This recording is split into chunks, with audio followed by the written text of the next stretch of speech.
Hearing of the Senate Select Committee on Productivity in Australia. I acknowledge the traditional owners. The committee will be conducting today's hearing in person and via video conference. I'm Senator Bragg, Committee Chair, and I'm joined by Senator Grogan, Senator McKenzie, Senator Ananda Raja and Senator Kovacic. These are public proceedings being filmed live via the parliamentary website, and a Hansard transcript is being made. I remind all witnesses that in giving evidence to the committee they are protected by parliamentary privilege. It is unlawful for anyone to threaten or disadvantage a witness on account of evidence given to a committee, and such action may be taken by the Senate as a contempt. It is also a contempt to give false or misleading evidence. Witnesses have a right to be heard in camera. The Senate has resolved that an officer of a department of the Commonwealth or of a state shall not be asked to give opinions on matters of policy and shall be given reasonable opportunity to refer questions asked of the officer to superior officers or to a minister.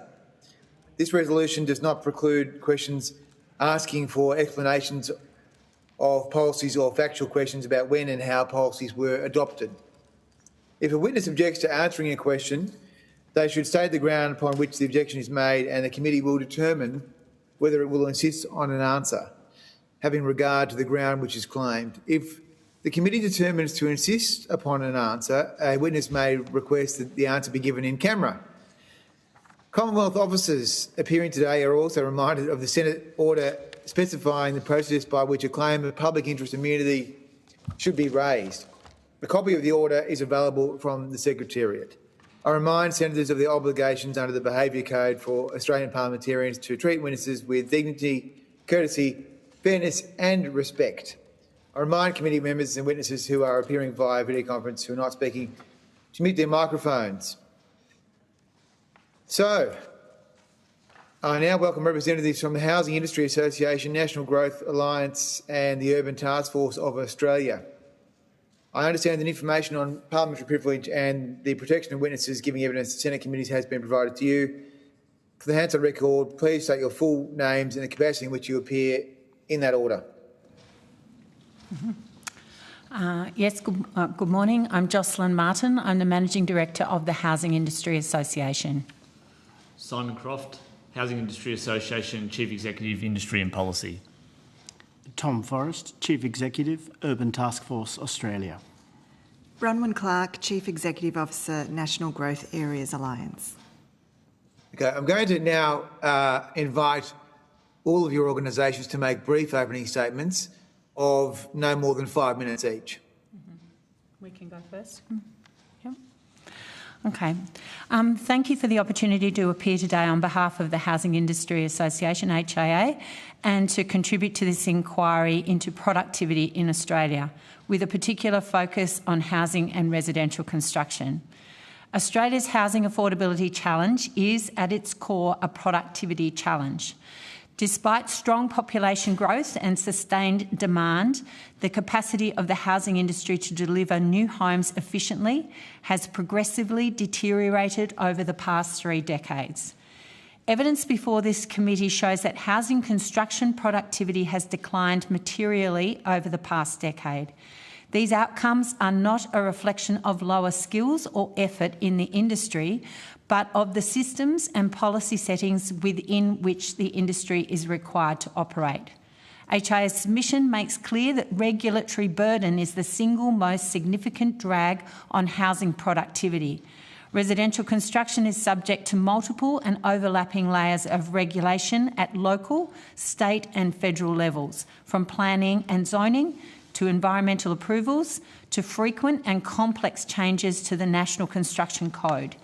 Each layer adds cost, delay, uncertainty and risk, diverting resources away from actual home building and constraining the industry's ability to innovate and scale.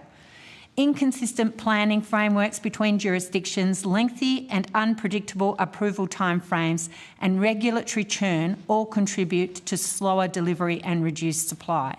The consequences extend beyond the housing sector.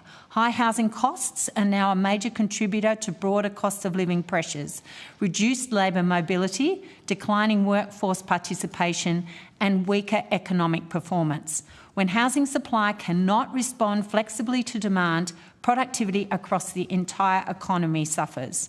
In that context, HIA strongly supports productivity-enhancing reforms that focus on simplifying and harmonising regulation across jurisdictions, delivering faster, more predictable planning and approval pathways, ensuring a stable, evidence-based and buildable national construction code, supporting innovation, digitisation and modern construction methods, and strengthening workforce skills and supply.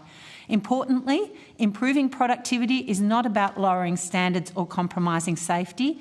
It is about designing smarter regulatory systems that achieve public policy objectives while enabling the industry to deliver homes efficiently at scale. HIA's submission also emphasises the importance of establishing a multi-decade national settlement strategy as a core element of productivity reform. Australia's population growth outlook is strong and sustained, yet our settlement patterns remain highly concentrated in a small number of major metropolitan areas. The concentration intensifies pressure on housing markets, infrastructure and labour supply, while amplifying the very productivity challenges this inquiry is examining. A long-term national settlement strategy must look beyond electoral cycles and align population policy, infrastructure investment, land supply, housing delivery and employment growth over several decades. From a housing productivity perspective, this means identifying future growth corridors and regional centres early, sequencing infrastructure and services ahead of development, ensuring land supply keeps pace with population growth, and aligning Commonwealth, state and local government roles into single coordinated system. Such a strategy is about creating genuine productive choices for where Australians live and work, easing pressure in capital cities and enabling housing markets to function more efficiently across the country. Without a clear, long-term settlement framework, productivity reforms in housing will continue to be undermined by reactive policy settings, infrastructure shortfalls and recurring supply constraints. Finally, HIA believes it is critical that this inquiry goes beyond producing another report or a set of recommendations on red tape and regulatory impediments. The challenges confronting housing are well known. They have been identified repeatedly through numerous reviews, inquiries and reports over many years. What has been lacking is not diagnosis, but delivery. And so for this inquiry to make a lasting contribution to Australia's productivity, it must help drive real, meaningful and sustained reform that is implemented, embedded and maintained over time, rather than revisited inquiry after inquiry. That level of reform must come from the top. It requires national leadership and a clear commitment to long-term policy stability. Crucially, it must be supported on a bipartisan basis so that reform settings will endure beyond political cycles. Housing is a long-term investment and delivery sector. Productivity gains cannot be achieved amid constant regulatory churn and policy uncertainty. Bipartisan commitment is therefore not a political aspiration, it's an economic necessity. HIA urges this committee to frame its work with that objective firmly in mind, not simply to add to the body of analysis, but to help catalyse reform that supports Australia's long-term prosperity. Thank you, Chair, and we'll ultimately welcome the committee's questions. Thanks, Ms Martin. We'll now go to the Urban Task Force. Housing supply is the oft-forgotten component of productivity. The Federal Productivity Commission's paper, Housing Construction Productivity, Can We Fix It?, provides a comprehensive analysis of Australia's declining productivity in the housing construction sector and outlines some useful policy directions for addressing that. The report finds that the number of dwellings completed per hour worked has dropped by 53% since 1995. So while productivity in the rest of society hasn't grown as much as we might have liked, It's grown significantly more than dropping by 53% since 1995. That's a blight on all associated with the regulation and participation in the sector. And I agree with the HIA's belief that it's largely the working environment and the regulatory structures that have increased the cost of the delivery of housing and made it less productive across all of Australia. I will touch on workplace productivity and union issues towards the end of my presentation. Even after adjusting for improvements in housing quality, size, and in many cases mandatory building codes and planning, labour productivity has still fallen by 12% during that same period, according to the National Productivity Commission. In contrast, labour productivity in the broader economy has increased by 49% during the same period. Causes of the decline have varied, but include complex and slow building approval processes, excessive and fragmented regulation across local, state and federal levels, limited innovation and adoption of building code techniques, workforce issues including mobility and difficulty in attracting skilled workforce, industry fragmentation with many firms being very, very small. The Productivity Commission reports make several recommendations that feed into our formal submission to this inquiry, but I'm sure will become a cornerstone of some of this inquiry's deliberations. Streamlining approvals. We've seen some good work there from the states already since the National Housing Accord was brought into place. Regulatory review. Independent review of building regulations. That's already taking place. We're looking forward to the outcome of the review of the National Construction Code. Workforce mobility, national consistency and occupational licensing to ensure greater mobility of those workers where those workers are needed. Fostering innovation, removing barriers and encouraging adoption of new modern methods of construction and getting rid of any of those barriers that are stopping the modern methods of construction from being applied and creating productivity that we've seen in other jurisdictions in Asia, in Europe, in England, in the United States and many others as well. Fix housing supply and you'll go a long way to fixing productivity. By driving up supply, upward pressure on prices, on housing prices, is reduced. Increasing supply enables us to house the skilled migrants we need without social rancour. One of the issues we face at the moment, and let's be frank about it, there's societal disquiet associated with immigration. But let's be clear, as with so many industries, we need those skilled migrants and indeed even the unskilled migrants to build the houses we need to support population growth. We need them to support economic growth. We need them to cater for we need that economic growth to cater for an ageing population who deserve to go into their ageing years with dignity and support from the Commonwealth. But you can't do that without a growing economy and a tax base. Migrants help build that tax base. They not only build the houses we want to live in, they also build the tax base, so it's a double win. So given that, it's incumbent upon all of us to ensure that we provide the houses necessary and we alleviate that social disquiet, which sees the assertion that migrants coming in are somehow pushing up the price of houses. Well, they are if you don't build enough houses. They really are. But we need them. So then the answer is we've got to build a lot more houses, and one of the ways to do that is by doing it more productively. The government will protest, the government may protest, but we perceive in the industry very much still hands off the CFMEU approach to industrial relations. The appointing of an administrator is useful and it has done a degree of good, but a lot of those staff that were causing the problems in the past have simply moved on to other industrial organisations and are still appearing on our building sites, perpetrating some of the same behaviours that has been highlighted in media in recent times. The only way that you can realistically deal with that is by, as was done in the 1980s, in 1986 with the BLF, was deregistering those organisations as industrial organisations and doing it not only at the Commonwealth level but in each state jurisdiction. That's exactly what the Hawke government did, along with Bill Kelty's support to the BLF in those days. And yet you look at what Norm Gallagher did. You look at the corruption that he was accused of perpetrating with the BLF, and it's relatively minor misdemeanours compared to the thuggish intimidation that we saw with bikie gang and criminal elements with the CFMEU today. And yet they in the 1980s were summarily dealt with. They were deregistered as an industrial organisation. So let's get serious about workplace productivity, because it's them that drive the... I've got just a couple more sentences, if I may.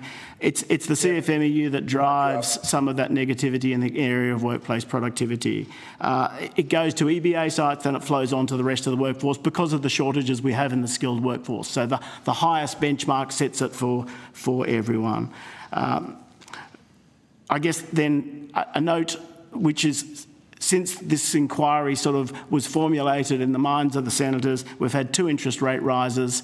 We've had, obviously, the impact of the war in the Gulf.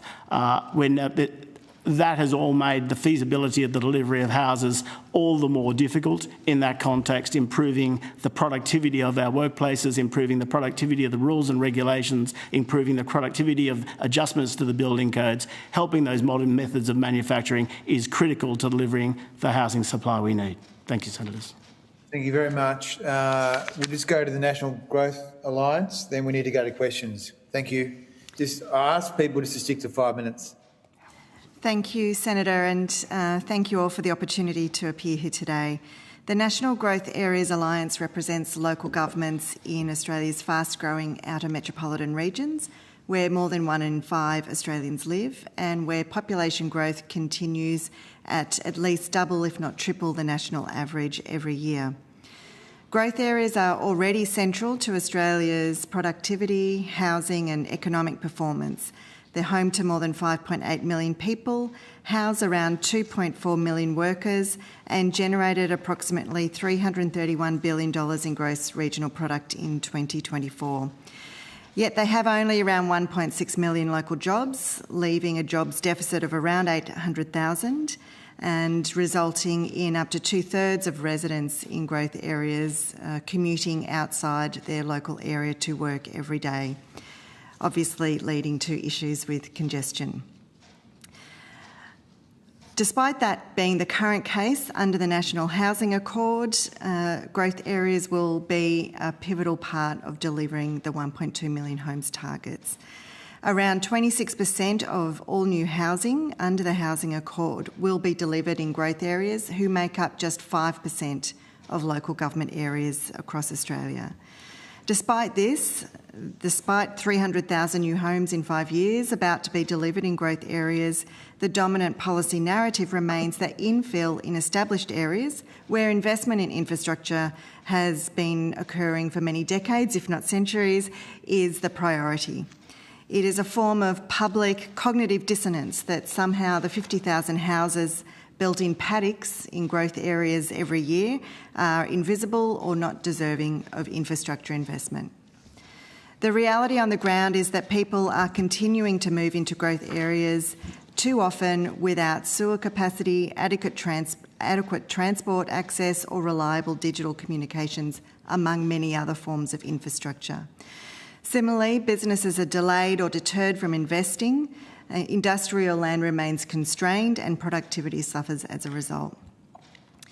Senators, housing without jobs is sprawl, and I do not like that term sprawl or urban sprawl, but in this case, sprawl occurs when people are left without local employment opportunities. Sprawl is a drain on productivity. Long commutes, congestion and poor access to services are not inevitable. They are symptoms of growth outpacing enabling infrastructure. Growth areas are home to the majority of industrial land in Australia. In Sydney, for example, 62% of industrial land is in growth area local government areas. Only 385 hectares of that undeveloped land is currently serviced with water, sewer and B-double access. Our recommendations are straightforward. Firstly, we need to distinguish growth areas across metropolitan regions. Currently, plans are made, reports are delivered based on greater metropolitan areas, whereas growth areas in a geographic location with population growth and greenfield housing development as their majority characteristic are quite distinct and have really specific needs in terms of infrastructure investment. Creating a classification for growth areas that could be applied across government in planning and reporting is a very low cost, straightforward, easy win. And we could then, in its application, have a realistic view of what's going on across our cities. We then need to prioritise infrastructure investment in growth areas to catch up so that the 5.8 million people and an extra 100,000 or so who move every year into our areas are not left with the types of deficits that are currently being experienced. We really need to get serious then about a long-term place-based framework aligned to a national settlement strategy that focuses on delivering transport, enabling utilities, education, health, digital infrastructure as people arrive or within a reasonable time frame, not one generation or two later. If Australia is serious about lifting productivity while meeting housing targets, it must invest in where growth is actually occurring, and that's in growth areas in outer metropolitan regions. Thank you. Thank you. Thank you for keeping to time. Look, I have some questions and then other senators will have questions. I might just start with the HIA. So, I mean, effectively, my understanding is that we started out with a National Construction Code, which was only quite a small book 30 years ago. Now we've ended up with 2,000 pages. So how on earth did this happen? Yeah, I might take that one. Thank you, Senator. So as you said, we created the National Construction Code, the then Building Code of Australia, in 1988, and it was first formed as a document that was brought together from each states and territories' previous sort of regulatory systems. We started out with a version specifically for all classes of building, and then we developed one specifically for housing in 1996. That document you referred to was 208 pages at the time. Over time, it then became a performance-based document, including performance requirements and deemed to satisfy or compliance solutions. And over time, we then referred to numerous Australian standards within the document as well for various different solutions. And then we've expanded the goals of the code from previously, when it was about life safety and structural safety, to take into consideration amenity, sustainability, livability, and now there's further consideration about adaptability and resilience. So over time, governments have tried to expand the scope of coverage, and the National Construction Code has been an effective document at a national level in being an enabler for various bits of reform to enable innovation, but also to respond to Senate inquiries or coronial inquiries or where there may be fires or other issues. Has it over time become very reactive and become the sort of solution for everything? Yes, and over the last 5 years, we have seen that evolve significantly. We've now have over 165 Australian standards referenced in the code, and through them over 1,000 secondary and tertiary references. So the volume of regulation has become significant and has been very reactive. So we are very supportive of an approach that the government has underway to modernise and look at an overhaul of the code and look at what is its role going forward, rather than just continually adding more layers to it. Okay, so my question was, how did the home building code go from 200 pages to 2,000 pages? Your answer was it's become the solution for everything. Why isn't it just about building a basic home? I think it goes to that one, Senator, that it has been used as a tool for sustainability reform, for livability reform. By who? By governments, state and territory governments, and specific sectors of society that have tried to push reforms through to address their specific needs. And as it is a national document, it has been, as I said, one of the only factors we see with our planning systems, which are very fragmented, where the building code nationally has been a tool for addressing many reforms, but as I said, has become the tool for everything around it, but also as part of the system. part of the system of regulation in the country as well, where to try and get definitive interpretations or advice on the code is near on impossible. So therefore people try and get more prescription into the code or more guidance, and hence it becomes the behemoth that we have right now. Sure. So what's the cost for the average worker who wants to buy an entry-level house because of this code going from 200 pages to 2,000 pages and becoming the solution for everything? Yeah. So we haven't done specifically on that component of it, Senator. We do know the National Construction Code 2022, which was the one that incorporated 7-star energy efficiency, livable housing, condensation, significant waterproofing changes, added $25,000 to the construction of a home. But over time, we have seen the Queensland Productivity Commission recently did a report that said that the growth of regulation and red tape on construction costs has added sort of 40% to the construction over the past decade. Okay, so I guess to ask you a dumb question then, so what's happening then with the 2025 NCC? Is that going to help, or is it just more of the same? So the NCC 2025 has got not as much changes in it related to residential and house construction, has a more focus on commercial buildings, but it is another change that the industry has to adapt to. Out of the Economic Reform Roundtable last year, that they did say that they'll put a pause on the code but still publishing 2025 and then have no further changes till the end of the Housing Accord period by 1 May 2029. But alongside that one, the bigger piece that's been agreed to, which we are trying to ensure we get right, is a review of the modernisation and overhaul of the code to get it right going forward, to be a fit-for-purpose document, looking at what is its role, because it's those expanding goals that's become everything for everyone. Okay, so I guess the dumb question here is, why don't we have a system where if you want to build a cheap house, you can build a cheap house? Why is it that every house has to have all these things in it, as you say, the solution for everything? Would it be possible to have a graduated style system where you could have an entry-level house or a simple house without all the bells and whistles? Would that be possible? Certainly, I think when some of these impact assessments that came forward last time for the 2022 changes, the costs and benefits didn't stack up. The recommendations were not to go forward with the livable housing changes and to do it through, as you said, consumer choice and through education or other measures that might be maybe offset or a benefit by if you build 3 houses on a site, 1 in 3 of them need to be accessible where you might have otherwise only been able to do 2. So having some sort of financial incentive to do so. So certainly we think that that's an option.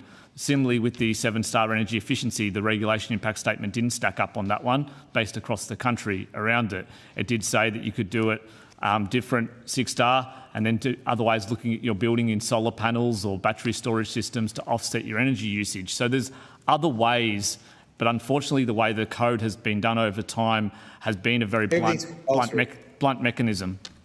Yeah, and so everything's compulsory in this system. So there's no graduated scheme, is there? Everything's got to be in everything. That's right. It's either full in or full out at the moment. Okay, so there's nothing stopping a future NCC from having a graduated approach, right? Or having a multitude of ways that you can build a house. So I guess my most perhaps pertinent question is, how do we get back to a 200-page document to make it easier for someone to build a cheap house if they want to build a cheap house? Yeah. So our submission to the ABCB's modernisation project has gone to that point. The code is a performance-based document. The only mandatory requirements in the code are the performance requirements. They in themselves are only 200 pages. The rest of the document is all about compliance pathways to satisfy those performance requirements.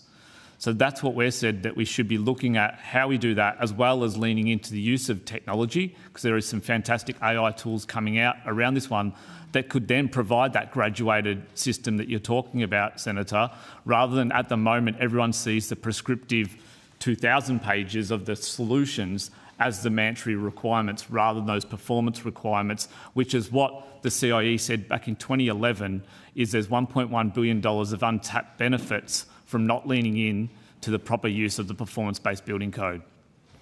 Okay, so is there a scenario where we can get back to 200 pages for the basic house, and then you have another schema, if you like, for methods of modern construction, for example? That's right. So that's part of what we're talking about here, is get those performance requirements right, and then the compliance solutions, we could have a range of them underneath it. Currently, they're deemed to satisfy that are hardwired into the code, but we're trying to say we should be looking at other ways around that one, technical specifications for modern methods of construction specific to products rather than ones that have to be reliant on development of a new Australian standard that can take years and years and years, being much more quicker to market, because right now the code is acting as a block to modern methods of construction. It's acting as a block to different types of housing, like small lot housing, even repurposing old commercial buildings into residential facilities.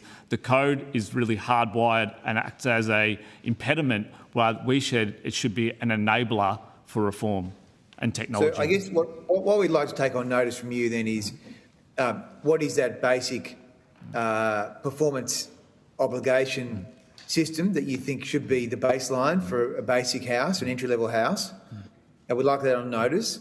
And then we'd like to consider how we could then layer on additional obligations for people who, if they want to have a more energy efficient house or a house with disability access or whatever. So if you could provide that on notice, that would be good. I guess just finally from me, before I hand over and rotate the call to a few other senators, so just to summarise the current position from the government. So they've announced that they're going to make some changes to the code in 2020. They're calling it the 2025 code, but it's actually 2026 code. So that's more kind of tinkering. And then there's a 4-year freeze. Is that right? That's right, Senator, yes. Okay, so has the government announced any plan to try and get back to 200 pages or something? Not specifically on pages, but what they're doing alongside with this period of the pause and the reset is undertaking that modernisation of the code work that Treasury is leading, and ABCB is currently doing consultations and had a range of submissions around that one. And that is where the opportunity to talk about what is the code's role going forward, about it, the use of technology, the governance of the ABCB, how they do consultation, all of those key planks which are currently being, probably drifted over the past period of time. Yep. Okay. I'm going to go to Senator Grogan now. Thank you, Chair. I might just keep going on that point. I just have, how do we balance, because obviously the code covers a whole range of things as expanded over time, but there are a range of safety issues there. There's also that amenity piece which goes to what it's going to cost to maintain that house over time. So when you're talking the energy efficiency standards and those kind of things, those sort of lower running costs, how would you suggest, both for this committee but also in terms of the review that's ongoing, how you balance those two things up so that it doesn't end up being all things to all people, as you've pointed out, but that does mean that you can build a house that is safe and is not a risk, has that sort of future-proofing piece to it. Do you have any ideas on how to balance those things? Yeah, absolutely. So we've been doing that for the last 30 years. We have, the ABCB have committees, Standards Australia have committees. They're constantly reviewing these codes and standards. A building built right now is a very high-performing building. People talk about it's a minimum standard. It is, across the world we have a very high-rated building code. It started out as structural safety and fire safety was the core principles of the code. Our wind standards in the code are referenced in pretty much every other country's developed codes. Our fire standards are up there with those in the world. Energy, people will argue about that one, but a 7-star home is a high-performing home. So we are constantly doing that, Senator, and that will always evolve. There's a proposal for change process that proponents can put into the code to look at further reforms. But I would say too often we look at this at the 2% of new housing stock that we build each year, rather than the 8 to 10 million existing homes that were built well before our building codes were introduced. We don't do anywhere near enough work on them. We constantly look to turn the dial on new buildings as part of further code changes, whereas the focus should be on how do we update and improve the resilience and performance of those 8 to 10 million homes. It might be 1 star at best. They're there when we see natural disasters occur. They're the ones who receive the most damage in bushfires or cyclones or floods. That's where the attention should be. And I said, again, with this reset of the code and the constant churn of working on a 1 year or a 3 year code, we constantly just look at what's the next change on that, rather than stepping back and saying we should be putting all effort into improving the existing stock rather than constantly looking at the new, which we will always do anyway, because that's the natural evolution. So would that not add more regulation, more burden and more cost if you're looking at retrofitting existing housing as opposed to... Yeah. So what I'll talk... Not that I'm saying... No. Because I think we are facing very different times now, you know, the increasing floods, fires, etc. We do need to be very mindful of that. There are people, you know, in those housing situations who are losing everything due to the, you know, the more extreme weather conditions that we are seeing. So probably what I was meaning on that one was when someone's undertaking a renovation or extension on that home, rather than triggering people to require them to upgrade, or when they've had a natural disaster, or measures that could be done for that might be low-cost measures that people could implement that then could offset some of their insurance premiums. So looking at how you might be able to give a star rating system to an existing home that might do shielding of subfloors or putting gutter guards or putting window seals and things like this on that improves bushfire performance, and therefore you get an offset in terms of its insurance costs and things like this. So rather than trying to trigger people to do upgrades, it'll be to support them where they're looking to do them. I'm going to stop myself going down that rabbit hole, but maybe we can talk offline about that one. I do want to take you to the modelling, the tulip wood and quave modelling that you guys have talked about quite a lot. Did that modelling at all, or have you in any way looked at a scenario where negative gearing is restricted to new builds only, and also alongside maybe a more generous CGT treatment, a bit like the McKell proposal? Okay. So the paper looked at a range of different models. We didn't probably focus as much on negative gearing as on changes to the capital gains tax discount, because we were looking at the impacts on supply largely on that occasion. I guess looking at the McKell model, you know, where there is, I suppose, a more generous capital gains tax discount on apartments, retaining the capital gains tax discount on new builds and reducing it on existing builds. Obviously, that's about promoting supply. That's about promoting supply. I mean, you know, from a support for new supply, we would obviously think that was initially a fairly good model, and it would probably provide a sugar hit that would be beneficial in the short term. In the long term, anything that probably changes the balance in the market is likely to have some sort of impact, and maybe even push the prices of new homes up as they become more attractive. But we didn't model that in that report. Senator, if I may make a comment on that. I'll come to you in a moment. I'll just... On that very subject. Yeah. In terms of... So there's a lot of conversation going on, a lot of commentary about changes, ideas, etc., etc. Yeah. Would you see a more balanced model? Because a lot of the commentary is a kind of all or nothing sort of piece. Where do you see the balance there to ensure that you promote supply, that we don't, you know, over-egg what might be an increase in pricing? How would you balance that?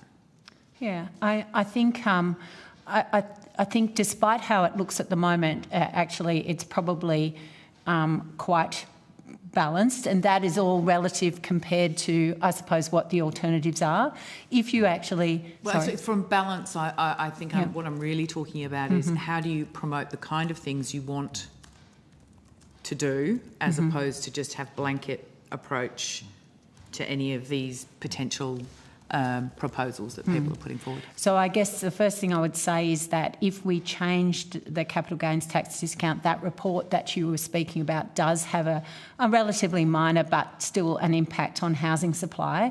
At the moment, where we're kind of all agree that housing supply is one of the issues that we need to concentrate on, the timing of that and would be unusual for us, and probably would not necessarily help the situation where it might send investors into other asset classes, because at the moment 40% of new homes are built by investors. The current pool of investors, we know that about 80% of them are buying existing homes.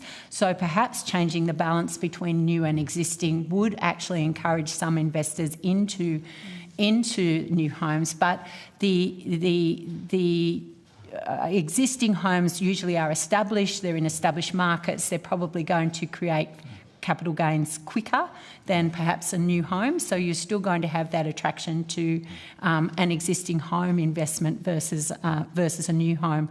But if you were to actually focus more on new homes, you would see an increase in housing supply because of the number of investors that are already in that market. And I guess if you were to reduce that capital gains tax benefit, you would actually see those investors probably look elsewhere for other investment choices. And where it makes a big difference too, that we're probably not really thinking about enough, is in the apartment market, where the apartments are actually just set on a feasibility basis, so they don't have a buyer necessarily. They're sitting in a back office with a spreadsheet working out, and so they won't even necessarily come out of the ground if the numbers don't work. And so if we actually reduce the capital gains tax discount on new apartments, for instance, then we're probably going to see that slow down in that investment market. And the reason we're not building enough homes at the moment is a huge impact is apartment building. Okay, Mr. Forrest, you have a comment. I concur with the views that were just said, and particularly in the case, it's a situation where when you're building apartments in particular, but also house and land packages, there's a degree of the security for knowing you're going to be able to sell them and you're going to be able to have a feasible product is the off-the-plan sales. By taking the investors out of the market, you take the vast majority of the off-the-plan sales out of the market, therefore killing the feasibility. I'm not sure anyone's proposing that we take investors out of the market. Reducing the capital gains tax concession will do precisely that. Depends how you do it, surely.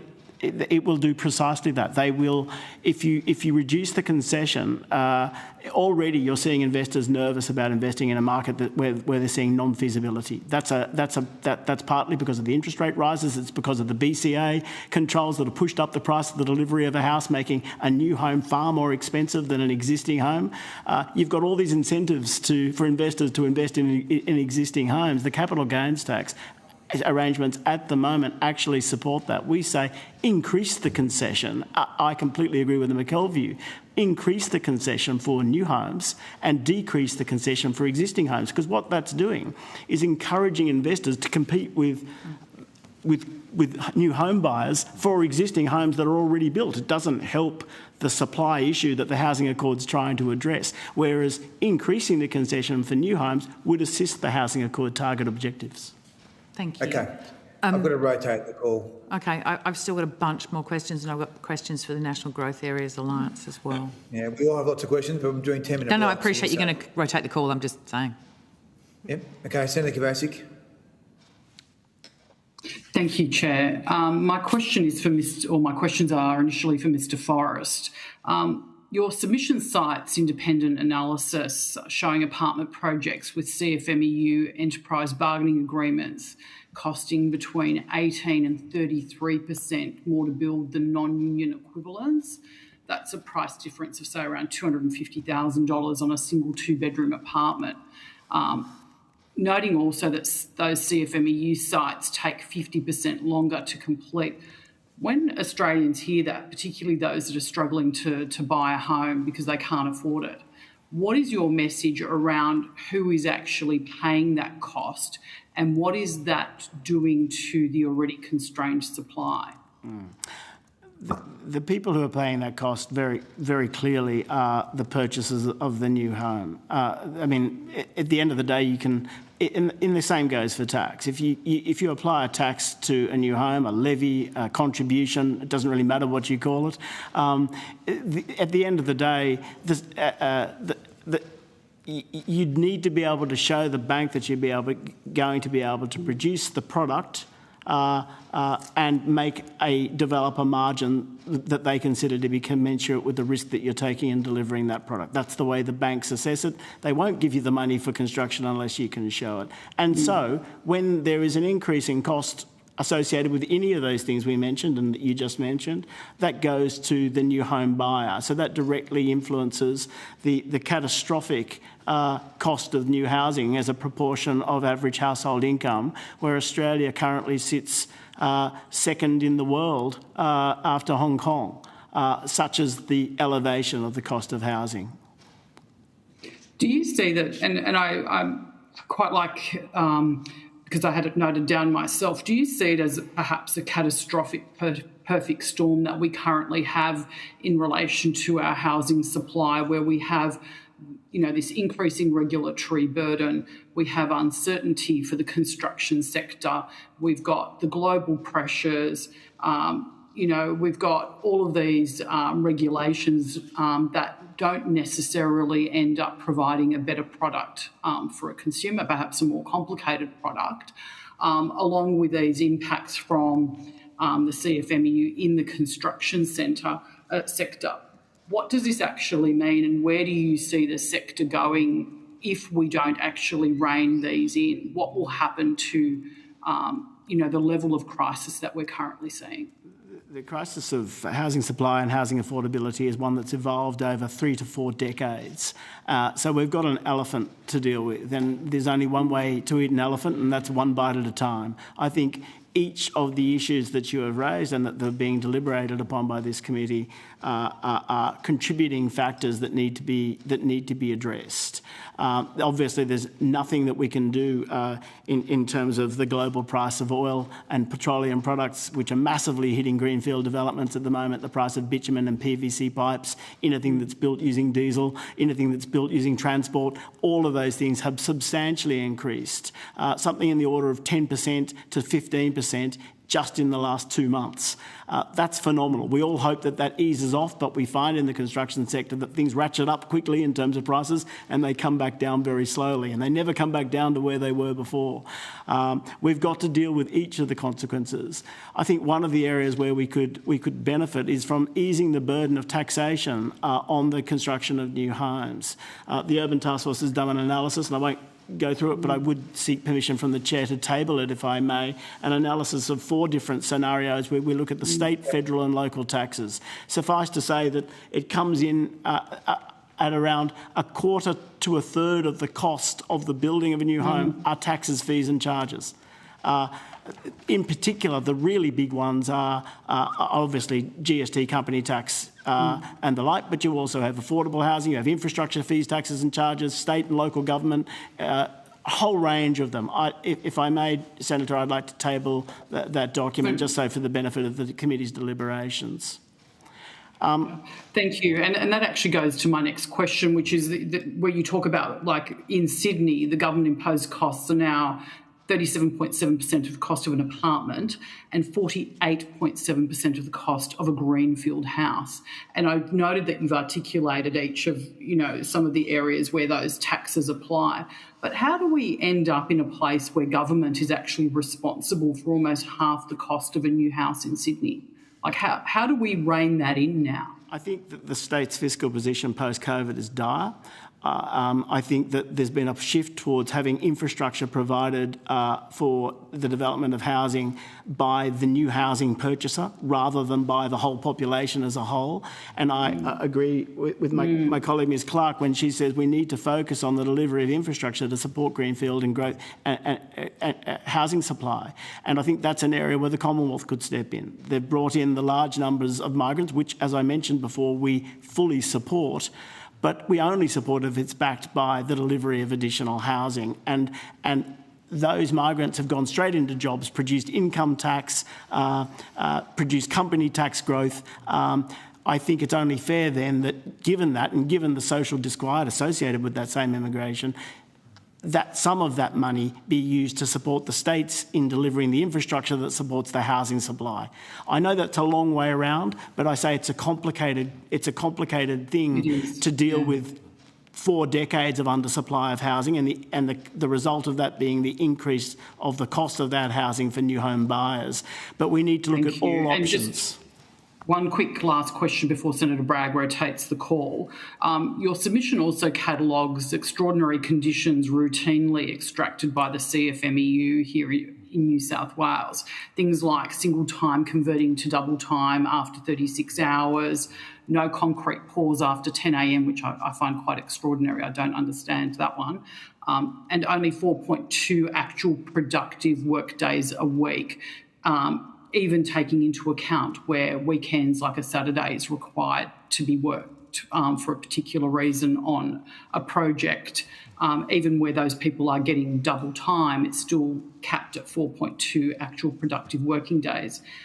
How do these become normal industry conditions in our country, particularly when we do have what is very clearly and I would agree, a catastrophic crisis in terms of supply?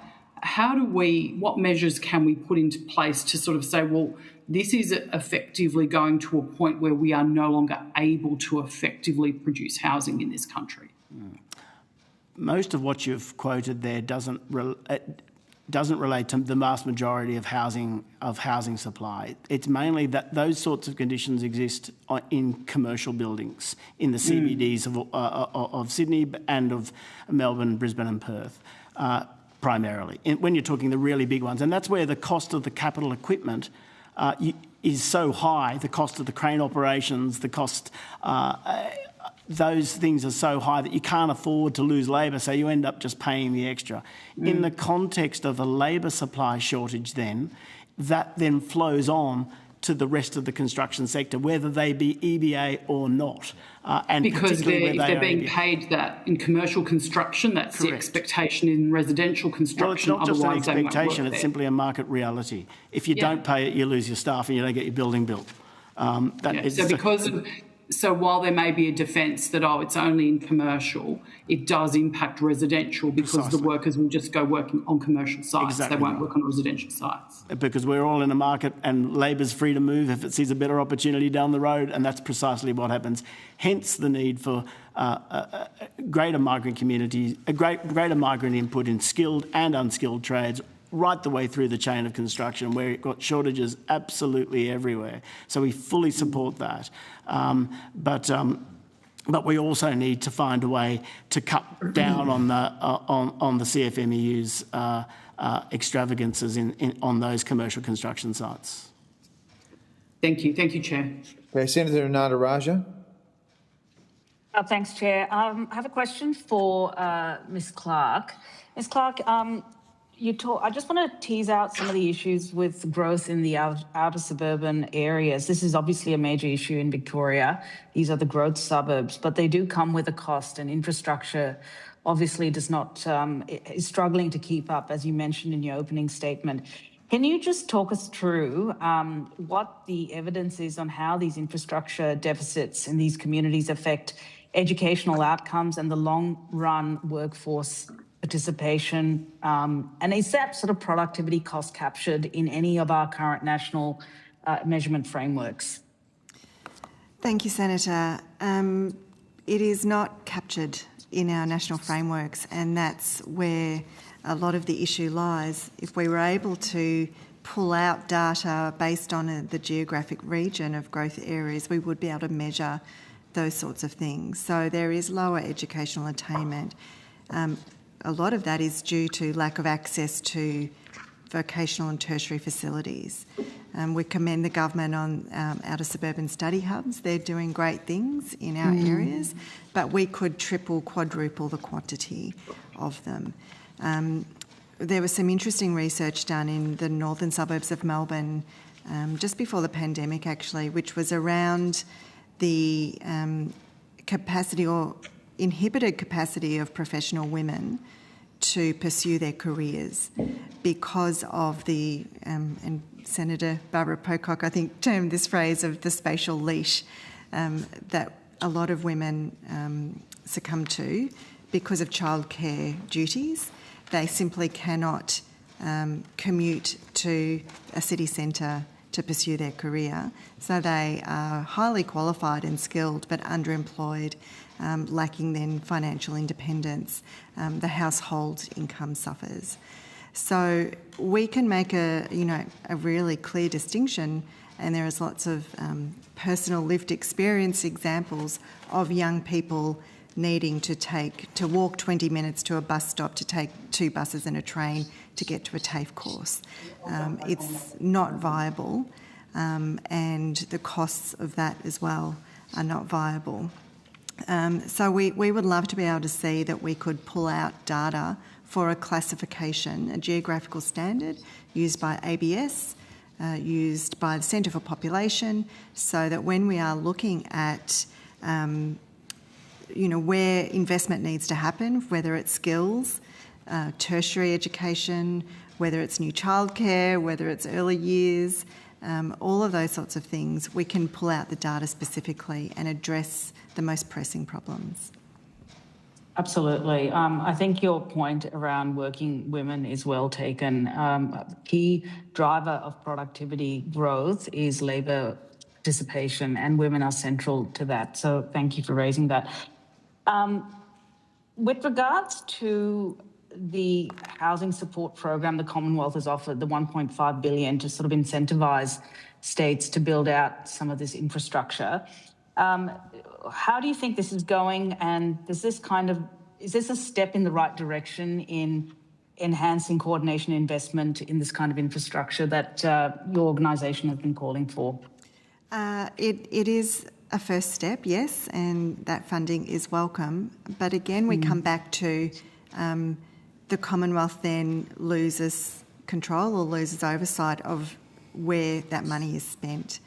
And so we come back to a third of greenfield development lots ready to go but cannot proceed due to lack of enabling infrastructure, sewerage, stormwater, that sort of thing, and that's even before you try and get mobile phone coverage. So we would love to see that the housing support program and then the new homes bonus, that was added to that, is directed to where growth is ready to go and where growth is occurring. We have communities in our member councils where families are paying $1.5 million for their new home, and their sewerage is in a tank at the end of the street, and will be until 2032 when the wastewater treatment plant is upgraded. We have 3,600 lots ready to go in Blacktown, for example, in Western Sydney. Stormwater is the issue. So it's really, this is that perfect moment of opportunity for the 3 levels of government to coordinate and for Commonwealth to, yes, supply funding, but for then states to be mandated to listen to and collaborate with local government who know specifically what's needed and are ready to go, ready to develop. Now, your points are well taken. With regards to the new homes bonus, that is paid out at a relatively high threshold. Do you think there should be some adjustment to that the committee should consider? Absolutely. And again, I come back to, I understand Victoria was the only state that qualified for their new homes bonus. I would come back to say growth is ready to happen. We have, in southwest Sydney, there's 42,000 lots ready to go, but without sewerage and water. The northern suburbs of Adelaide and southeast Adelaide is ready to go except for water.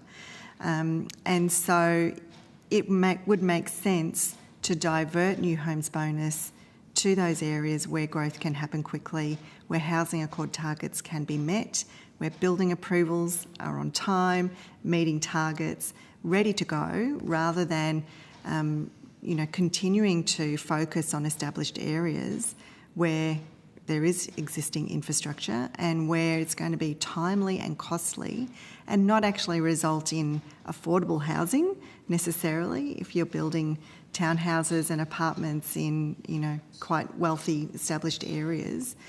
We can build apartments, we can build medium density, we can build house and land packages quickly in growth areas if we have the enabling infrastructure. Okay, thank you. Thank you, Chair. Okay, just a couple of extra ones from me, then I'll go back to Senator Grogan. We might just quickly eat into the break time. Look, just with the Urban Task Force, so over the last 10 years, productivity in the building sector has collapsed by 20%, which is pretty bad. That means we're getting fewer and fewer houses for the same amount of money. How much of this blame can be apportioned to the CFMEU, do you think?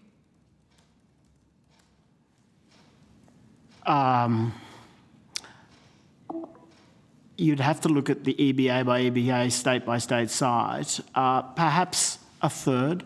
And I say that with some degree of not evidence-based, but it's a bit of a gut feel. I'd say that, roughly speaking, 1/3 comes from planning rules and regulations, which prevent the delivery of particularly mixed-use developments in areas which could accommodate that. And particularly we saw during the COVID period a shift away from demand for office accommodation and commercial property. And yet there was really, it took a very, very long time to get governments to recognise that actually a quick conversion of that zoning arrangement into housing supply might have helped solve the problem we currently face today. So that's a problem. The CFMEU is definitely an issue and they contributed to it. The issue that you raised, Senator, at the beginning of this conversation on the building codes and the ratcheting up and the ratcheting up and the ratcheting up of the increases in often non-core business activity for the Building Code of Australia, which should really be limited to, waterproofing, fire, acoustic and structural and nothing else. Yeah. That's how you get it back to 200 pages. And the rest of it can be guidelines, which are optional, frankly. Those three things together have each contributed to the rise in costs we've seen in the delivery of housing. Because I hear a lot in this building in Canberra that the CFMEU have nothing to do with the loss of productivity and the increasing costs that are facing the housing sector. So you think it's about 1/3 of the loss of productivity can be apportioned to this militant union, do you? I wouldn't necessarily point my finger directly at the CFMEU. There's a number of unions involved in the construction sector, the ETU being another prominent one. But there is no doubt that you have seen a drop-off in the number of hours worked per week. I mean, we have some of the highest proportion of traffic controllers per building construction site in the world, if not the highest. You can't go anywhere else in the world and see the number of people controlling with their lollipops a site that you can see here in Australia. And that's a trite example. Number of hours worked, as was mentioned earlier. The idea that you can't pour a concrete pour after a particular period because that might drive you into a period towards the end of the day where you're going over the available hours that are mandated under the EBA. It's just inflexible and it's difficult at every respect, and that's flowed through the rest of the sector. Not everywhere, but the sites that operate most effectively and without any loss of safety and without any loss of productivity in terms of the quality of the product being delivered, they tend to be non-EBA sites. So what time can't you have a concrete pour after? 10. So after 10 o'clock in the morning, you could have no concrete pours. So that wouldn't give you very much time to build houses during the working day, would it? Well, a concrete pour takes a fair time to set. So as a general principle, you'd want to be pouring it before 10 o'clock. I understand why it's there. However, if it happened to go over till 10:45 on a particular day, it's probably not going to end the world, and yet it does, because if you get a bit of a draft of showers across the day towards the beginning of the day, you wait that extra 45 minutes, bang, you're gone, you're out. Now I must say that's EBA by EBA. That hasn't flowed through everywhere in the sector, but those are the sorts of things we're seeing in the worst case that drive up the prices across the sector as a whole. Okay, just finally then, so in terms of the NCC, do you have any sense of how much damage this is doing to a typical worker, for example, who just wants to buy or build, in this case, a cheap house? There's a combination of two things are problematic. The NCC, and in the context of the Sydney experience in particular, the apartment design guidelines. Between those two sets of regulations, you've seen them creep away from their basic minimum standards for safety, fireproofing, etc., and move into livable homes, into green initiatives, into greenhouse gas reduction initiatives, all of which are absolutely virtuous imperatives worth pursuing. However, I'm not sure that the building code is the place to be doing that. And particularly when it's put on, as was mentioned earlier, the marginal 2%, all that's doing is making that marginal 2% less and less and less affordable compared to the existing stock, pushing the price of the existing stock ironically up as well, because you're pushing people into that market. I guess we could go back to the capital gains tax discussion and say it's analogous to that. You push up the burden on the marginal 2% of housing supply that's being produced every year, and all you do is make the rest of it more attractive, therefore pushing up the price of that as well. Okay. Well, thanks, Mr. Forrest. If you could just take on notice the same question I asked of the HIA, which is, well, if you're going to do a basic 200-page NCC with basic waterproofing and fire stuff, please show us what you think that would look like. I'm just going to go to Senator Grogan for a last 5-minute block. Great. Thank you very much. I'll be as quick as I possibly can. I will just add a bit of commentary on the pouring a slab before 10 a.m. is a really genuine regulation. As the place heats up, the concrete doesn't dry as well and you end up with weaker foundations. I just think, I appreciate there's a lot of people who like to just have a free kick at the CFMEU, but why don't we just think a little bit about safety? Let's just think a little bit about the long-term viability of our housing sector before we go too far down the fun kicks for our social medias for the CFMEU. So my first question, I've got two. My first question is for the National Growth Areas Alliance. Your submission talks about your member councils generating about $331 billion in gross regional product in 2024. And I think that you say that equates to 12% of national GDP. Can you unpack what that tells us about the economic importance of outer metropolitan growth areas to our national economy? Yes, absolutely. Thanks for the question, Senator. We have the vast majority of industrial land and employment land in growth areas. In fact, in Sydney, 62% of Sydney's industrial land is in outer metropolitan growth area councils.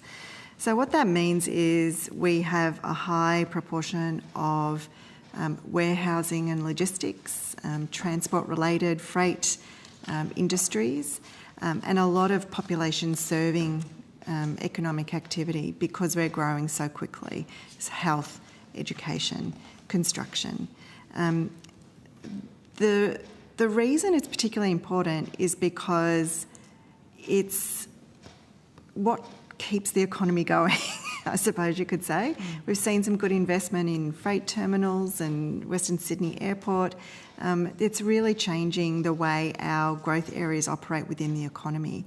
What's missing is, one, there's a whole vast tracts of industrial land that are undeveloped and unserviced. And so when people buy a home and raise a family, the local job capacity is very restricted locally.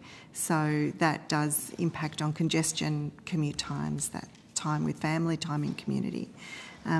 What could be fantastic, it would be looking at employment lands as more than simply the freight logistics manufacturing. So we've got great examples of some advanced manufacturing, there's defence investment, those sorts of things. So I suppose what I like to see is a bit of a reality check that outer suburban areas have moved on from simply being manufacturing warehouses.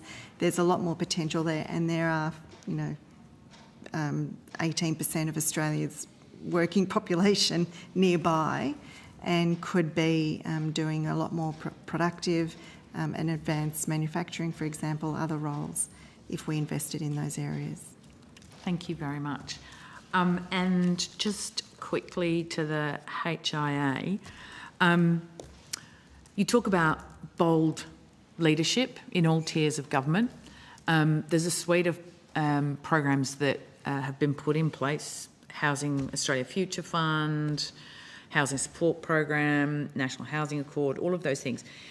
Do you see value in those programs, and what are the gaps beyond that? That's a quick question. Yes, is the very short answer. Look, we have been out of the Economic Reform Roundtable. We were very pleased to hear announcements around the National Construction Code, and this is why we're keen now to get on and start interpreting what exactly that means. And likewise, addressing backlogs around the EPBC Act and also support for apprentices as an example of things that have happened. And I guess we're really, we did see before the interest rate increases earlier this year and now the conflict, we were starting to see confidence build as a result of that within business. It's a very difficult, as we've seen, it's a very difficult mix of layers between state, local and federal government. One of the moves that we were welcomed was to move the all the functions in under the Housing Minister and the Treasury in terms of building. And so that has made a bit of a difference. Planning is still very fragmented and very difficult because it is largely housed in the states. The government have obviously tried different ways through the planning blueprint to try and bring and various incentives to bring the state governments along in terms of their housing accords. Is there more? Absolutely, there's more that can be done. I guess we're looking to, we haven't even mentioned it today, but for instance, the implementation of NCC 2025 is not a national program being introduced differently across the states. That actually impacts productivity, particularly for things like our volume builders that would love to have economies of scale across the country and are finding themselves doing different things in each state, likewise for manufacturers and suppliers. There's also some probably micro things that we probably haven't got to. We did an excellent report called Keys Indoors for New South Wales, which had a shopping list of almost quite minor things that make a real difference in terms of approvals of driveways, tiger tails to sites, small things that I actually said to Claire O'Neill's office, we could adopt something like this nationally that states could actually work through and kind of say, okay, these are some of the smaller things that matter on the ground that would actually kind of be one way of I suppose, creating some sort of uniform direction or national direction for some of those relatively small things that, do make a difference on the ground. Could I just supplement that one, Senator, just very quickly, that's the housing space. Very quickly. But in terms of the broader regulation setting, last year we had the Productivity Commission do 5 pillars reports. They did their Can We Fix It report. Many of the recommendations in that hark back to a 2006 report by the Productivity Commission called Rethinking Regulation that had over 160 recommendations that are talking to the same issues we're talking about now, about regulatory settings, about regulatory offsets, implementation, cumulative impact, all of those things. That's where we talk about the bold leadership, that it needs to come from the top, because it's very difficult from departments to do that from within rather than at that higher level of regulatory setting. And that's what we'd love to see, a red tape commissioner to actually drive that reform, so we don't have the individual department level going and actually increasing that scope of regulatory creep. Because understanding that some of the regulation is actually about safety and required, and tightening it up where you can to make it as efficient and effective. And the effective regulatory impact assessment processes that take into those things into consideration, yes. Yeah. Thank you. Okay, thank you very much. We have gone over with these witnesses, so we thank you for staying with us for a bit longer. We will now have a 10-minute break and return at 10:25.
I now welcome representatives from the Australian Building Codes Board as well as the Association of Rooftop and Airspace Development. I understand the information on parliamentary privilege and the protection of witnesses giving evidence to Senate committees has been provided to you.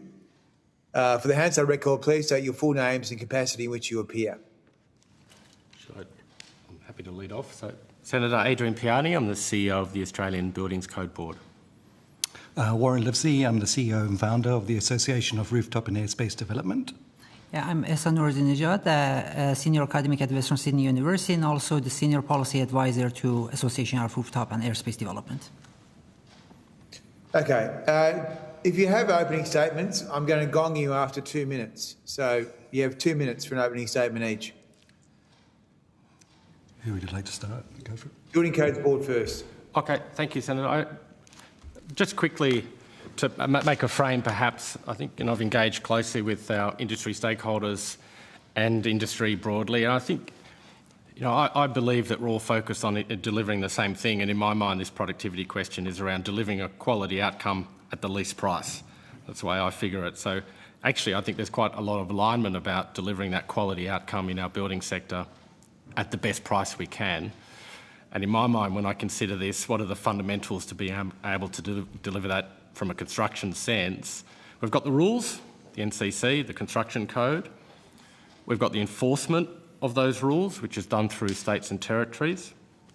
And I think underpinning all of it is the skills and expertise of the people involved in the construction sector. And I think those three things together become the underpinnings for achieving the outcome that we're after. And as I said, that's quality buildings at the most cost-effective price.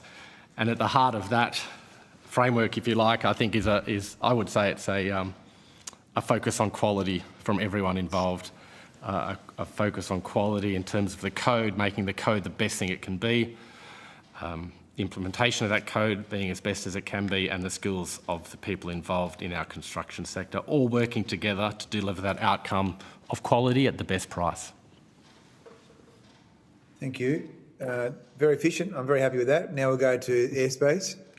Thank you, Senator, as well as chairs and members. So my name is Warren Livesey. I am an accountant. I've been within the airspace for the last 30 years, primarily in London and New York for 10 years and 20 years here. Airspace, ultimately, where it comes into, Australia is very focused on building new homes, new facilities, new infrastructure, as well as knocking down buildings and rebuilding them, where airspace and rooftop development actually provides a third sustainable housing solution. How we do this is that we build lightweight rooftop homes on top of existing buildings in and around the cities primarily. And this is not just ultimately seen as a fad or a niche, as it may be considered. It's actually a world production option. Is actually being rolled out in the UK, US, parts of Europe, as well as Singapore. So Australia is quite far behind. I would say we're nearly about 6 to 8 years behind. To give you an example, in the UK, they've approved 180,000 rooftop homes just in the last 4 years. And this is primarily because people are not wanting to sell up and leave. So it's great that we have all these controls, but sadly, a lot of people are quite happy where they are. And there's a lot of this airspace that's actually now just going, is not being used. The beauty of airspace is that we actually make the area more productive in the fact that we can now use our existing homes, our infrastructure, our actual services to a much more efficient ability, especially in regards to keeping people within a 15-minute walk type area. We can actually just build that particular part. We haven't actually been able to do it in the past because we haven't had MMC, so lightweight construction, where we can actually provide these new homes. And we have estimated close on about 400 to 450,000 new rooftop homes can be built across Australian cities in the next, say, 7 to 8 years. That's great. Thanks, Mr. Livesey. We have lots of questions for you. So, look, I'm just going to kick off with the Building Codes Board. So, can I just ask, so are you working in the Treasury? Yes. Okay, so the Building Codes Board sits at Langton Crescent in Canberra, does it? Yes. Okay, so how many people work there? Can I just say broadly 35 people? 35 people, they're all at Langton Crescent in Canberra, are they? No, they're around the country. There are people in Canberra, there's people across Australia that work in the ABCB. Okay, so you're public servants? Yes. Okay. So how do you think this thing has gone from 200 to 2,000 pages? Thanks, Senator. I thought I'd bring some props because we talk... What went wrong? Well, it's a really good topic. And I'm not here to... I agree with the concept that we need to make the code the best it can be, the most efficient, the most simple, all those things, and that's our job. But I think this focus on pages, I just want to explain. So I've got 1993 document. I'm not sure how well you can see that on screen, but in the room, this is the precursor to Volume 2. So this is for houses. This is the 1993 version. I've heard it quoted. It's about 90 pages. That's true. Here it is. Here's the 1996 version of the same document. So in 3 years, it's probably, I don't know, it's about 500 pages. It was 90 pages broadly. So what the hell happened between 93 and 96, I asked myself. This document pretty much has the performance objectives. The house must stay up. You know, if it's got stairs, those stairs must help people leave the building. Really sort of plain, common sense performance objectives. That's the 90-page version. This version has all the pictures, all the diagrams about how you design a stair, what a stair looks like. It's got explanatory content. So I think my simple answer is that what changed was the requirements of the code didn't change, but it became a much more document that was trying to give people the answer as well as the performance requirement. So it's not that the code necessarily got more complicated or had more requirements, it's just that this document has lots of pictures in it, lots of explanation. And I thought I'd show you, the last time we published this version, we actually physically published it, was 2019. This is the document in 2019, so, I mean, it's a different document. But, yeah, it's about, I think, in the 500 to 600 pages. But similarly, it's got all that detail, pictures, explanation. So I think part of the growth in the page count is that the code was asked to do more than just set the performance objectives. It was actually to give people the answer and explanation about how to deliver on the performance objective. So I'm not saying that all the growth is related to that fact, but you can see physically that a fair bit of the content is explanation, is detail about how you can solve the problem. It's not that the performance objectives went from 90 pages to 2,000. And the other thing, just to clarify, we say it went from 88 pages to 2,000 pages. Now this is, I'm going to quote 2022 because we're doing 2025 as we speak. 2022, as a full document, all types of buildings in Australia is 2,000 pages. But the housing part of that, if you just strip it back to what is like your standard house, it's 332 pages. That's for 2022. It's the point, you can see the point I'm making. It's not the number of pages and whether it's 332 or 330, but it's that we mix up numbers and just want you to understand some of the context of those numbers. Okay, so I guess what I'm interested in though is cost, not numbers. Because the industry says, look, this is costing us a lot more money to build a basic cheap house. We can't do that anymore. There's all this gold plating that is mandatory. That's effectively the argument. And if you walk around a building site and you see a new house being built, it's evident that it's more expensive. So how much has the 2022 NCC driven up costs? Senator, I don't have the answer to that in a simple way, but I did find some analysis that was done by an economics firm to support the Queensland productivity work that was done. The CIE But did. why don't you have that evidence? I mean, you're leading the Building Codes Board. Shouldn't you know how much your last iteration cost? I think in terms of each edition, the economic analysis that is done applies to the changes, and often from what I've seen, It's any additions, so any changes in policy or any major additions have an economic analysis, Senator. So yes, then that gives us the cost. Many of the changes are could be simplifications or could be minor, and they're not costed. So it's hard. I'm not aware of a broad number that I can give you to quote the change from additions to a broad cost. Okay, because it seems like a big mistake for the Building Codes Board not to have costed, or for the government not to have costed the changes in the National Construction Code. So will you cost them in the future? Senator, so changes to each edition are costed, the significant changes. I think the best answer... Sorry, I just thought your evidence was you didn't cost it.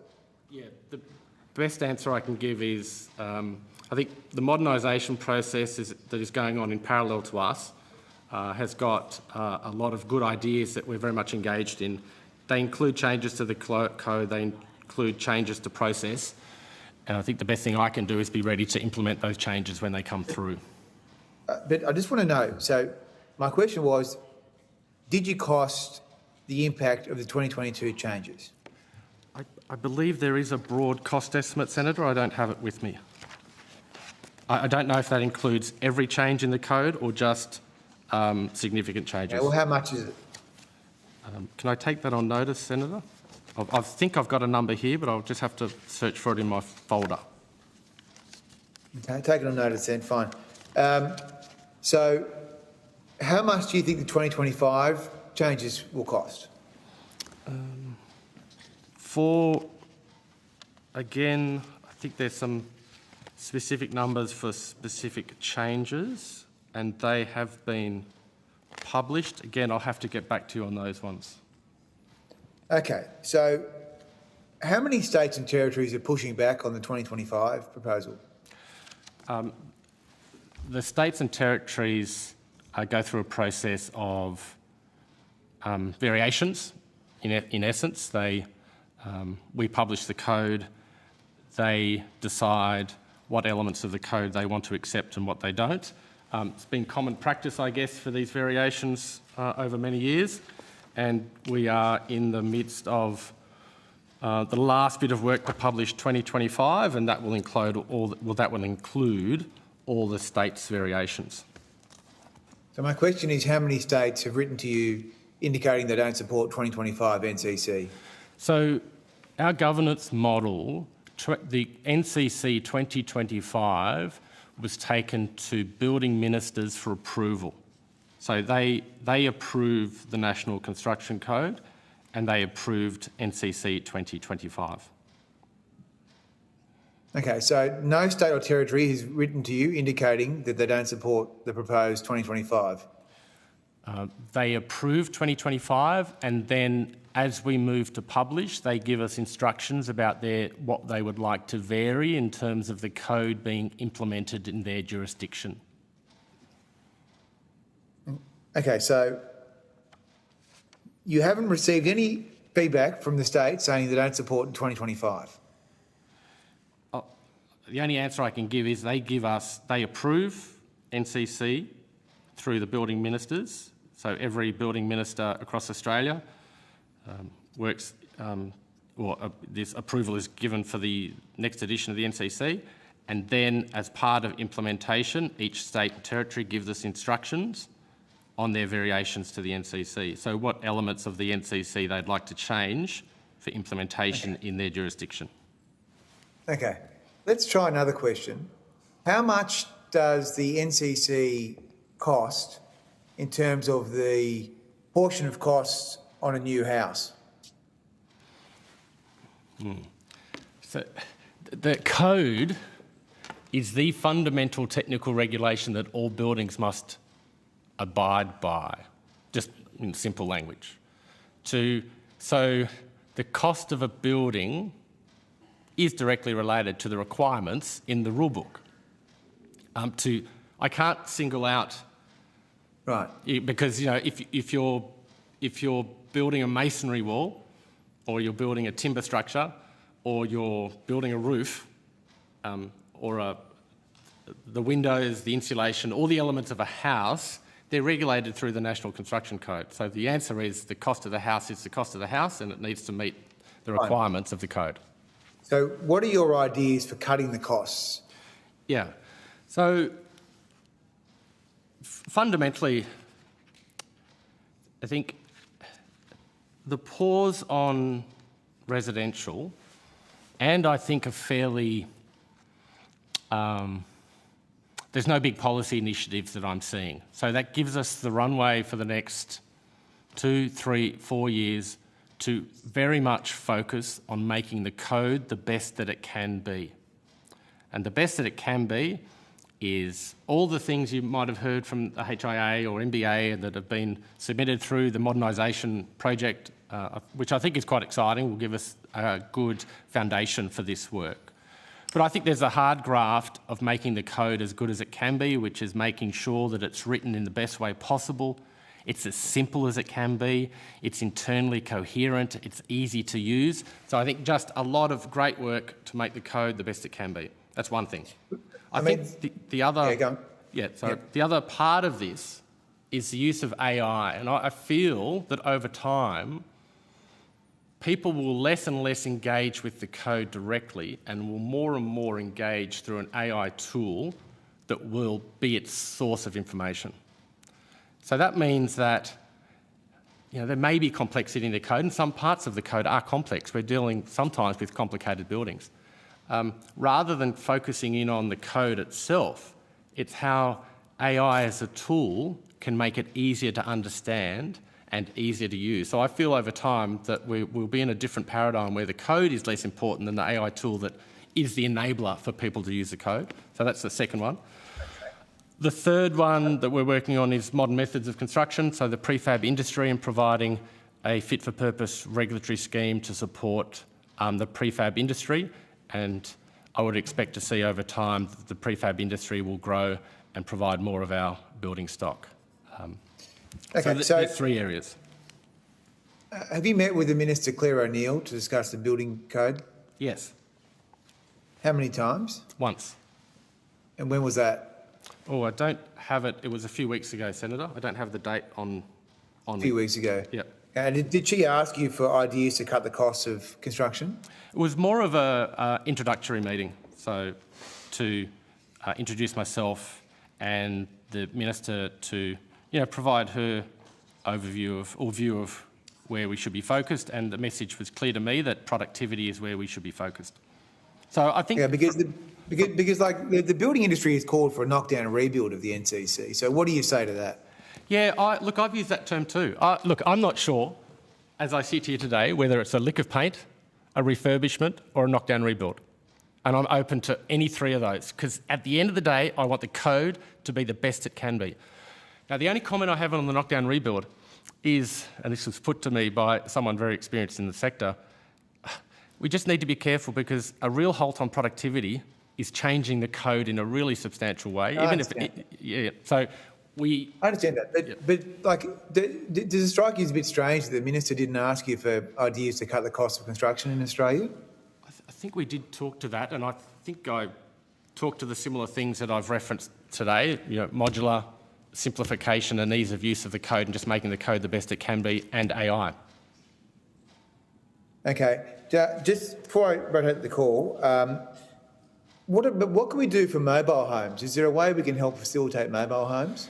Yeah, I've had this. I'm not across all the detail of mobile homes. I think at the moment, it might be fair to say that the code doesn't apply to mobile homes, depending on your definition, and different states have different definitions. So the code could certainly, if it was asked to, could look at mobile homes as a different class of building and attempt to create minimum standards for it.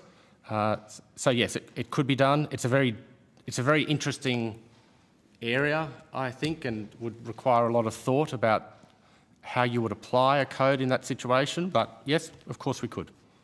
Yeah, I have more, but I'll just rotate the call now to Senator Grogan. Thank you, Chair. Appreciate it. Can you, in terms of a lot of the arguments about, I think the page count piece is a kind of ridiculous argument personally. I think the content, as you've outlined quite clearly, is much more important and what the impacts of that are. Be keen to understand where the practical terms for household safety, the introduction of various amenity pieces for the longevity of housing versus the kind of conditions and rules for keeping a house upright. How do you balance those out in terms of the essential safety and the kind of build for the future piece? Yeah, it's kind of the business as usual, isn't it? That's the role of what we do here. But it's worth noting that I guess the policy decisions about what is in and what is not in the code is a ministerial decision made through building ministers. My job then is to implement those policy decisions the best that we can.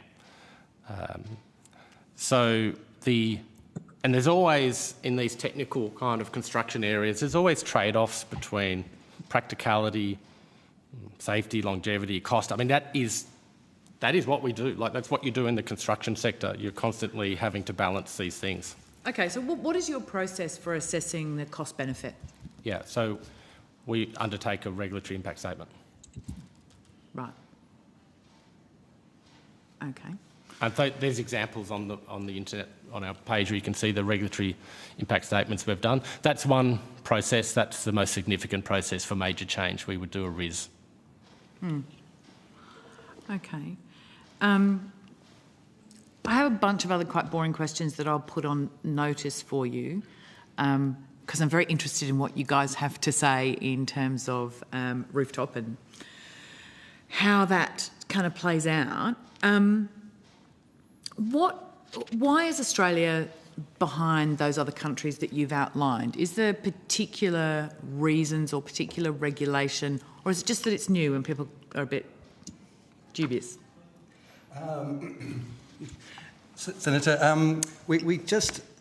most of our cities are flat and they ultimately have small skyscrapers. So we're about 800 in density compared to the rest of the world. So we have the highest real estate, but yet we're the flattest and have the least amount of density.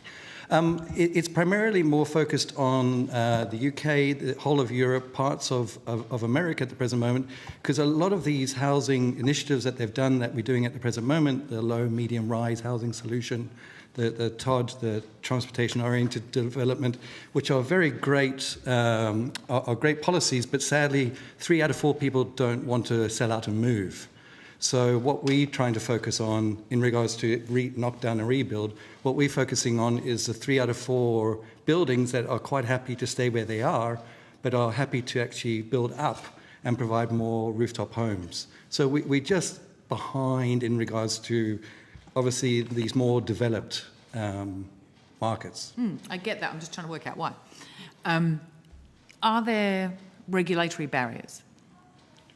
Yeah, so regarding the regulation, we have a barrier here in Australia. In other countries, for example, in UK, they have developed a policy framework for rooftop housing, and it's available. In Australia, we do not have something like that. We have had several meetings with different ministers in New South Wales and discussed the idea with them, and they are very happy and they are very supportive. But the point is that we believe it should be done at the national and at federal level, because this is the main barrier. It's the planning, problem. We need some sort of new regulation, and it can be adopted from other countries. That's not very complicated. We can help them to develop that policy framework. But if it's a planning problem, the planning occurs at the state level. Yeah, but the point is that if we do it in New South Wales, we're focusing on that in New South Wales.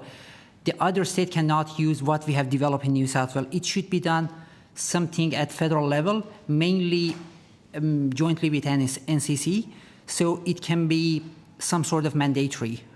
So do you see it as something that you would seek to have within the NCC? Yeah, I think it should be aligned with the NCC, yeah. Because part of that, rooftop development and airspace development is the use of MMC, or modern methods of construction. That's one of the key components of that, which we are missing in the current NCC version, which is being developed, and it will be released very soon as a certification scheme. But that's another problem, because the main idea behind the rooftop housing and airspace development is using the innovative technology. We would like to make it cheaper, but at the same time, we would like to make sure that it has the quality, it has the resilience, it has the energy efficiency criteria. So that's another problem. So it has there are several issues at the moment. One of them is the regulatory. The other problem is the misconception regarding these new type of housing. Many of the people are not familiar with that. We are working on that very closely with the ministers and also with different government body and industry stakeholder to train the community that this is the future of housing, and it has been done in other countries and it has been successful. In UK, more recently in America, and also in some Southeast Asian countries. So if we work on the basis that I think this sounds very interesting, so I'm not looking for a defence point. I'm looking to understand what do you need to be able to progress or, explore the sort of feasibility in the Australian landscape, and what barriers would exist. So obviously the community is not well experienced on this in Australia, so there's an awareness piece. But then in terms of, building on top of existing buildings, what are the challenges? Well, we've got primarily it's seen as a niche kind of housing solution where we're wanting to get it to be more of what we call a proper supply channel. So it's recognised, I guess, and has its own little part or chapter in the NCC. But primarily what would speed along would be having a targeted assessment program. Okay. So actually where you have granny flats presently can be approved by CDC, a complying development. Same thing with a new rooftop home. We could actually expedite this particular part right the way through council, as well as obviously having a playbook, I guess, primarily of what all the individual participants can actually understand and see through. But the other big opportunity is not just residential and commercial buildings going up, but government buildings have a lot of airspace and infrastructure available around them. So where we see airspace sitting is we either build from new in greenfields, we knock down and rebuild in our cities, and what we're saying is we want to fill in the gaps in and around our cities where we have the infrastructure, where we need the key workers to be, where we need more homes to be built. And 3 out of 4 don't want to knock down their buildings. They're quite happy where they are. So what we're saying is let's use this as a capital option, generation option, where buildings can actually build new rooftop levels and use those funds to actually regenerate their buildings. So we can actually bring all those buildings up to today's standards. So are there particular types of buildings that are used more widely for this kind of development? Primarily, we've been focused on residential. A lot of it has been in strata, so apartment buildings. So on top of apartment buildings? Correct. Okay. And in terms of the materials, you're heavily focused on the new, more modern construction scenarios, and I assume that part of that is about weight and how you actually get it where it needs to go? Do you want to unpack that a little bit? Yeah, of course. So we're trying to expedite. Obviously, with people, the owners will stay living in their buildings. They're not kicked out or sent away. We're actually we are replacing the roof and going up while they're still there. So we're actually trying to do them off-site, so it's a quicker build, as well as to obviously take away all the noise concerns in parking garages and pouring of the concrete. We can actually convert that kind of 1 year management down to about several weeks. So sort of a prefabricated scenario, correct. Bring it in. We're using cross-laminated timber, which is compressed. It's stronger than concrete and lighter than steel. We fabricate it off-site. We come along. We ultimately cover the whole building with plastic and then remove the roof, put the new roof on, and then obviously upgrade the building while we're there. Okay. So your big asks, a targeted assessment, more awareness, A chapter in the NCC? Yes. What else? Well, it would be funding. So obviously understanding, trying to roll this particular out, similar to what they have done in modular builds to get the community aware of it primarily. But it's seemed overseas anyway, it's the most sustainable housing solution available.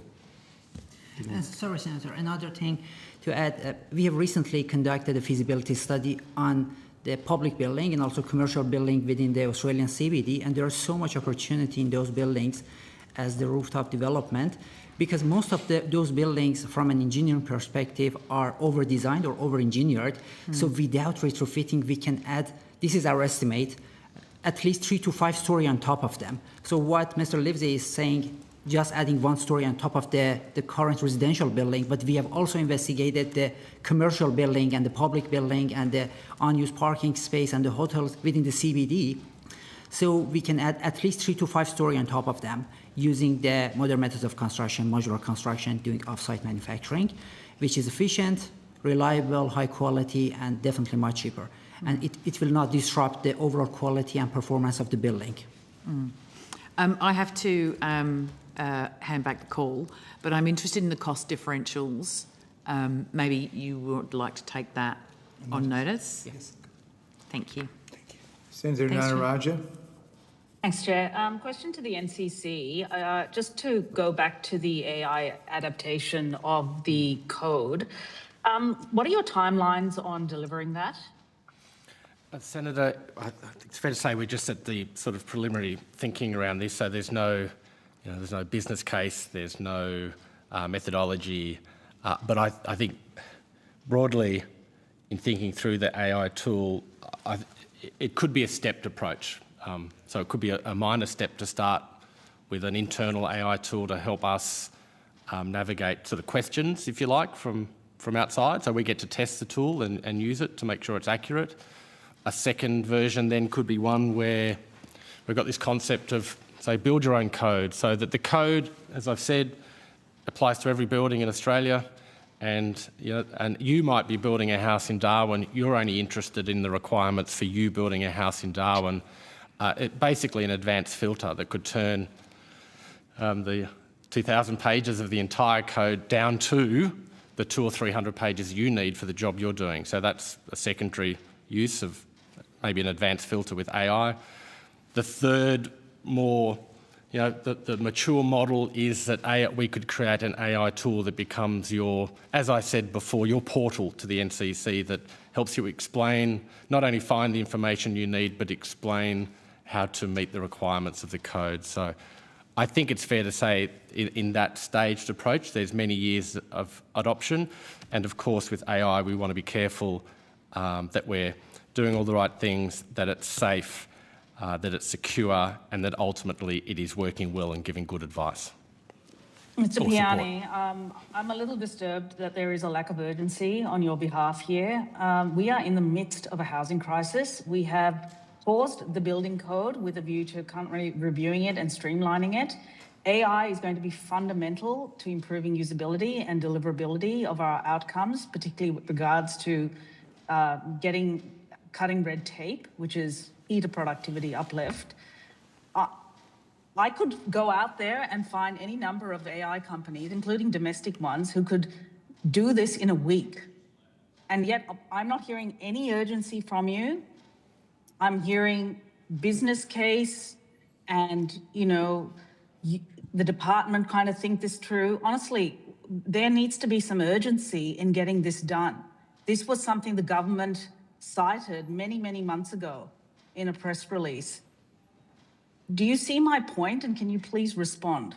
Yeah, it is a good point, and I didn't want to give the idea that it's not urgent. I guess I was just trying to set out the process and the care that we need to take.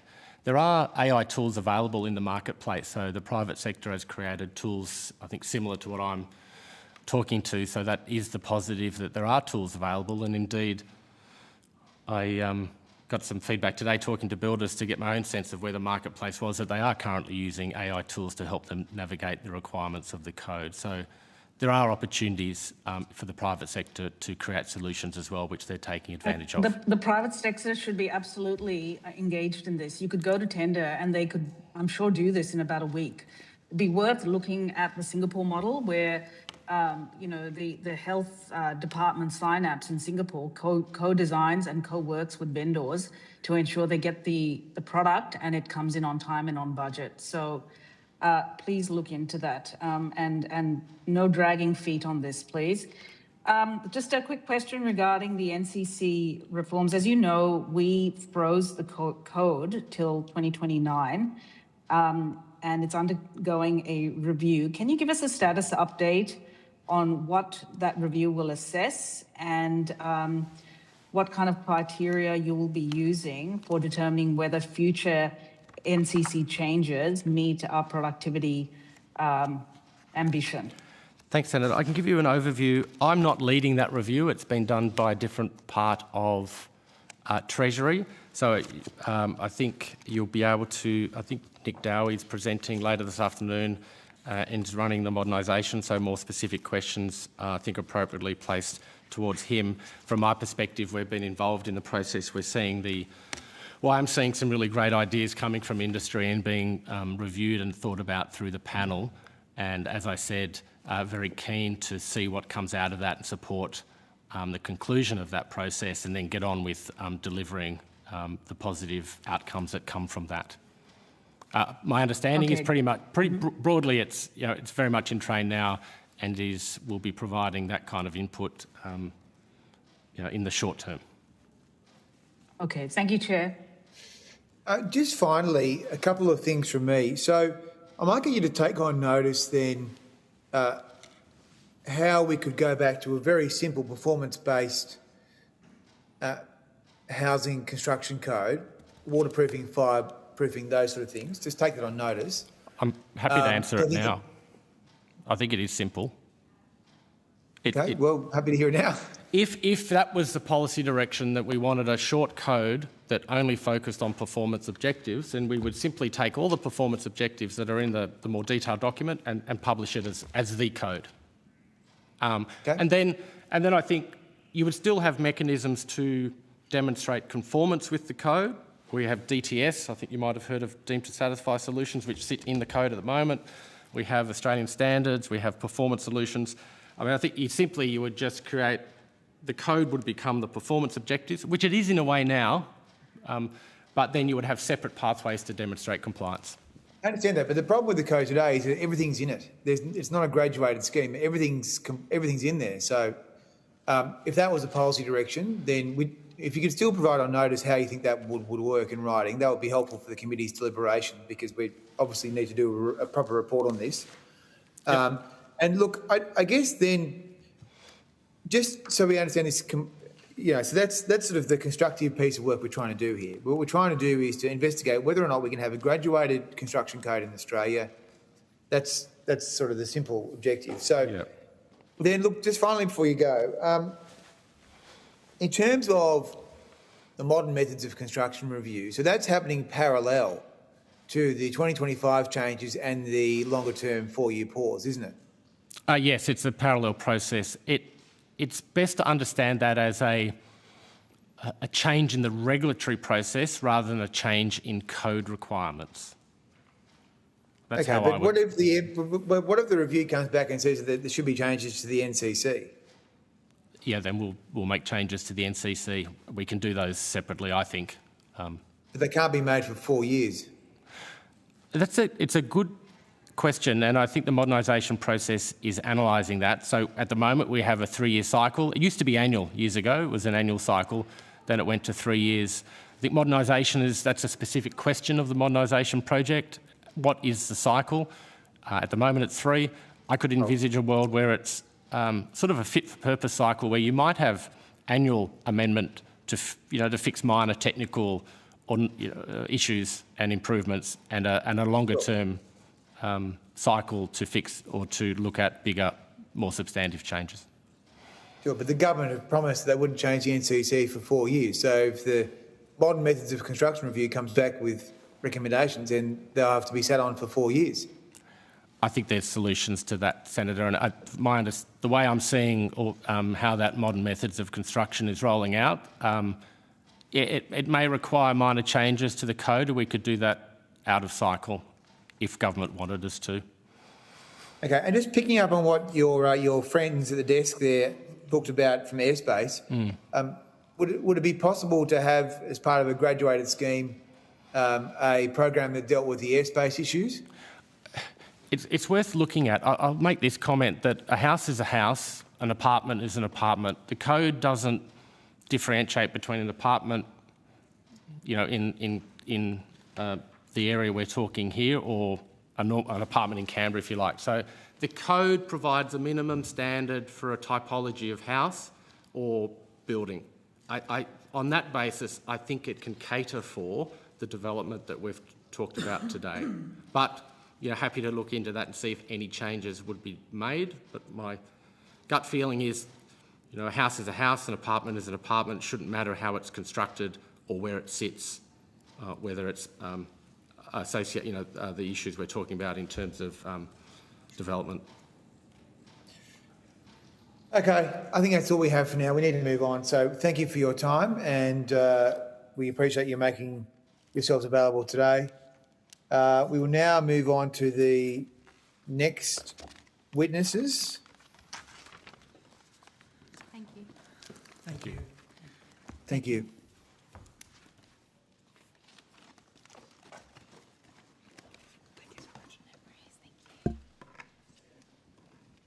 So I now welcome representatives from the Building 4.0 Cooperative Research Centre, Master Builders Australia and Smart Crete CRC.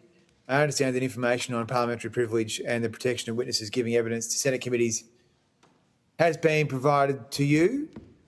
For the Hansard record, I will now ask people to please state their full names and the capacity in which they appear once people are able to sit down at the desk, if they are in Canberra, or I understand some are online. So we'll start with the Building 4.0 Cooperative Research Centre. Please state your names.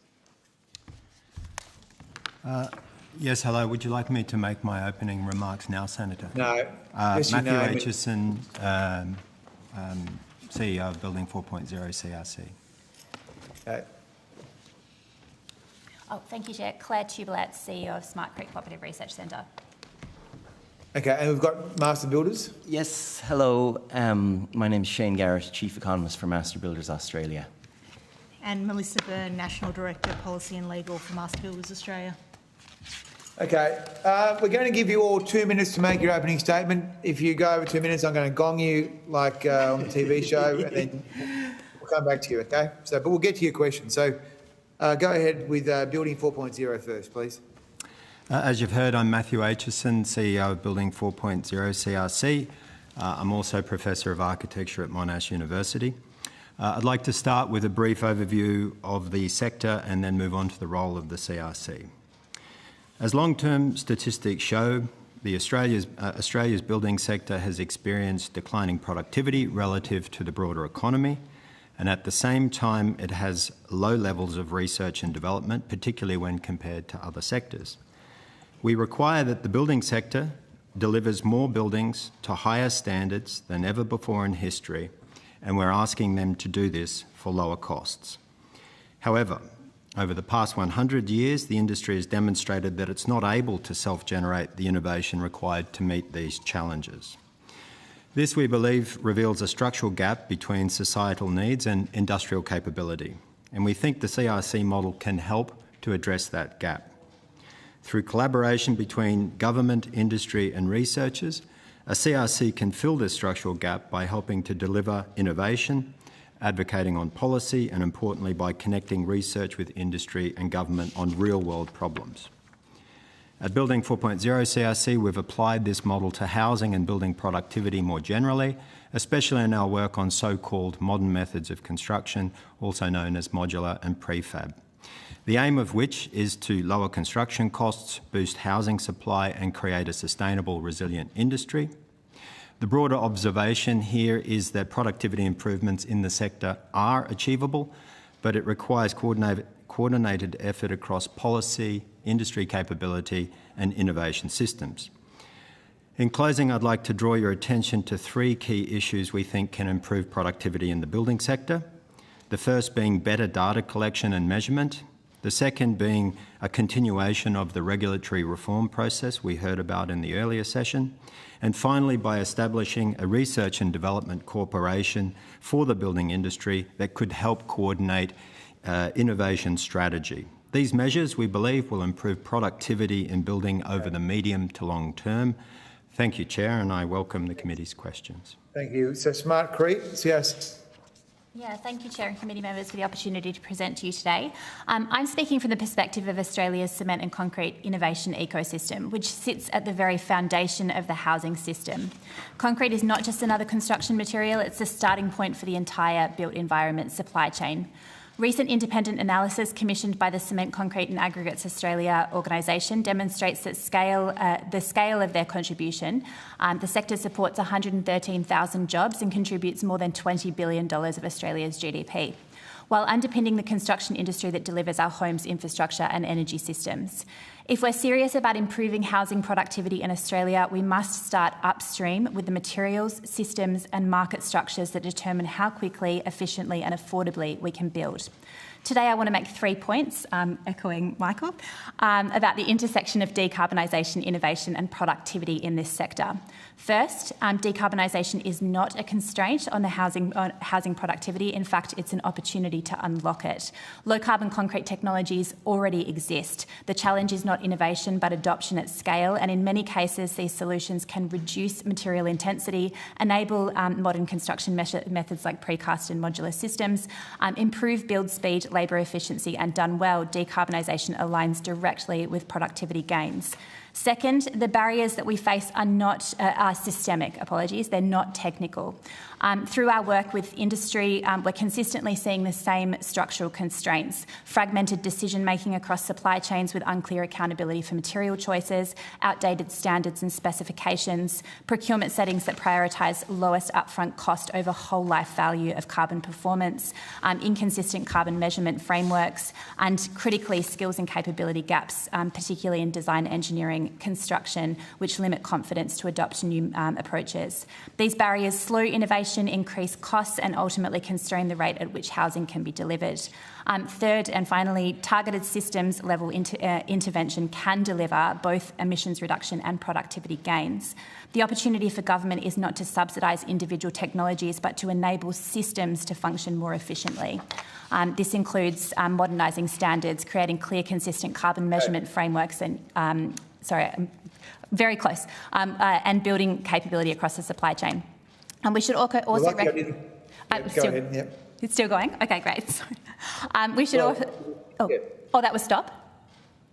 Yep. We need to get there onto the next person. So, Master Builders. Thanks, Senator. Could you maybe table that statement? Yeah, happy to. Thank you, Chair, and thank you for the invitation to appear today. As we are probably aware, construction industry productivity is a shadow of its former self. The industry has suffered a 7th consecutive year of decline, with productivity now being 21.5% lower than it was just over a decade ago. The damage is visible right across our industry, but we pulled a few key examples from the residential building sector. Right before the pandemic, it took just under 9 months to deliver a new house. By last year, the typical build time had stretched to 11.5 months. Delays are even worse in the higher density side of the market. It now takes 33 months, just under 3 years, to create a new apartment. This is in stark contrast to the 21-month build time a decade ago. And it won't surprise anyone that longer delays magnify building costs. The cost of building a new house now is 47% more expensive than it was right before COVID. There are many cases where unfavourable productivity torpedoes the financial viability of prospective housing developments. This deprives us of the many new homes that we so badly need. And while we are supportive of the Housing Accord target, it is looking further and further, harder and harder to achieve. And all this has occurred because of one thing: worsening productivity in the building and construction industry. And this was the case even before the crisis in the Middle East came our way. Events over the past 6 weeks have thrown up a new and very urgent set of productivity challenges for our industry. In an industry where fixed price contracts are so prevalent, collaboration, flexibility and understanding needs to be provided by our industry's clients. As one of our biggest clients, we ask that government engage with our industry in a collaborative and accommodative fashion when it comes to managing the cost increases arising from these events outside of our control. In these uncertain times, our industry needs to be spared destabilising policy changes that do not improve productivity. For example, increased housing taxes through restrictions on capital gains tax discounts or negative gearing would be counterproductive. Equally, we must do more to shore up our workforce, both in terms of the domestic pipeline and skilled migrants. Without the people we need to build the houses, apartments, roads, for example, we will never tackle our productivity challenges. Early last year, before the Middle East crisis, the productivity... You wind up, sorry. No problem. Just flagging the Productivity Commission's report on productivity in the housing sector and the adverse impact of regulation on housing costs. They cited an additional $320,000 per new house in relation to regulatory imposts. And I'll leave it there, Senator. Okay, thanks everyone. Look, we just got a lot of questions to get through and a lot of hungry senators, so let me just start with the master builders. So, look, to go to the chase, there's been a lot of discussion this morning about the NCC and the cost increase that it has imposed. Do you have any sense of how much the 2022 edition added? We can provide some more detailed figures on notice, but it was around, well, the energy efficiency provision certainly added up to $10,000. Yeah, it's been cost in detail by other independent bodies. The Productivity Commission had a look at the gross imposts imposed by regulation on home building, and when it comes to, say, a new detached house, regulation has been found to add up to $300,000 to the cost of a newly built home. But figures have been calculated by minds greater than my own, so we can certainly round that up and provide it to you at a later date if that's suitable. So what about the proposals on the NCC that are currently on foot? Yeah, well, effectively, with the NCC at the moment, the government is proposing to make some changes in 2025, or 2026 I should say, even though it's called 2025, it's a bit confusing. And then there'll be a 4-year freeze. So, I mean, do you think that's ambitious enough? we are supportive of the process. We are getting good engagement from government.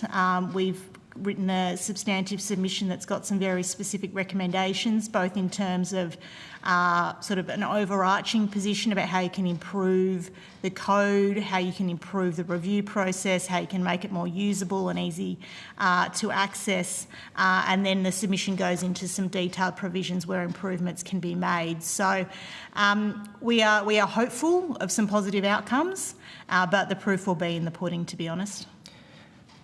So, like, what do you... This is a dumb question, but most of my questions are dumb, I suppose. But what do you think are the most basic elementary things that should be in the house building code?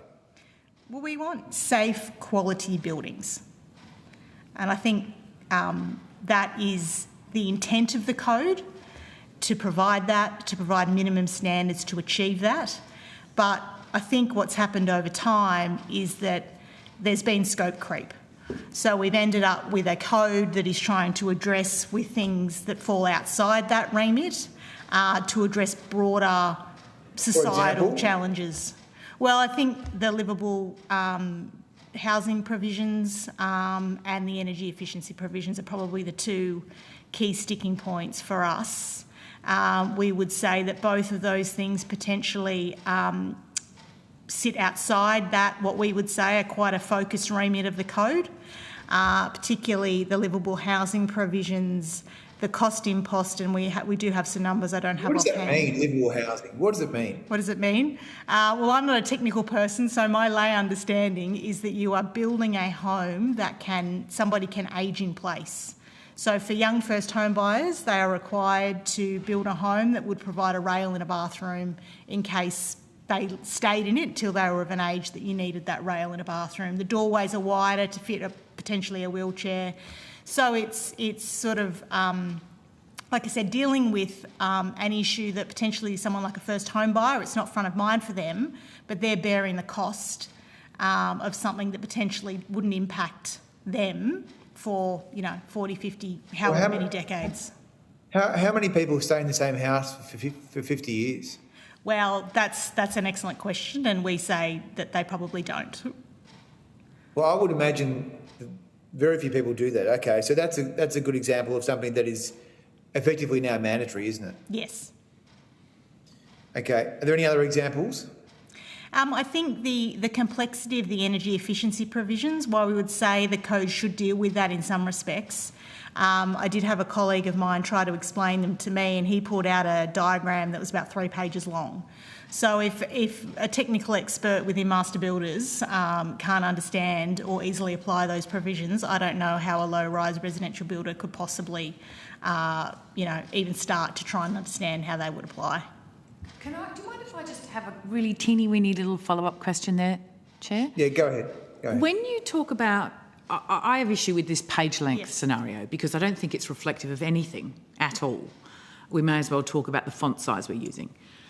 The reality of a 3-page diagram, your people can't unpack that. Why is that? It's a bad diagram or...? I would say there's some complexity in the drafting, first of all. So one thing that we discovered on reviewing the code is the inconsistencies and complexity in the drafting make it very difficult to use in a practical way. So there's that element.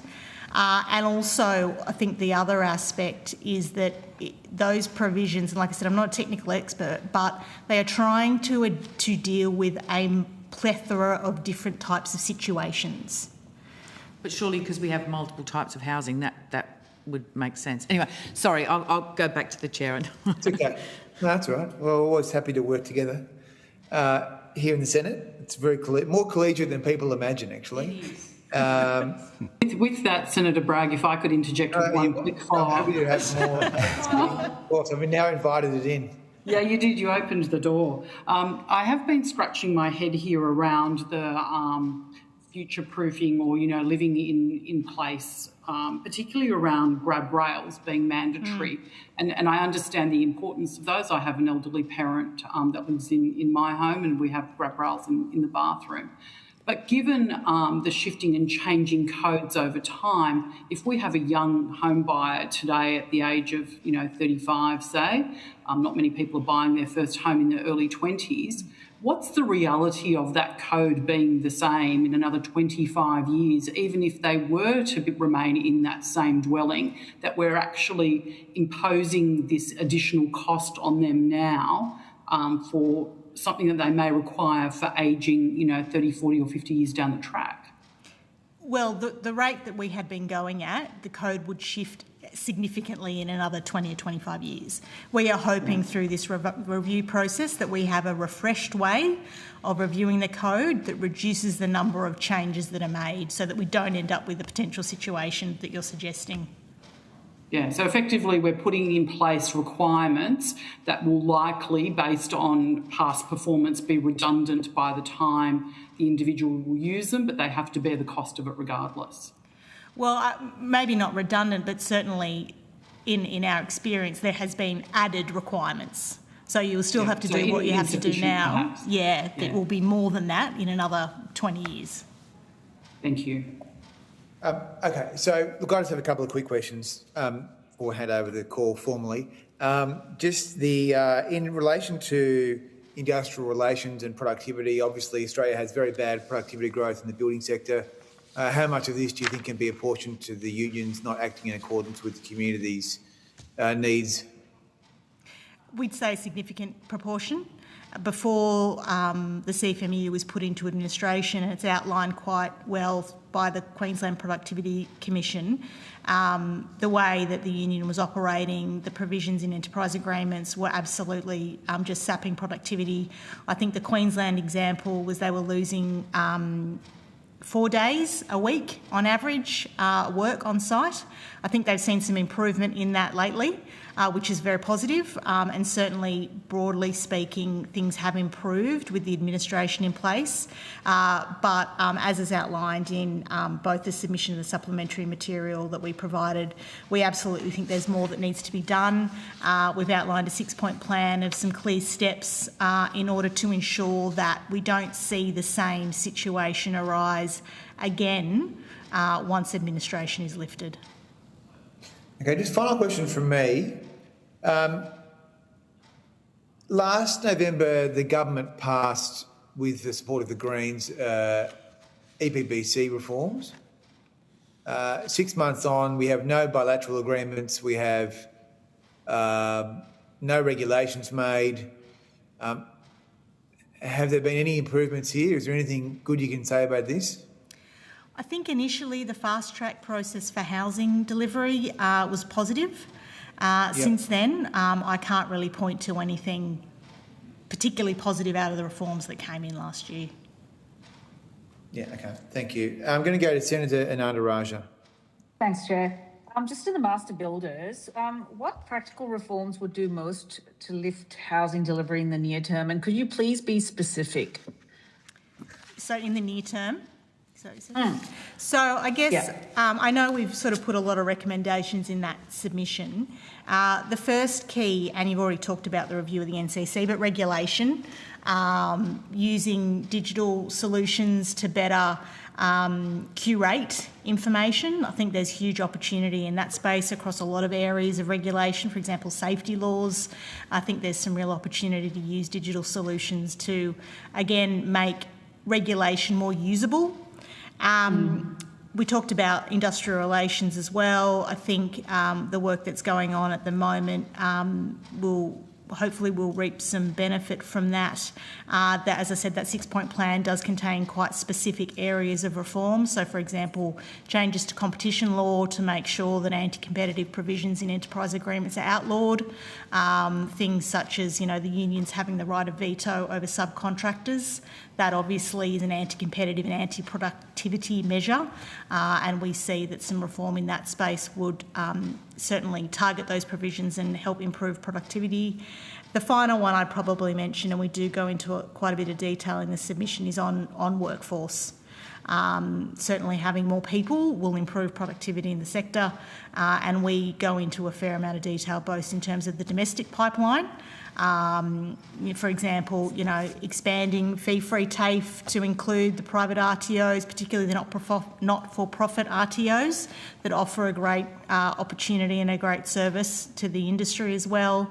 The way incentives are structured could be improved so that they are staggered throughout the life of an apprenticeship rather than either being more front-loaded, which we do often see.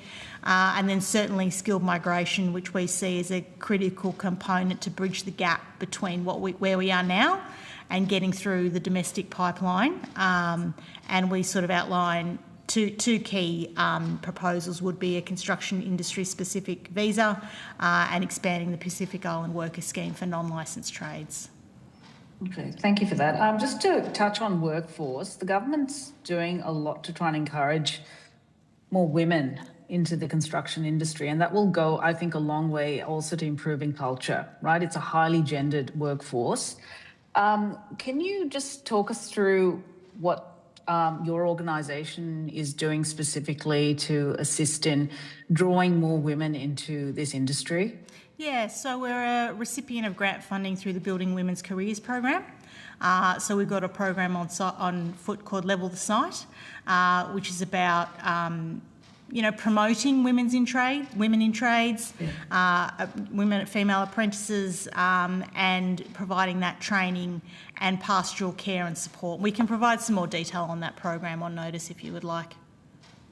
That would be amazing. And also just give us a status update as to, what you think needs to be improved or feedback from some of your companies as to what we need to do to improve it as well, because I think it's critically important we get more women into the industry. With regards, I think it's also interesting that your top ask was actually around a more usable digital solution.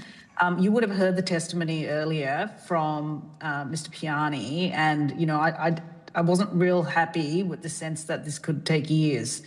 I mean, if we gave it to a bunch of uni students in a hackathon, they would get it done in about 3 hours. I actually do believe that. Can you just tease out what sort of urgency you think we should apply to improving the digital solutions with respect to the NCC?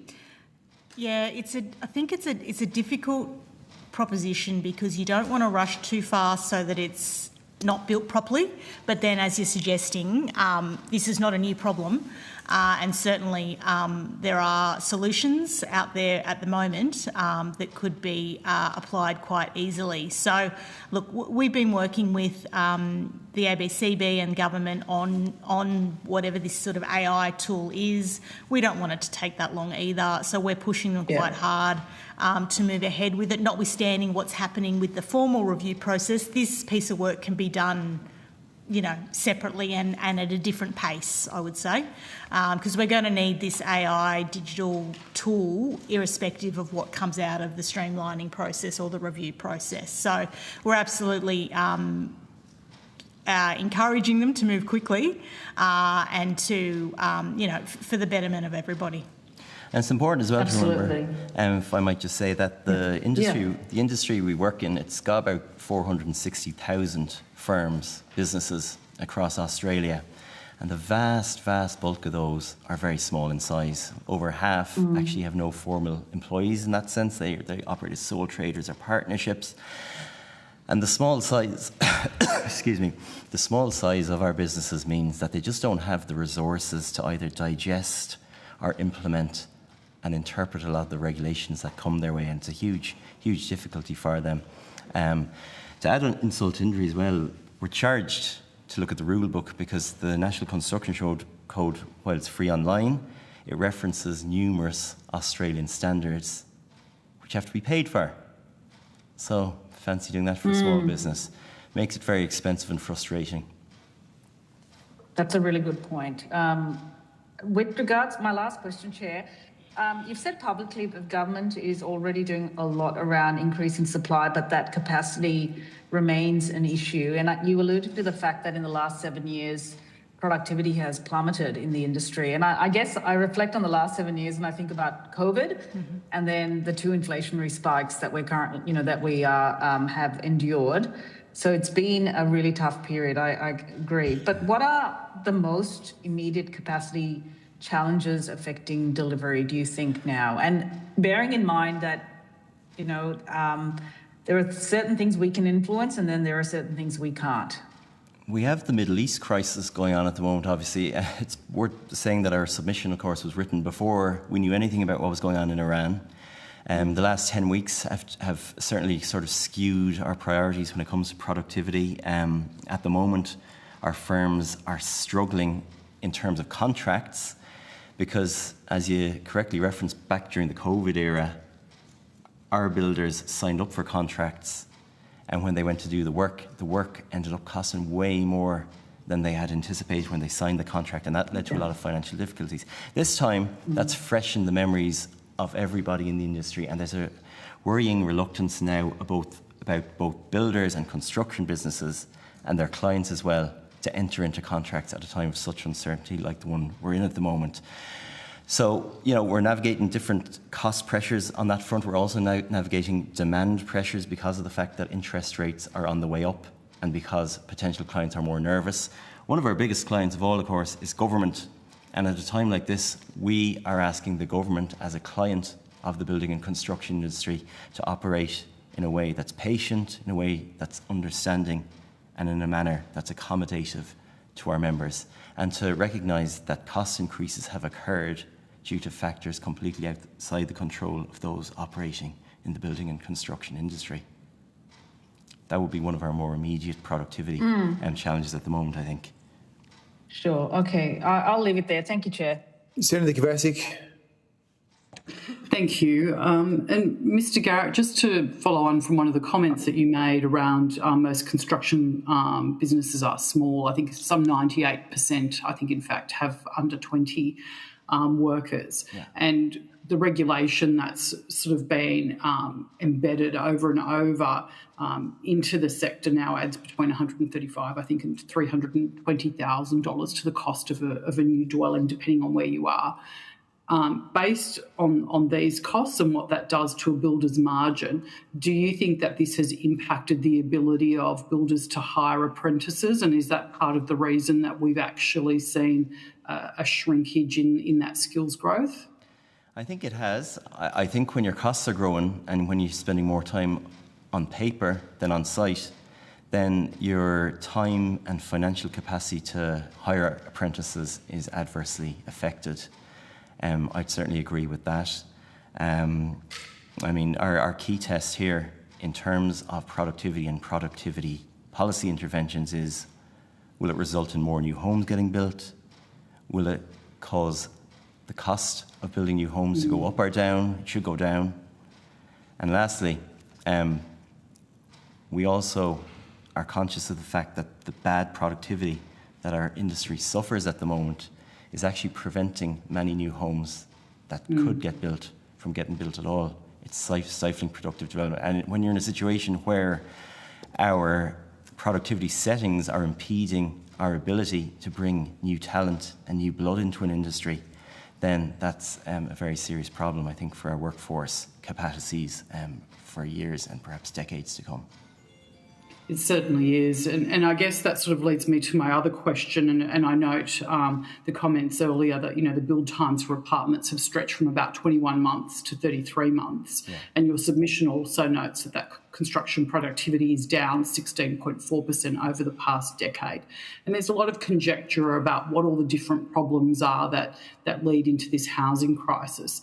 But ultimately, in plain terms, if we look at that productivity decline and we look at the increased time it takes to build those apartments, what does it actually mean for young people who are trying to purchase their first dwelling, whether they are, trying to buy an apartment, in Sydney, Melbourne or Brisbane, or their first home in a regional centre?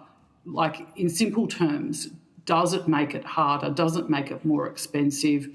And are the guardrails we've created, are some of them unnecessarily high and unnecessarily difficult? They're actually stopping the construction of the very homes that we need. Yeah, absolutely. Productivity is the symptom, and you can see the sort of signs of the illness in terms of the costs of new homes, the amount of time it takes to deliver new homes, and then the sheer volume of new homes that get built or don't get built as it happens. We just put out our latest set of forecasts just last month during March, and we reckon that we're on course to undershoot the Housing Accord target by about 205,000, and that's worse than it was 6 months ago. And unfortunately, based on what's going on in the Middle East, which our forecasts don't fully incorporate, we reckon it could be worse again. Now, in terms of first home buyers, if it's more difficult and if it's more expensive to build new homes, what happens?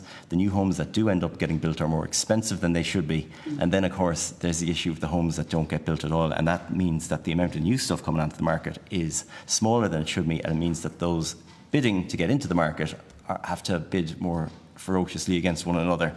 And it just makes it all the more difficult. It's not just about the construction industry either. It's about the fact that housing is a huge part of the household budget. It eats up a huge amount of the pay packets of people. And when you've got housing unaffordable and very expensive, it has negative knock-on impacts for the rest of the economy too. The labour market is skewed. So when you have to fight harder and pay more for a house, it means that wage pressures in the economy will tend to worsen. That hurts our ability to generate jobs, it hurts our ability to innovate, but it also hurts Australia's ability to trade and interact economically with the rest of the world. It makes us a more expensive place for foreign companies to invest in, and it also makes our exports and our service exports to overseas much more expensive. So it's the kind of epicenter of all of this is housing, but it can kind of infect and contaminate things right across the whole economy as well. Thank you. In your submission, you propose a National Construction Industry Compliance and Corruption Agency with cross-jurisdictional powers and extending competition law to cover the CFMEU and the CFMEU's conduct. If the CFMEU administration ends in 2029 without deeper reform, what impacts do you believe, based on the evidence that the Master Builders has seen, as to what happens next to productivity and to the construction pipeline? Well, we'd have concerns if more fundamental reforms weren't taken to prevent what we have seen in the past. I mean, we've got decades of Royal Commissions inquiries, and most recently the Queensland Commission of Inquiry and the evidence of conduct that has happened in the past. And I think that goes to show that it does re-emerge. Even if you think you've got rid of it the first time, it has a tendency to find its way back. So we are looking for the government to take more significant steps to make sure that once administration is lifted, and that administration does go for the full term as the very first issue, but that we need more structural change to ensure that we don't just repeat the mistakes of the past. Would that structural change, in your view, include reforms around anti-competitive behaviour? Because I'm thinking about the fact that a union can effectively veto which subcontractors a builder can use, and that's conduct that would normally raise serious competition concerns in any other industry, but not in construction. So why isn't that treated as anti-competitive behaviour, and what beneficial outcomes could we see if it was treated as anti-competitive behaviour? Yeah, I think there's two technical reasons as to why it doesn't get triggered. One, under the competition laws, there is an exemption for industrial relations matters, sort of broadly speaking. So the remit of the ACCC doesn't necessarily fall within that space. Secondly, I think that there's a challenge in terms of the resourcing of the ACCC. And their capacity to investigate, interrogate and run matters in respect of these anti-competitive behaviour where it may fall within their remit. So to us, they're sort of the two key challenges, and so our solution to those is to look at that IR exemption under the competition laws. We think that there are ways to reform the legislation that don't that wouldn't impede enterprise bargaining more generally. And secondly, that the ACCC is appropriately resourced to make sure that they can do the work they need to do to make sure that this behaviour, which is not only anti-competitive, but as we've been discussing, is counter to productivity, can be highlighted and then dealt with. And they normally go hand in hand, anti-competitive and impacts to productivity. Yes, absolutely. Chair, do I have any more time, or am I done? Got another 45 seconds. I'll be very, very quick for Building 4.0 and CRC. I'll do my best. You make some comments around regulatory reform. Are you able to tell me the three, and this could be on notice, biggest regulatory barriers preventing Australian builders from adopting prefab and modern methods of construction at scale right now? And also, are the lending policies of Australia's major banks one of the barriers to adopting prefabrication at scale? To the last question first, yes, the banking and lending system has not favoured prefabricated building. We're aware that there's some work currently being done by the Commonwealth Bank of Australia to develop a new product. Hopefully that will be forthcoming soon. Back to the three biggest problems facing prefab as it applies to Australia's building codes. I think one, I would say that prefabricated building products are transportable. So that means they tend often to go across local and state borders. So that's an issue because we actually don't have a unified national code. I also think there's a lot of duplication around inspection mandates. And again, that can range from local to state, but also trade-based codes. And I would just point to our support and the fact that we're working with the ABCB on their so-called voluntary certification scheme, which we think is a big step in the right direction to ensure that Australia's nascent manufacturing and prefab industry can make the products that the industry needs in the future. Thank you, Chair. Thank you, Senator Grogan. Thank you. We might stick with that line. Obviously, there's a lot of interest. There seems to be, from what I can gather, a lot of really positive aspects to sort of new modern types of construction materials. Now, you were just unpacking those issues there, those three biggest issues there. Can you just sort of outline for us what the evidence is that we have in terms of showing that those issues contribute to better productivity? Can I give you a very specific example on this one? That would be beautiful. Yep. So if we look, for example, at concrete 3D printing as a potential pathway in order to address, for example, the trades deficit. And I was actually going to ask you that question very specifically. So, yes. Yes. So this is an example where the codes at the moment just are not supporting what could be a huge productivity uptick and an ability to meet a higher construction speed for housing. At the moment, the way that the codes are structured, 3D printed houses can't be certified for occupancy under the codes. So what that requires is a performance mechanism. So it would mean that an individual... Just to slow you down a little bit, sorry, because I just want to really understand this. Is it that you can't, or that there isn't a reference in the code? Because they're quite different. If there's a prohibition versus whether there's just no standard. You're right. It's a good classification. So there's no reference at the moment, which means that in order to get an occupancy certification, you need to have an engineer certify the performance of, say, a 3D printed wall structure. So that obviously adds cost.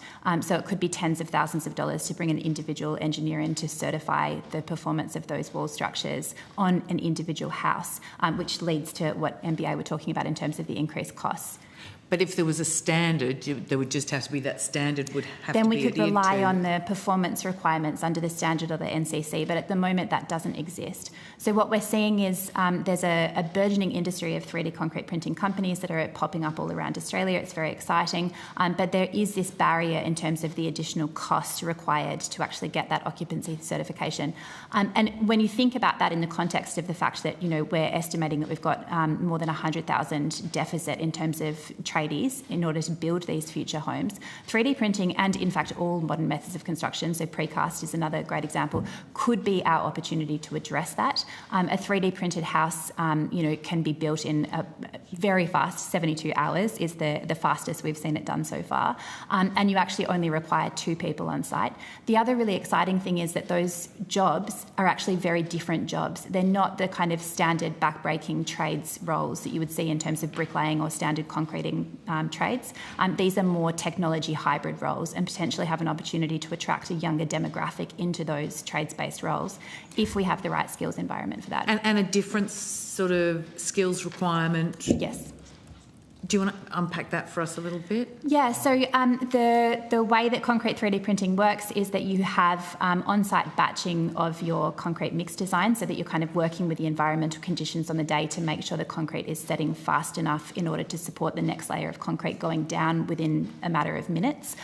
So the roles that we require there are people that are able to use the robotics technology, use the decision support tools that are telling them those environmental conditions and how to change the batch environment. You know, again, it's not someone on a wheelbarrow. It's someone that's using a highly sophisticated piece of machinery.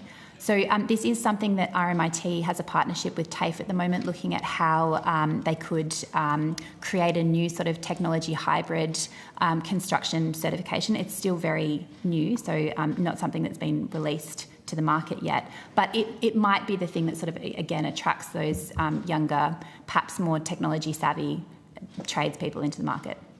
Okay. And do you see, I'm just seeing this as sort of 2 very individual streams of construction. How much utilisation of these new types of products have you seen? At the moment, there are 3 houses in Australia. 3. Wow. Yeah. But the capacity is huge. So the demand that the companies that have built those 3 houses so far are seeing for future production is huge. Again, it's just a question of making sure that the market and regulatory structures actually allow them to deliver at scale. How's the industry looking at this? So is the sort of traditional methods, are people reluctant, interested, engaged? I think generally there's a great enthusiasm from particularly consumers in terms of these new materials. There are challenges in terms of the scale of the buildings and the infrastructure that we can create. So at the moment, globally, I think the highest is a 3-storey dwelling has been achieved, I believe, in the US with 3D printing. But the technology that we have here in Australia is limited to a single-storey dwelling, and so it means that it really only suits a sort of detached or semi-detached, single-family home. We're not talking major infrastructure, but the technology is developing, and down the track, I think we'll certainly be able to use it in more applications. In terms of commercially, there is some interest from the major construction firms to start incorporating this, but it's still, I think, seen as a novelty rather than the future of construction. So would you, either of you, would you think that this would just become a part of the industry? There is a tendency in the grand world of politics for people to sort of like firmly lock and load on a black or a white kind of approach to things. Is this a kind of, would you see this as a new type of build? Not that it's actually going to take all of the construction industry over? Obviously, with the kind of capacity that it's... I'd say there's an element of both. It's certainly got the capacity to augment and supplement the current construction methodologies. Again, as we start to address major issues like trades shortages, it does have the capacity to take over some of that standard construction methodology. But yeah, I think it is definitely also a pathway into new. There are some pretty exciting opportunities for 3D printing where standard construction methods might not be as applicable. For example, if you were to pair 3D concrete construction robotics with, say, LiDAR scanning of an environment, you wouldn't necessarily need to do the same amount of ground remediation work that you might need to do for standard construction to sort of get a level, you could just print to the environment. And in fact, some research has been done in the US around, for example, pedestrian bridges and how those could just be printed into, the sides of banks on rivers rather than doing that initial kind of groundwork. So it's possibly going to open new markets, but I think, it will also supplement the current construction methodologies. Any risks? So we've got some projects in Smartcrete CRC that are demonstrating that these 3D printed structures perform exactly as a standard wall structure. So as far as we're seeing it, no, as long as mix methodologies and curing times and, as long as performance requirements are adhered to, we're seeing that they're performing as expected for the performance requirements of the code and the standards. Senator, I guess one way I would come at that question and innovation more generally is that McKinsey have a horizon system that they use for different types of innovation, Horizon 1, 2 and 3, with Horizon 1 being the most immediate and 3 being a sort of a 5 to 10 year window. I think some of the work that Claire's talking about and some of the work that we've done in this space as well is maybe able to be put into that Horizon 2, Horizon 3 zone, whereas the bulk of the work, I guess, our CRC has been doing is really in that Horizon 1 zone, so things that we think we could duly apply in the next 1 to 2 years. And so I think that's just one way to classify the broad spectrum of innovation opportunity that's out there at the moment. And do you have anything else to add? Because obviously you don't deal with just concrete, you have a broader remit. Correct. Different remit, obviously. It'll have to be the last question. Last question. Thank you, Chair. Yes, we do. In fact, we seek to be what we call material agnostic because we see that to get the kind of uplift in capacity and capability that we need to reach the targets that, as our colleagues from Master Builders have said, we're missing, we need to draw on all quarters of the industry. So that means timber, that means steel, that means concrete, and it also means hybrids of all kinds of those. So we're working on quite large projects to try to systematise and create systems of building products which can be made at scale by the local industry. and we've been working quite hard over the last 2 years with the New South Wales government on that project specifically. Okay, thank you very much. Thank you. Look, we thank you very much for your evidence today. We now need to move to the next witnesses. So if you've taken any questions on notice, please return them by 5 p.m. Wednesday, 6 May. Thank you. Thank you very much.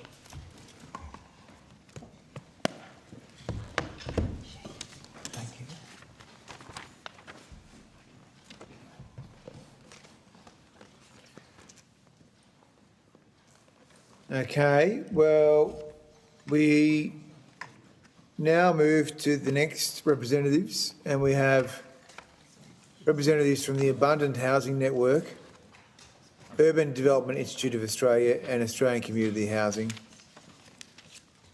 I understand the information on parliamentary privilege and the protection of witnesses giving evidence to Senate committees has been provided to you. For the Hansard record, we will ask people to please state their name and capacity in which they appear, starting with the Abundant Housing Network. Yeah, my name's Jonathan O'Brien. I'm the spokesperson for the Abundant Housing Network Australia. Okay, Urban Development. Hello, I'm Andrew Mino. I'm the Head of Policy and Government Relations for Urban Development Institute of Australia. Community Housing. Mark Degatati, the CEO of Australian Community Housing. And I'm Alexandra Raphael, the Director of Policy at Australian Community Housing. Okay, we're going to give you all 2 minutes each, and if you go over 2 minutes, you get gonged and you have to put your piece of paper on the record and we'll record it for all time. So, Abundant Housing Network. Yeah, sure. So our submission to the inquiry really mainly focused on this question of the national settlement strategy. And our position on the national settlement strategy is very much that it would function mainly to make Australia poorer. This is on sort of the basis of 4 or 5 key points. One, the erosion of national productivity. So Australia's large cities are very much the engines of our economy. 80% of our economic activity occurs on just 0.2% of the land. So diverting workers by force or by coercion to regional areas through urban containment would create what we would call a productivity ceiling. It would deprive workers of higher wages and the more productive work to be found in dense, high-matching labour markets. Because the purpose of a city is not that everyone has a job, but it's that everyone has access to the best job for them, the job that maximises their productivity, their well-being, their happiness, and their contentment in life. One of the sort of things that has been posited, for instance, is that you could decentralise, say, for instance, via our public sector, right? You can move agencies into regional areas or into suburbs. The big problem with that is, we have dual income households typically.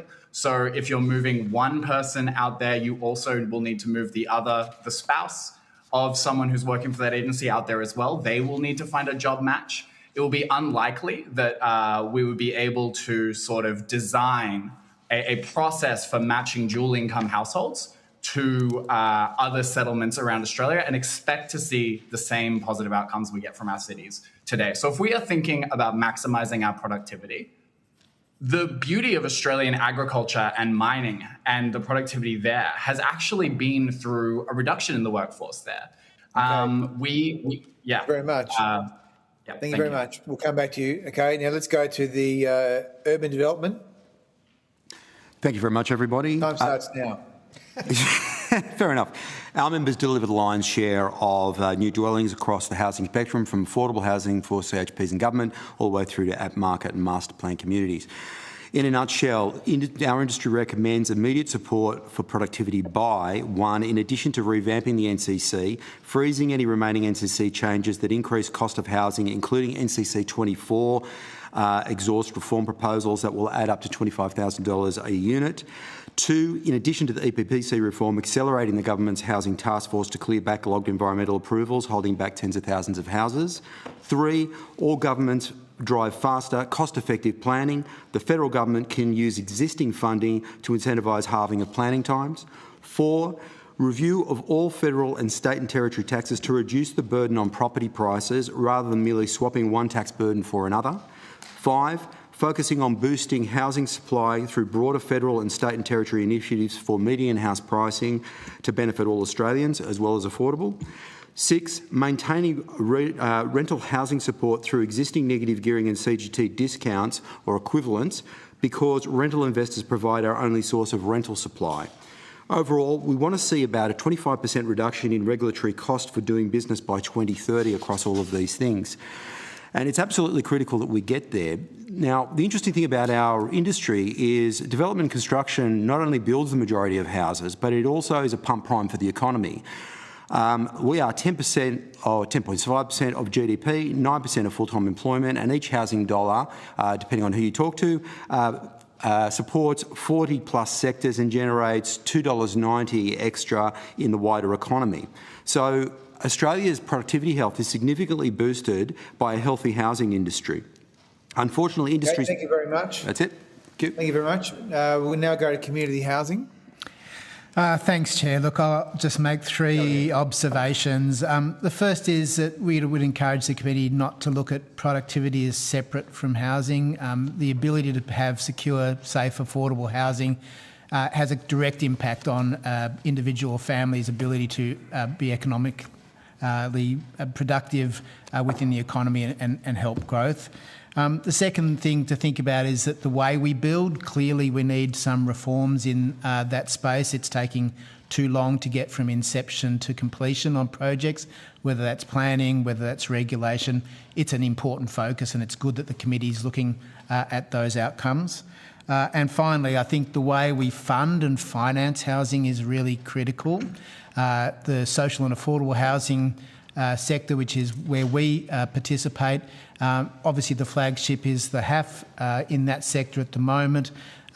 It's a fantastic addition to social and affordable housing in this country, but we need to keep looking at ways we can make that more productive and more efficient, and we need to look at things that are not well served by the HAF. Not every project can be funded by a complicated scheme, a complex scheme, I should say, that has high transaction costs. So we should keep looking at that as well. Thank you very much for your efficiency. That's very productive. So I just have a few questions. I think firstly to urban development. So in terms of the 2022 National Construction Code, do you have any sense of how much that added to the cost of construction? Yeah, so just let me get my notes, 2 seconds. Assume I'm not a time limit. No. Yeah, no, I know what you mean. Look, those changes were significant impacts to builders, and largely they were a little bit impractical in the way they were done, which meant that there was 12 months of people being taken up in costly compliance that froze innovation. But then it increased house prices for some organisations as much as $35,000 or more, simply because of that. So, aside from the issue of getting compliance and being able to do it, it had a massive impact on what affordability was going to look like for housing. So the current proposal is that the government is going to make some changes to the NCC this year and then have a 4-year freeze. Meanwhile, they have a review into modern methods of construction. Is there a more ambitious approach that could be taken here to reduce the level of red tape? Well, first and foremost, I think the NCC changes that are yet to come through that were already agreed have to be looked at again, because there are other examples which are actually going to cost the industry. And I'll draw your attention to one which is rather catchily named AS 1668.2, which is about apartment exhausts. But basically, although there are a lot of good things in the NCC 2024, this one in particular works in such a way that it's going to add up to $25,000 to costs of housing. So one of the first things we need to do is actually stop any of the existing proposals that are going to go through that are actually going to have a cost to housing. That's your first thing. The second thing is when we start looking... So go on. So you think the 2026 changes will add more cost? Some of them do. So it's a mixed bag. So the reality is there are some very good changes which will help industry, but there are some which work in such a way, and I won't go through the detail, I'm more than happy to provide it to you guys, but there's some that work in a way that will actually mean that you have to vent up through the top of apartment buildings, which means you lose floor space. It's an incredible amount of cost, and it works out at about $25,000 per apartment to do that. Now, in addition to that, and this is emblematic of the problem that we've got the NCC, these are experts who are looking at this and they're confused about what the impact is going to be. And that's a problem, because even if you were to assume that the industry is not full of people who are experts in these areas, it has to be written in such a way that ordinary builders, small to medium-sized enterprises, can understand it as well as anybody else. And that's simply not been the case. So what chance does an average builder have of trying to get across a 2,000-page document when they're trying to build a house? Well, it's an incredibly difficult thing, and this is actually adding to the cost. I mean, we have gone effectively, and, you know, I know you've asked this question previously of other people, but we've basically gone from something which has been providing us with a good standard for housing and the way it should look, to being something which, to a certain extent, is aspirational and providing best practice on a number of things. Now, we take a very practical stance on this. You've got to look at this in terms of practicality of outcome, i.e. can you actually do it in the time frame that you're asking for? Does it actually work? Is it going to impact affordability of housing?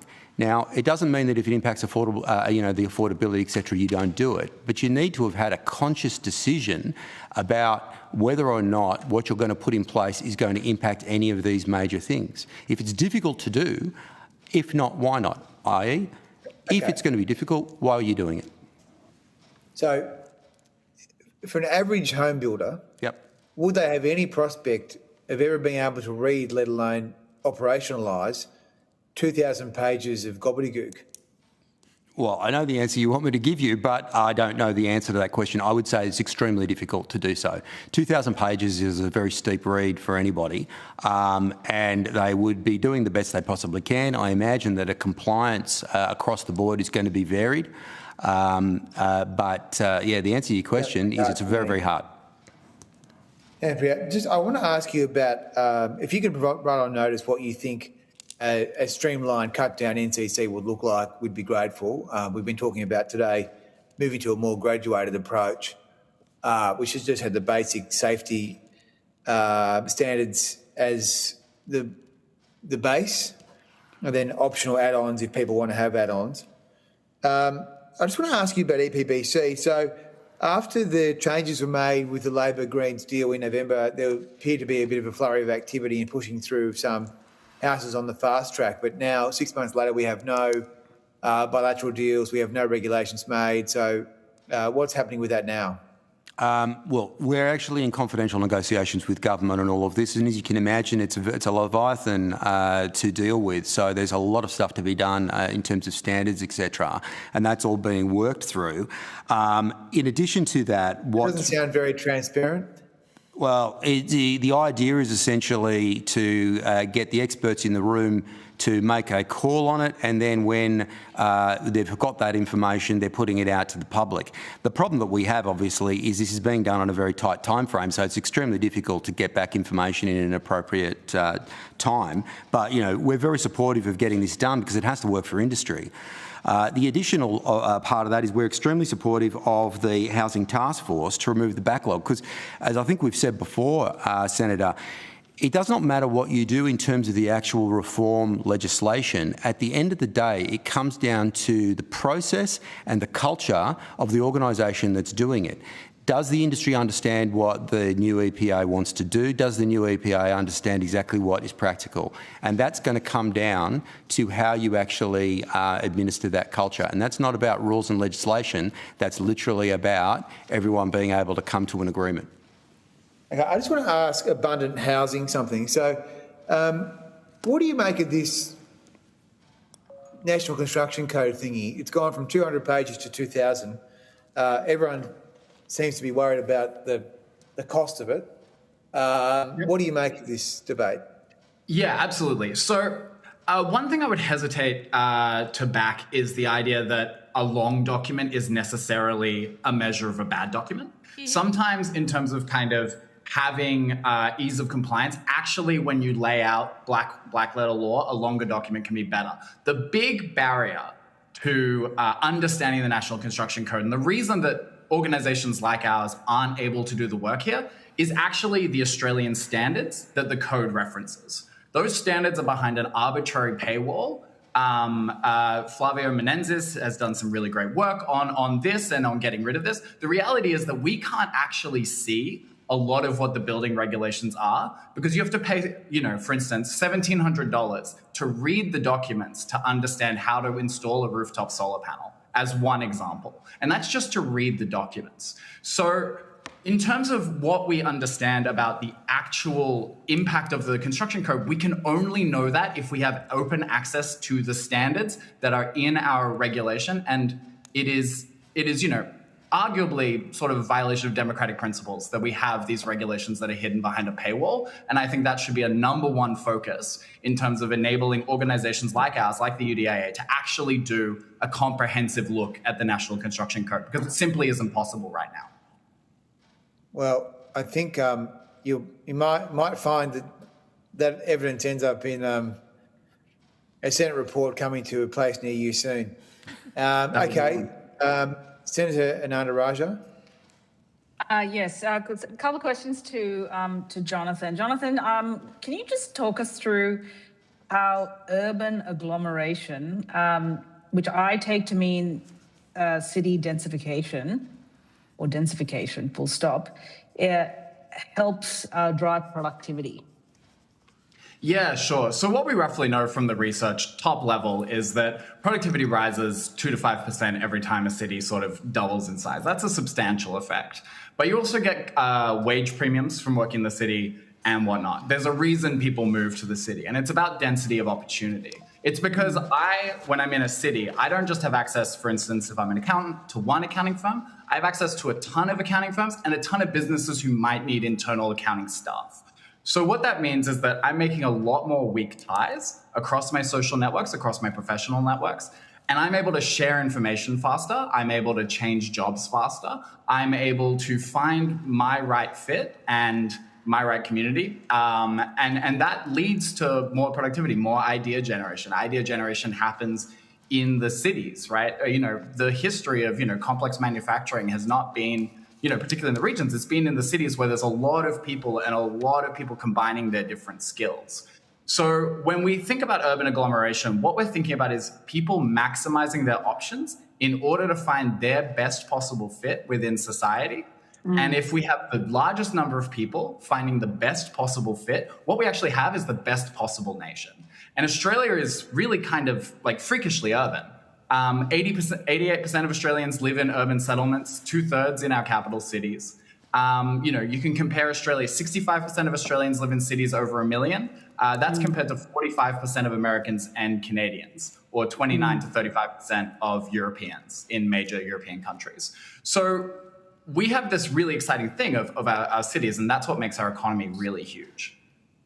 So what do we need to do as a committee, as a government, to try and improve densification, particularly in our cities? I mean, I don't want to create this region-city divide, right? That is a false dichotomy. We're not talking about that. We basically just need to build more homes, full stop. That's right. But if we want to have a particular focus on urbanized areas that are already have a critical mass of people, then what do we need to be looking at in terms of Senator, policy levers? I can give you an answer that actually answers things for both cities and for regions. Look, the reality is that we have constraints on our cities. Sydney butts up against the Blue Mountains, Melbourne, the Dandenongs. Other cities have similar constraints, right? There are real constraints. But the main constraint on our city's growth is actually artificial. It's us saying you can't build homes in a given area. You can't build to a certain height. You can't subdivide unless you use, in some areas like Albury, you need 6,000 square meters in order to subdivide down using their compliant development pathway. 6,000 square meters is a lot of land. Yeah. So we have these strong restrictions, and actually the restrictions on the cities are very bad and they are stopping agglomeration from happening. But the restrictions are actually tighter. So YIMBY Melbourne made a submission to an inquiry into the supply of homes in regional Victoria. And what we found is that cities like Ballarat, Castlemaine, and Mildura, which are also experiencing housing crises, they are even more restrictive. It is even harder to build housing in regional areas under a lot of regulatory scenarios than it is in cities. So this is actually a solution that very much plays across both. This is absolutely, like you said, it's not cities versus regions. It's actually about maximizing people's choice. There's a lot of people who would like to live in the regions, would like to work in the regions, would like that lifestyle, who currently can't get it because of these artificial restrictions. So the reality is that we need to make it legal to build housing. The way the federal government can do that is by essentially incentivizing the states to make these changes, to, increase the capacity, maybe say, for instance, that you can't restrict development below 3 stories, for instance, so we can build townhouses on all of Australia's residential land. That would be a big start. That would be great for regions, it would be great for cities, and it would be great for Australians overall. In terms of the beneficiaries of urban agglomeration, who do you think they are in terms of demographic? Are they going to benefit everyone, or is there a particular focus on young people? Who are the beneficiaries? Everyone is a beneficiary when we manage to grow the pie of the Australian economy. The reality is that if we are more prosperous, we can redistribute better to people who have had an unlucky go of it. When we are more prosperous in our cities, our regions benefit from the technology that we're able to import, right? We export, for instance, a lot of iron ore, and then that iron ore goes to China and it gets manufactured into Teslas, which we then bring back here, right? There are a whole number of kind of exchanges that are happening via urban agglomeration, via us being able to grow our wealth, grow our prosperity as a country, and then be able to share it across everyone. That's why we have a redistributive tax and transfer system. But it is only through sort of leaning into our strengths, which is the sort of 85% of our economy that isn't primary industries, that we enable ourselves to grow the pie. And that's what we should be leaning into. A good, standard principle is to spend more on what you're really, really good at. And that is the best way to keep going. And Australia is incredible, actually incredible at building cities. In terms of, this is my last question in this block, Chair, but in terms of your constituency, I'm assuming you have a lot of young people who are interested in the work you do. What are they telling you with regards to housing and their preferences? Yeah, young people are making a set of trade-offs, right? Every home buyer makes a set of trade-offs between location and square footage, essentially, square meterage of their home, right? And a lot of young people really find it beneficial. If we're thinking about that kind of agglomeration theory that we talked about earlier, young people are the primary beneficiaries of living really close to the city because they're still figuring out what their career will be. They're still figuring out what their best fit will be. And so a lot of young people are really, really keen on having the opportunity to live in the city. There's also a lot of young people who would very much like the house and home package on the fringe. There's a lot of young people who would like to, Geelong is booming, for instance, out of Melbourne and so on. The point is to maximize the choice. And some young people really want to figure out what they want to do. And then once they have figured it out, maybe they make a different decision. Maybe they stay in the city. A lot of young families stay in the city. The fastest growing LGA that isn't a growth area in Melbourne is Melbourne's CBD. And that's where the most number of kids are. And it's because it's where we've built the most number of homes. So I really think leaning into the idea that we should enable young people to make the choice, because they're not a homogenous group, but they are an ambitious group, and they are the group who will steward the country into our sort of more productive future, get things going. But the answer to that is to enable them to live in the cities. Thank you, Jonathan. Thank you, Chair. Senator Grogan. Thank you, Chair. I might start with the Australian community housing. Can you just put on the record for us, the humans here, stable, affordable housing is not just about bricks, and it's not just about social policy. It's about a lot of different things, and I know you and I have had this conversation. I think it would be really valuable to just pop on the record your perspective on that and what, social policy and economic productivity are not distant, untalking critters. Like the combination here, the joint value. Yeah, thanks, Senator. Look, our members, like anyone else, like to get homes on the ground in the right place for the right people as quickly and efficiently as we can. But our primary focus is actually about the people who are living in those homes once they're built.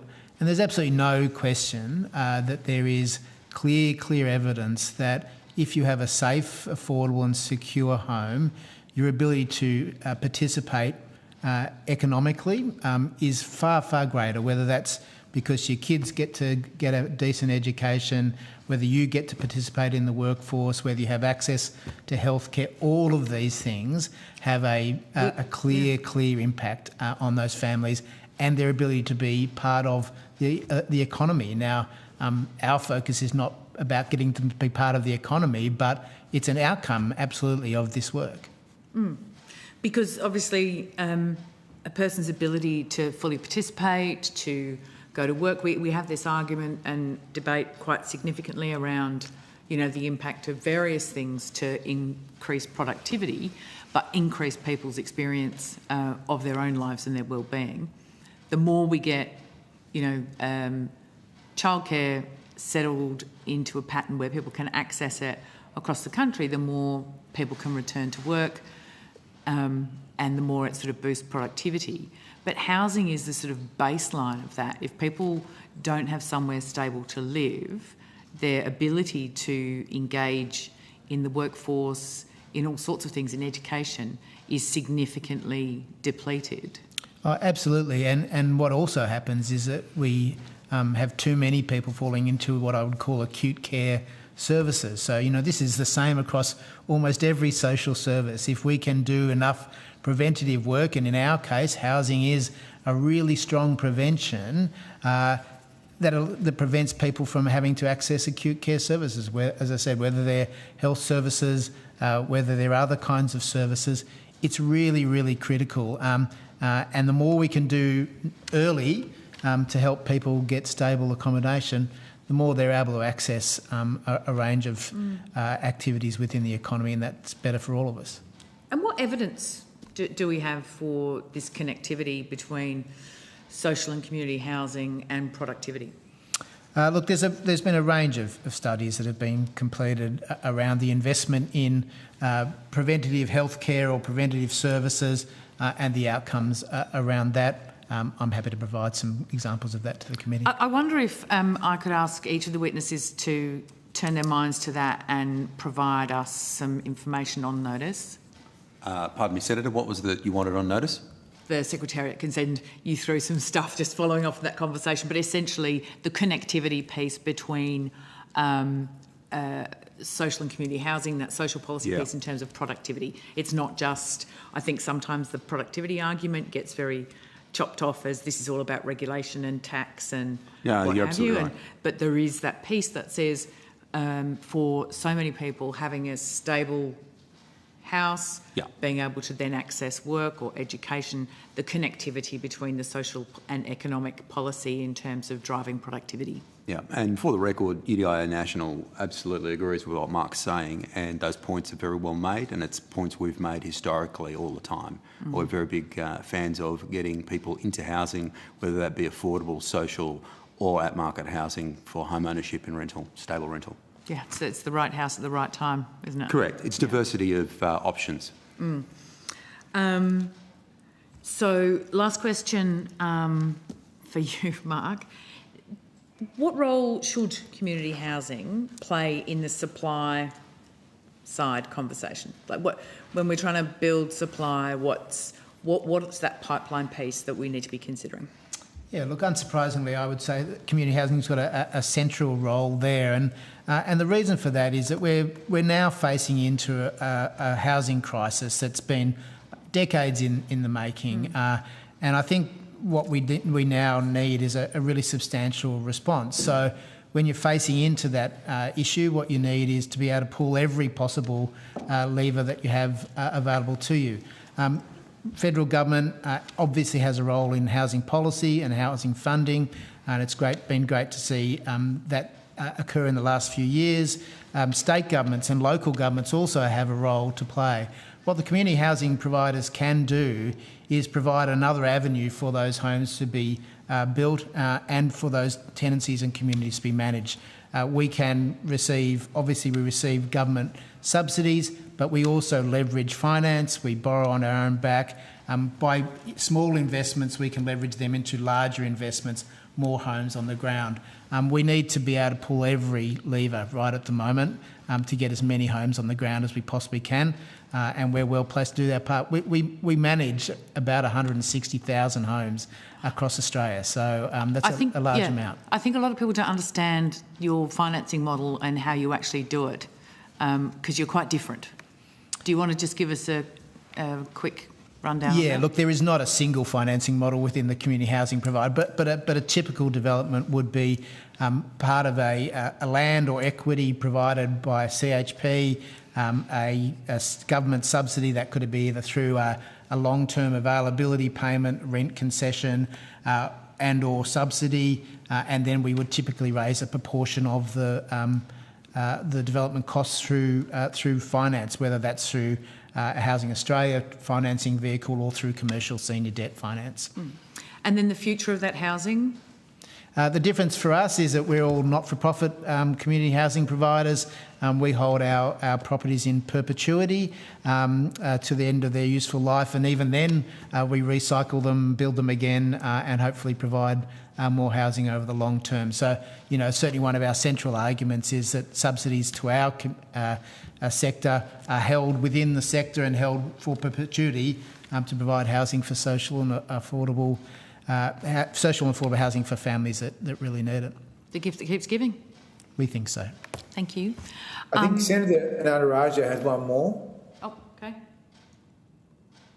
Sorry, were you still going? You keep going, Karen. Just finish. Sorry, yeah. I was actually going to go to UDIA now. Yeah, keep going. So if you've got a follow-up question, and Michelle? No, I wanted to just ask Jonathan a question at the end. All good. You keep going. Cool. So in terms of the NCC freeze and the EPBC, you have said that they are beneficial in the past. Is that correct? Yeah, we still maintain that they're beneficial. Can you just step out for why you think they're beneficial? I know there was some commentary earlier about the EPBC not having delivered anything.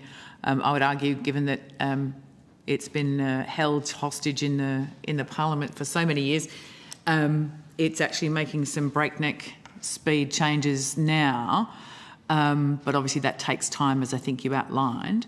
What do you see the benefits, particularly from the EPBC? Well, let's start with EPBC. We are a highly regulated industry, and let's leave aside for the fact that regulation and tax creates cost and delay. A little bit of regulation to tell people where things should go and what they should do is good, because you want to have standards. In terms of the environment, we get told what to build, when to build, where to build it. So if there is a difficulty in the environmental sense, from our industry's point of view, our main concern is making sure that we have clarity up front, simple decision-making, efficient processes, without having to get into endless debate or conflict, and without having needless and repetitious requests for information. So we are all about clarity, we are all about transparency and about accountability. In terms of the EPBC, what that means is that we need something that is simple, clear and a one-stop shop, so that we don't have to be continually going forward with other people. We are creating housing for everybody. It is a time lag on housing already. When we've got additional delays in EPBC, etc., that is going to just blow everything out. So from our point of view, we need to make sure that these actually work, which is why we are highly supportive of getting the EPBC done properly.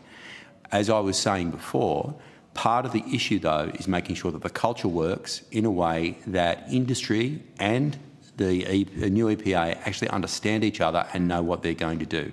Very, very simple example. Just knowing what an impact is and what offset will actually deal with that impact is actually a very fraught question at the moment, because there is no clarity on that. Those are things that we need to get clarity on. There's only so many rules you can make. If I give you a very simple thought exercise, if the industry understood the EPA and the EPA trusted and understood the industry, you could probably write the EPA in a couple of lines, which would basically be balance environmental safety with housing productivity, right? Because everything else really comes down to how you actually process it. So that's the first part. In terms of NCC, you absolutely need regulation for certain things to make sure that you are building to a particular standard, that everyone's building in a certain way, and that there is compliance. The problem is when you get to a point where you have so many rules and you have so much complexity that the average person and the average small business is unable to deal with that, or you have experts debating with each other what the meaning is going to be of the next proposal, that's a problem. Now, again, we are highly supportive of both of them, but we're also highly supportive of everyone being accountable, transparent. One of the biggest things you could probably do for productivity across the board is to have metrics and KPIs to be able to manage and identify performance, so that you do actually have accountability and transparency, so that every single bureaucracy, whether it be environmental, planning or whatever, has to look at it through a lens of affordability and practical application and outcome, as well as the targets, which we are highly supportive of, because the targets tell us how we're doing, and that's the only way we're going to get better. Great. Thank you. It's very helpful. Thank you, Chair. Senator Nandarajah, last question. Yeah, thank you, Chair. Apologies for the noise. My neighbour's renovating. Jonathan, with regards to densifying our cities, wherever they may be, including in the regions as well as metropolitan areas, you'd be familiar with our policy suite. Could you perhaps reflect on what we need to either modify, what other new measures we should consider, including at state level, not just Commonwealth level, but state level as well, with regards to turbocharging supply? Yeah, so obviously one of the limitations that the federal government finds itself facing is that constitutionally it's hard for you guys to bind decisions about land use. But luckily what you guys have is all of the money. So one of the things that we really advocate for you guys to do is to sort of essentially help the states make the decisions that actually are in their best interest, but might be politically challenging, right? That might face some local opposition, might face some minority kind of upset, to actually be able to push ahead and help state treasuries, state planning departments to make the decisions that they know they need to make in order to enable housing in our cities. Now that involves, for instance, setting up contingent funds, contingent grant pools, those sorts of tools that are very, very familiar within the national competition policy frameworks and funds. And the reality is that you need to look at the evidence around land use. Now, every state has its own system, but there are things that you can do. There are sets of policies that play across the board. Things like minimum lot sizes, height restrictions, dwelling count restrictions. Good example is that, like, South Australia, for instance, I believe is the only state that has a single story zone, right? A zone where you can only build a single story of housing. This seems pretty silly, and this seems like the kind of thing that the Commonwealth government should probably come in and say, hey, actually, if we're going to be serious about, solving the housing crisis and building homes where people want to live, maybe a single story zone on the edge of the CBD is actually not something that we think is viable. And the same would go for other cities. It seems like 2 stories right on the edge of the CBD, where I can walk to Flinders Street Station from a place where it is only legal to build 2 stories. This doesn't seem like a very good way for us to be building our cities. And I think the Commonwealth should have a stance on that, and a stance that says, actually, we need to balance the long-term wealth and the long-term good housing outcomes for our city against these kind of hyper-local, subjective, poorly rationalized policies that essentially have been enacted since the 1970s and have stalled housing production and put us in this place now where we have a chronic housing shortage. So the Commonwealth needs to have a stance on land use, and they need to use the tools in that competition policy framework and funding in order to help states make good decisions. Thank you, Chair. Okay, thank you very much. So look, we will now adjourn and return at 1:40. Thank you very much for your time. The committee is what's the word I'm looking for here? Is suspended. Thank you, Senator. To 1:40. Thank you. Thank you very much.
And I now welcome representatives of the Mortgage Finance Association of Australia. I understand that information on parliamentary privilege and the protection of witnesses giving evidence to Senate committees has been provided to you. Please state your name and capacity in which you appear. Anya Panic, I'm the CEO of the MFAA. Okay, do you have a brief opening statement? Yes, I do, Chair. Please go ahead. Thank you. Productivity in lending markets is fundamentally driven by competition. Mortgage brokers are a central mechanism through which competition is delivered in the home lending market. Today, more than 3/4 of home loans are facilitated by brokers. By providing borrowers access to multiple lenders and navigating complexity, brokers reduce search costs, challenge pricing, and strengthen competitive tensions across the system. They do so within a robust regulatory framework of consumer protections. Our submission approaches productivity through this lens, not by weakening consumer protections, but by improving how the credit system functions. For the majority of Australians, a mortgage is their largest financial commitment, and when borrowers can effectively access, compare, and switch between lenders, capital is reallocated more effectively, supporting investment, labour mobility, and broader economic performance. Where the system is constrained, productivity is diminished. Friction in refinancing and delays in discharge processes all act as barriers to switching.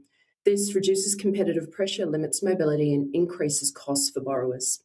Currently, switching lenders remains unnecessarily slow and complex. Discharge delays, opaque retention practices, and the inability for brokers to act consistently on behalf of borrower clients all weaken competition at the point it matters the most, when a borrower seeks to switch.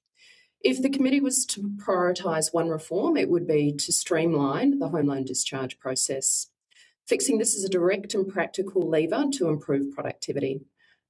Alongside this, our submission also identifies opportunities to reduce regulatory duplication. At its core, stronger competition enabled by brokers and supported by a more efficient system is one of the clearest pathways to improving productivity in housing and across the economy. I'd welcome the committee's questions. Okay, thanks very much. So I might take you up on that idea around the discharge process. So how does it currently work and how do you think it could be improved? So in our submission, we've identified 3 clear areas for borrowers that would improve the home loan discharge process. The first is a mandated 10-day discharge time period. So if a borrower was to seek to discharge from their existing lender, the lender would need to process that discharge within a 10-day time period to provide certainty. The second area is around best available offer on repricing. What we often find is there is a step before discharge where a borrower or a broker on their behalf will go to the incumbent lender and ask whether or not it is possible to get sharper pricing on a borrower's home loan. Experience of our members is often what happens is it will be one offer on repricing. The borrower will decide it is best for them to discharge, and then that lender will come back with a subsequent offer on pricing, which is very confusing and in essence delays the discharge time period. The third recommendation is for a broker to be able to act on behalf of their client. Our members' experience in terms of dealing with various lenders is lenders will have a variety of different processes for how and whether or not a broker can even act on behalf of a borrower. So, for example, in some instances, a lender will require, despite the fact they have their broker work for them in preparing the discharge and home loan application for a new lender, the lender will require that the customer themselves call in and ask for the discharge to be processed, which again just lengthens the period of time and creates uncertainty and additional cost for the borrower. So what's the average discharge time now? It varies. We did a piece of work a couple of years ago, and we identified on average sorry, I think there might just be a slight delay with my internet. On average, borrowers experience delays of up to 30 days. 30 days, okay. Okay, and you're recommending 10. Okay, that's interesting. What do you think have you done any costing or modelling on the benefit of doing that? So the lens through which we've looked at this is what's the cost to home loan borrowers. So the 20-day delay on average, if you look at the amount of external refinances that happen within the home lending system within Australia, we estimate the total cost for a year to be somewhere around $44 million left on the table for home loan borrowers. The other cost, which is in addition to that, is obviously the benefit that borrowers are missing out on. So on average, borrowers are able to benefit from a repricing benefit of around 0.35% when they refinance. Obviously, what we're unable to model is the challenges in the system that result in borrower inertia, where it's just too hard. So borrowers don't undertake that process of seeking to refinance or seek a better rate. So if I was to take a broader examination of this issue of people getting financing for housing in Australia, what is the big barrier that you think people are facing? So on the single biggest barrier, as we've called out in our submission, is a lack of clarity around timing for the discharge process, retention practices by lenders, and just opaqueness in terms of how the process should work. So really what we're seeking is consistency in that process right across the board. Obviously, there are multiple home loan lenders in the market. Each of them have a different process, a different form, a different mechanism by which for a discharge to be processed, and that's incredibly confusing for a borrower to navigate, let alone for our members as mortgage brokers who work across multiple lenders. But I mean, what about if a person's trying to get a loan? There's the 3% buffer has been a big issue in the past. Is that still a problem? So I think, Senator, what you're calling out there is we made a number of recommendations to an inquiry last year. The serviceability buffer was one area that we called out where we saw the opportunity to allow for a more flexible buffer to allow first home buyers to enter the market. And that was looking at home ownership for first home buyers through the lens of regulation. It is one area that we feel could still be considered. Okay. And what about the pricing of and the capital risk weights behind these mortgages in terms of how it compares to the 5% deposits and everything else? Are those still problems? So I believe there were a number of recommendations that we made in that submission. We haven't obviously included those in our submission here, but happy to sort of, as included in that original submission last year. Okay, so your issue is to do with discharging. You think that's an efficiency thing, but more broadly, you still have a concern about the inflexibility on the serviceability buffer. Is there anything around? Is there anything else you think we should be thinking about in terms of helping people get access to finance? I mean, the government have this 5% deposit scheme, which probably is one for another day, frankly. But is there anything else that you think we should be thinking about? So I think there are a number of other areas that we think are really key when it comes to financing, and that is how do you improve productivity within the home loan application process. Yep. So we have advocated and continue to do so for CDR in the home lending process, and we're seeing a lot of success in that with the home loan application use case by brokers. So I think from our perspective, staying the course on open banking and prioritisation of the home lending use case would be key.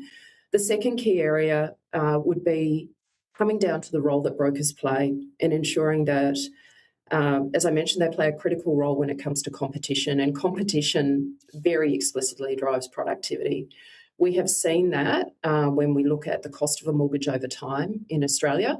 There's a clear correlation between growth in mortgage broker market share and the cost of a mortgage over time that has benefited consumers. So ensuring that the competition that mortgage brokers bring to the market is enhanced and preserved in any way and doesn't necessarily get degraded through unnecessary regulation along those lines. Okay.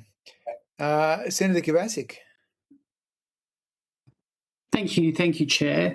Thank you for your time today. Thinking about the cap that, the buffer that Senator Bragg has mentioned, have you any insights, or have your members provided any insights on whether that buffer could perhaps better operate as a cap? So especially in an environment where rates are static for a long period of time, or rates are in a declining environment, where the lenders themselves are able to consider whether the full 3% is appropriate at a given point in time, or whether they can perhaps look at a band, say, from the 2 to 3%. Because historically, before 2014, the banks themselves or the lenders themselves enforced that buffer.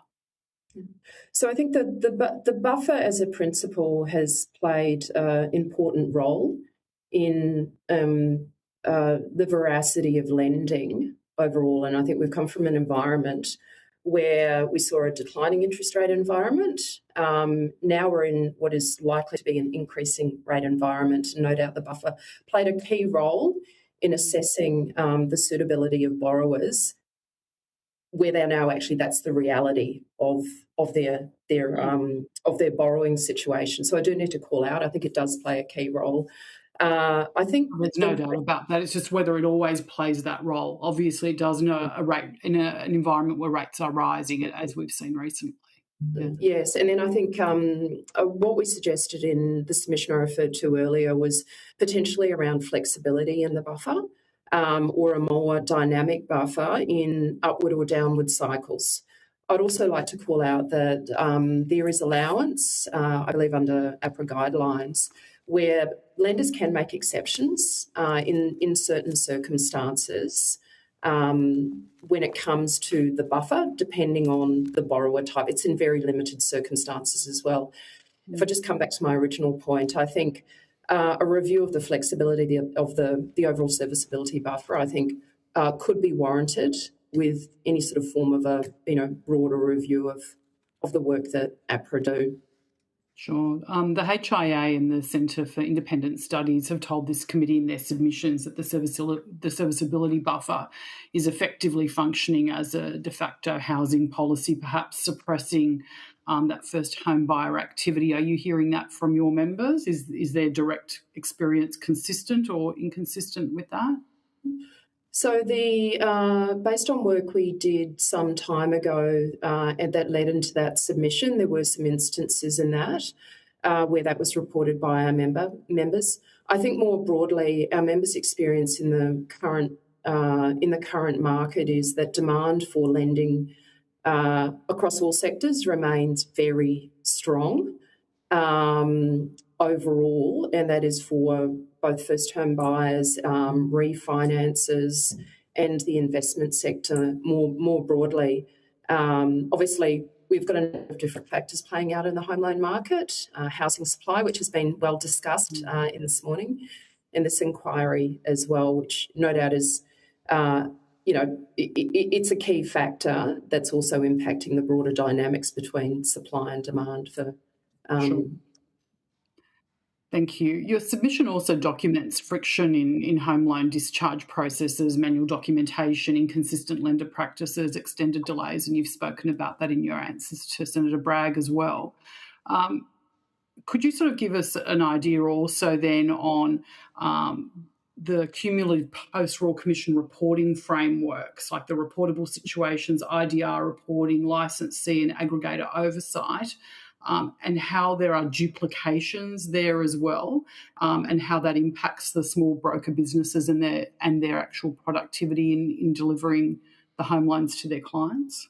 Yes. So in our submission, we're not recommending any changes whatever to the consumer protection frameworks that were brought in post-Royal Commission. Specifically, what we're recommending is a targeted review of some of the reporting mechanisms that were introduced post.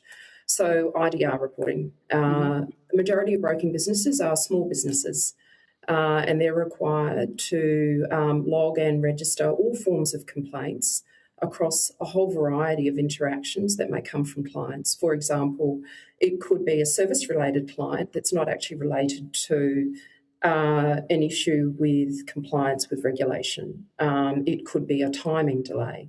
What then happens is that reporting is then required by the licensee, it's required by the aggregator. Under the reportable situations framework, if that turns out to be a breach, it's also reported to be reported as well. There are also a number of different oversight mechanisms that exist within industry. For example, there is an oversight program called the Aggregator Assurance Program. There may be reporting required for that. So what I'm trying to do is give you a sense of it's an environment where a small business, often 1 to 2 people in the business, is reporting the same information over and over again. And ideally what we'd like to see is a removal of that duplication while still getting to the intent, which is where are there real concerns raised by a borrower in relation to the interaction with a broker, or concerns around compliance with regulation. Report once to be able to be used across for multiple requirements. Yeah, rather than ongoing duplicative obligations. Yes. So are you able to provide an on-notice is fine any other instances where the small business operators are required to duplicate in that manner outside of the complaints process? And I'm happy for you to provide that on notice. I'll take that away. Yes. Thank you. My other question relates to the refinance piece, and I note the hard 10 business day maximum that you're looking at. But one thing that interests me and that I've been spoken to about a number of times is the premise of the mortgage prison, where refinancing, you currently have lending with a bank or a lender. You are meeting your requirements and you're meeting your repayments at that lender. You have an opportunity to refinance elsewhere for a cheaper interest rate and to reduce your commitments.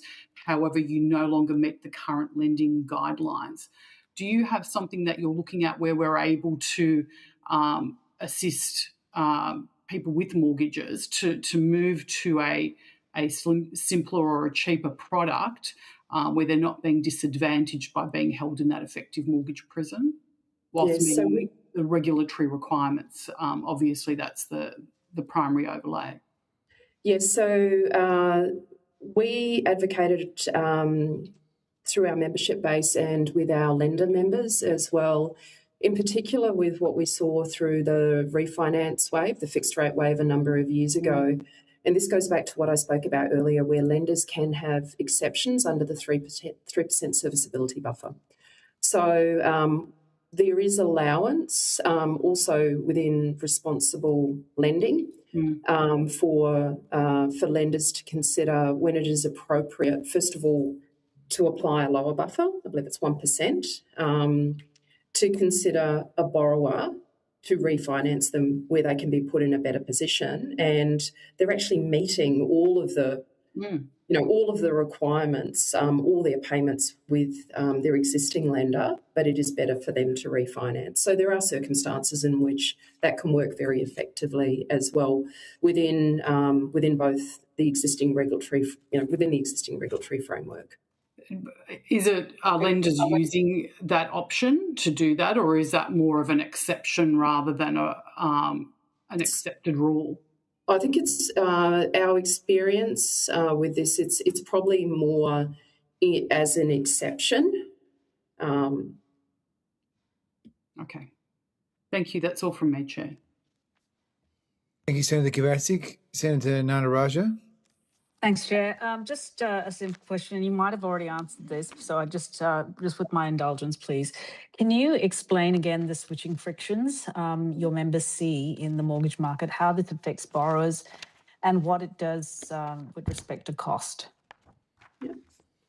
So there's a number of key challenges when a borrower seeks to refinance their mortgage. So the first of those, I'll probably work in reverse to how I described these before, which is they will work with their broker, and their broker will recommend whether or not it is ideal to refinance to another lender, because there are many steps that can be done before that.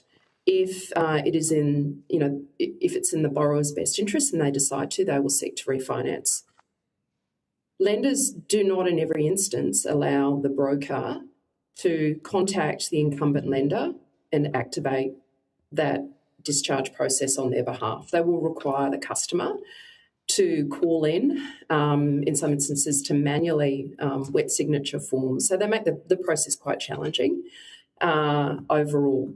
So we're recommending that the broker should be able to act, because obviously they've got key contacts, they work in these processes, and they've got the expertise to really help the borrower. The broker should be able to act on behalf of the broker should be able to act on behalf of the borrower client.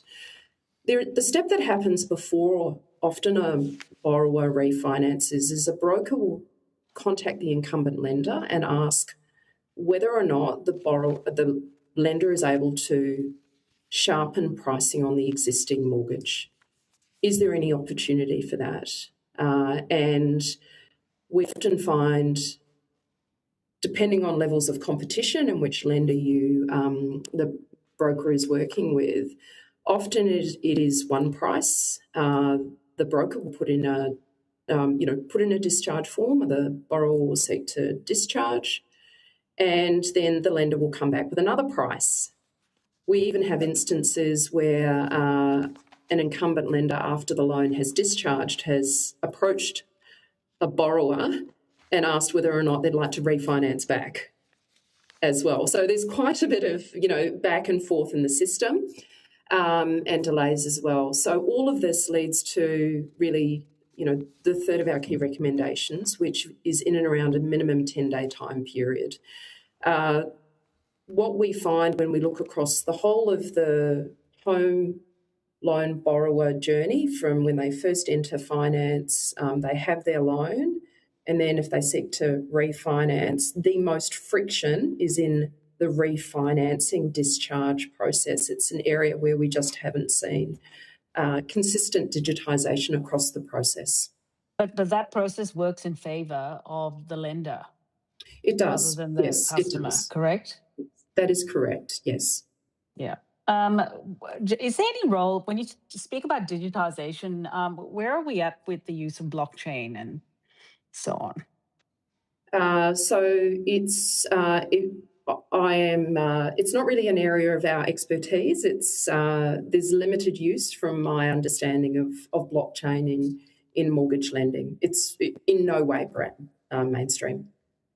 Are there any particular lenders who are more responsive to the needs of their clients in minimising this kind of friction and paperwork and wet ink and et cetera, or is it a fairly uniform practice?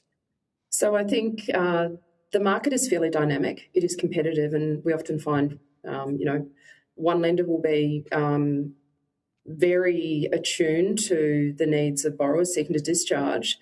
There may be then, challenges around servicing or staffing within a lender, and then they won't be the best as well. So it's quite dynamic, and I think that's why these recommendations are so important, because it really would create consistency right across the home loan market.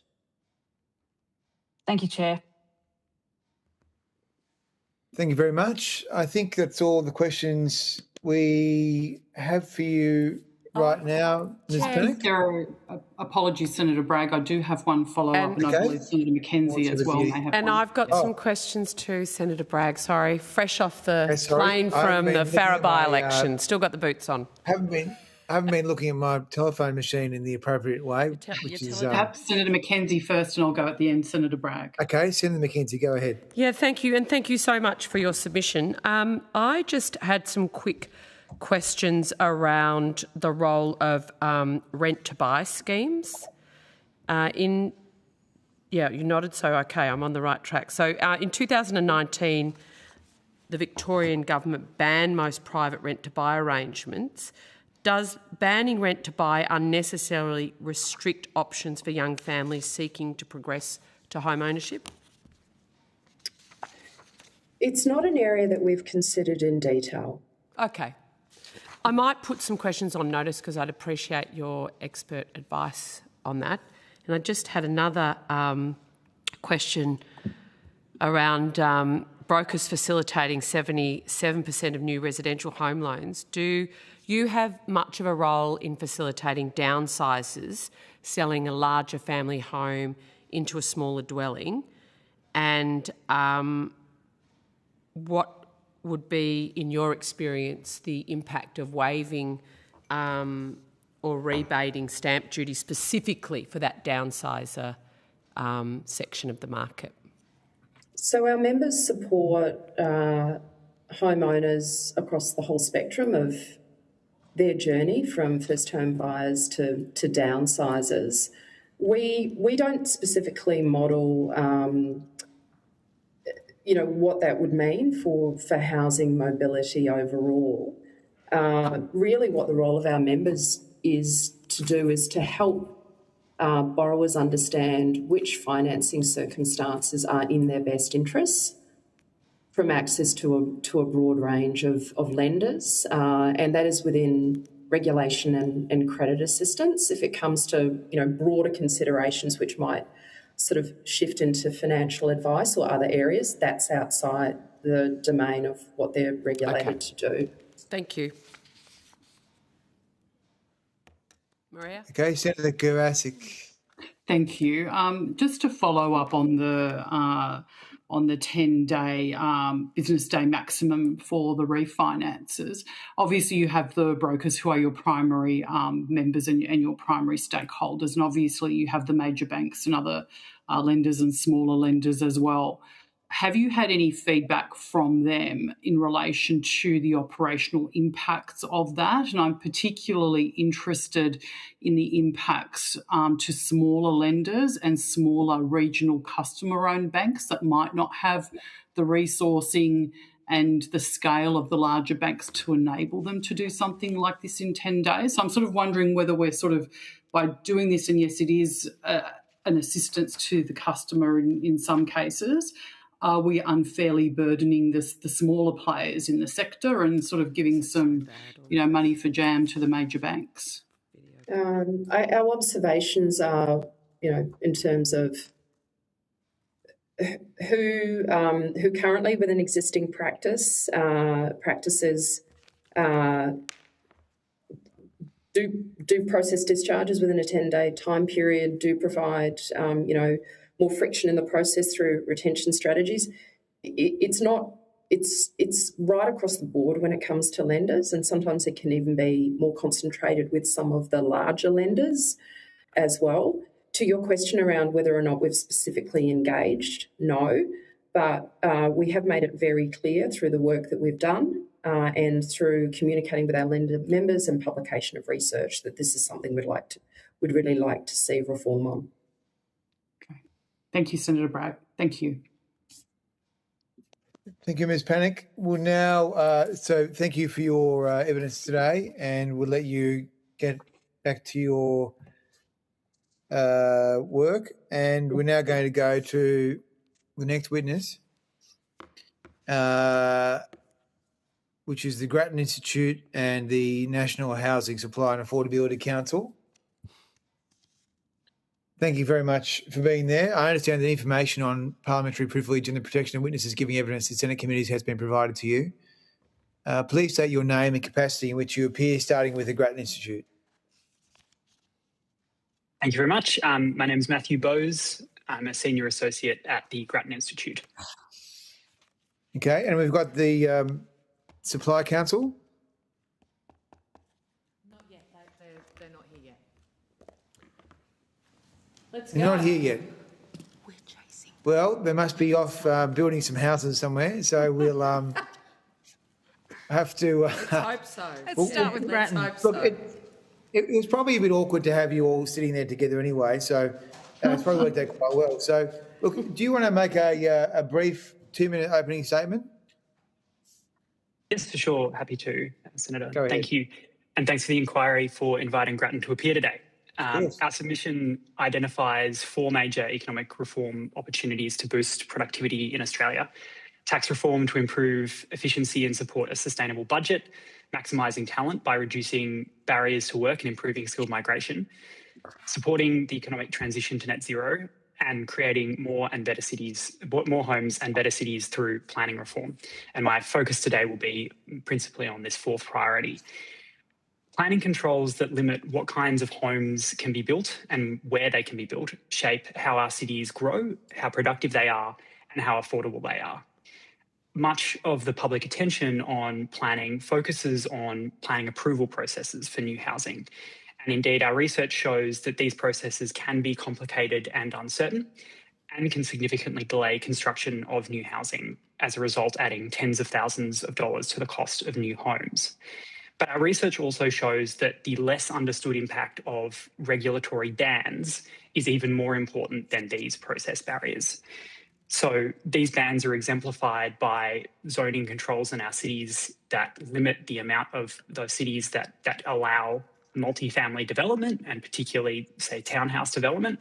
So on our numbers, more than 80% of Sydney and Melbourne within 30 kilometres of the CBD allow housing of just 3 stories or fewer, even after recent state planning reforms. In Brisbane, Perth and Adelaide, more than 3/4 of land is zoned for housing of 2 stories or fewer. And these restrictions make it difficult for our cities to grow, to adapt to housing demand, and also to respond to the housing choices that Australians would like to make. And this impacts productivity in 3 ways. It reduces construction productivity by limiting the types of businesses that can compete in housing construction. And we now have evidence from New Zealand of what happens when allowing more townhouses and apartments enables new and more efficient construction companies to take market share. Second, these restrictions also limit the ability for Australians to access inner city labour markets where workers can be more productive. And third, these restrictions reduce economic value in ways that are not included in traditional measures of productivity, because ultimately what our research finds is that the cost of building a new apartment or townhouse is far below the sale price in many of our cities. So that's unmet housing demand and value that is being lost to these planning controls. Planning controls will, of course, be needed to address many development externalities. However, we do not believe that these current controls properly consider both the benefits and costs of new regulations. So tackling these bans is a task of the same scale as the great microeconomic reforms that Australia undertook in the 80s, 90s and early 2000s that underpinned Australia's productivity growth over this period. And our full submission to this inquiry, and indeed our report, More Homes, Better Cities, sets out how the federal government could use a reinvigorated national competition policy to pay the states for these productivity enhancing reforms. And I welcome questions from the committee on all of these matters. Okay, thank you, Mr. Bowes. Do you have the Affordability and Supply Council there now? No. No, they're still building. Okay. Look, basically, do you have a view on the National Construction Code and the red tape there? So that's not something we've dug into to the same extent we have the kind of state planning controls. And I think certainly the kind of evidence that our research points to is that those state planning controls are the principal barrier to more efficient housing production in our cities. But there are a couple of, I think, lessons from our research that I think apply equally to the National Construction Code. And the first of those is just that our planning laws and indeed our National Construction Code are highly fragmented. So we have this sort of patchwork of different ways of doing planning regulation that vary from state to state, and that includes elements of the National Construction Code that vary from state to state.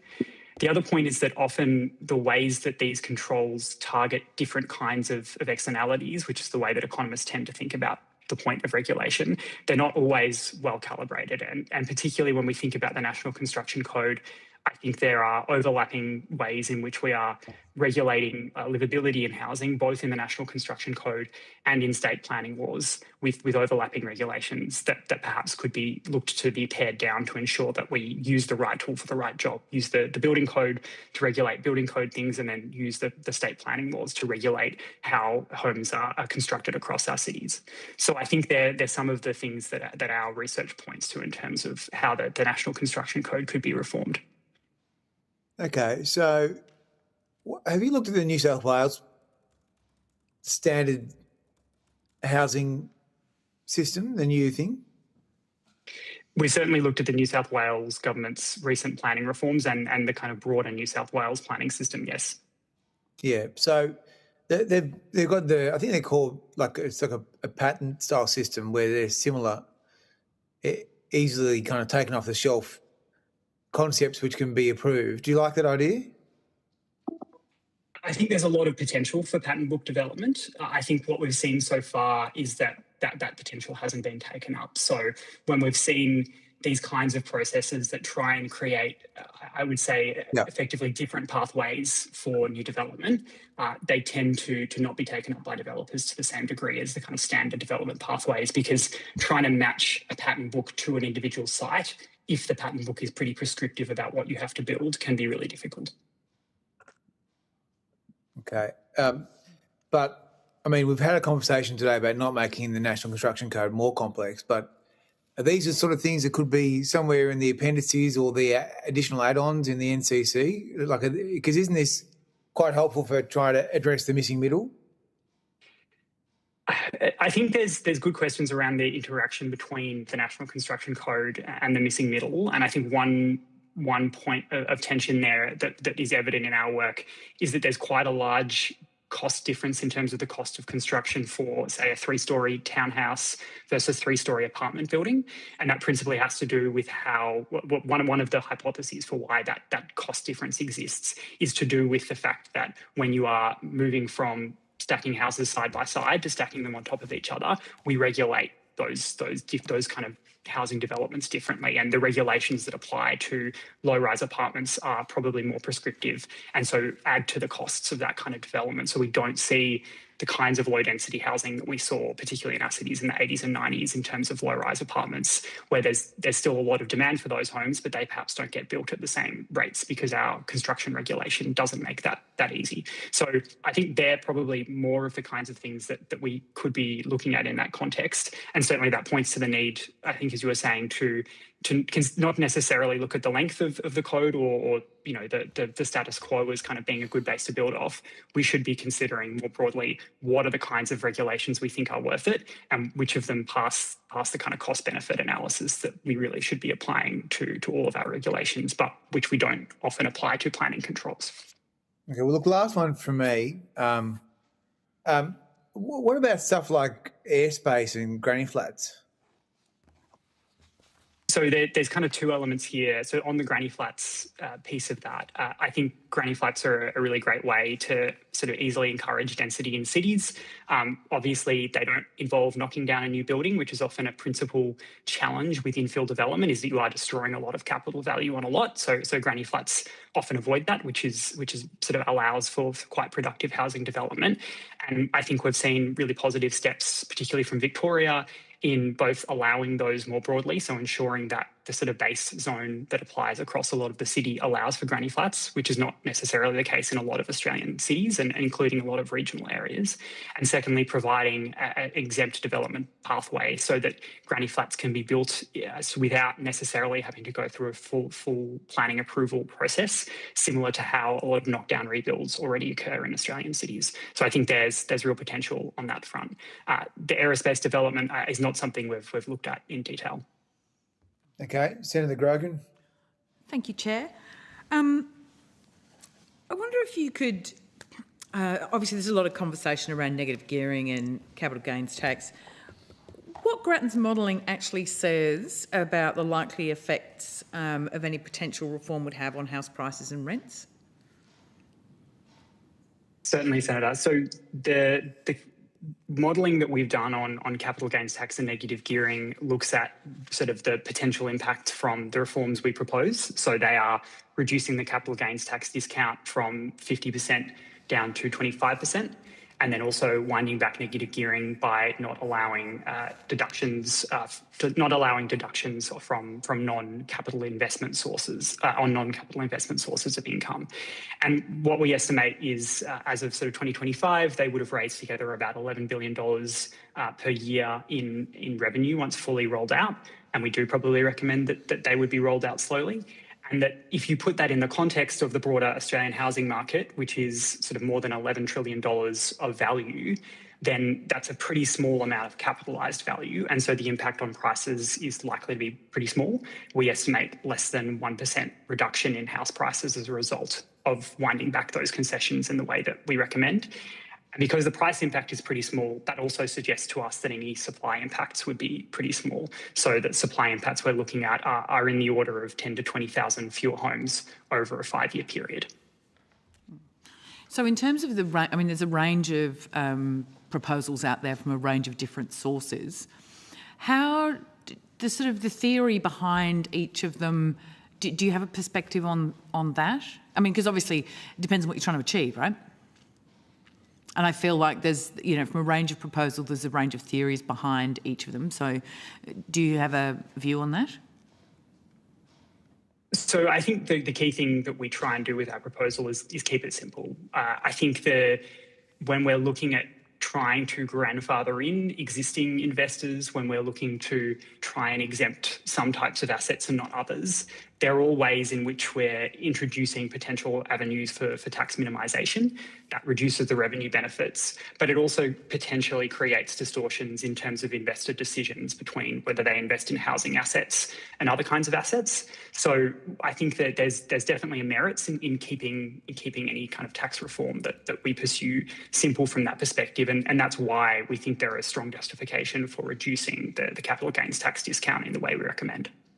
I mean, simple is obviously an important point here, but there are a number of claims out there, some of which sound alarming, and some of the language is quite sort of catastrophic.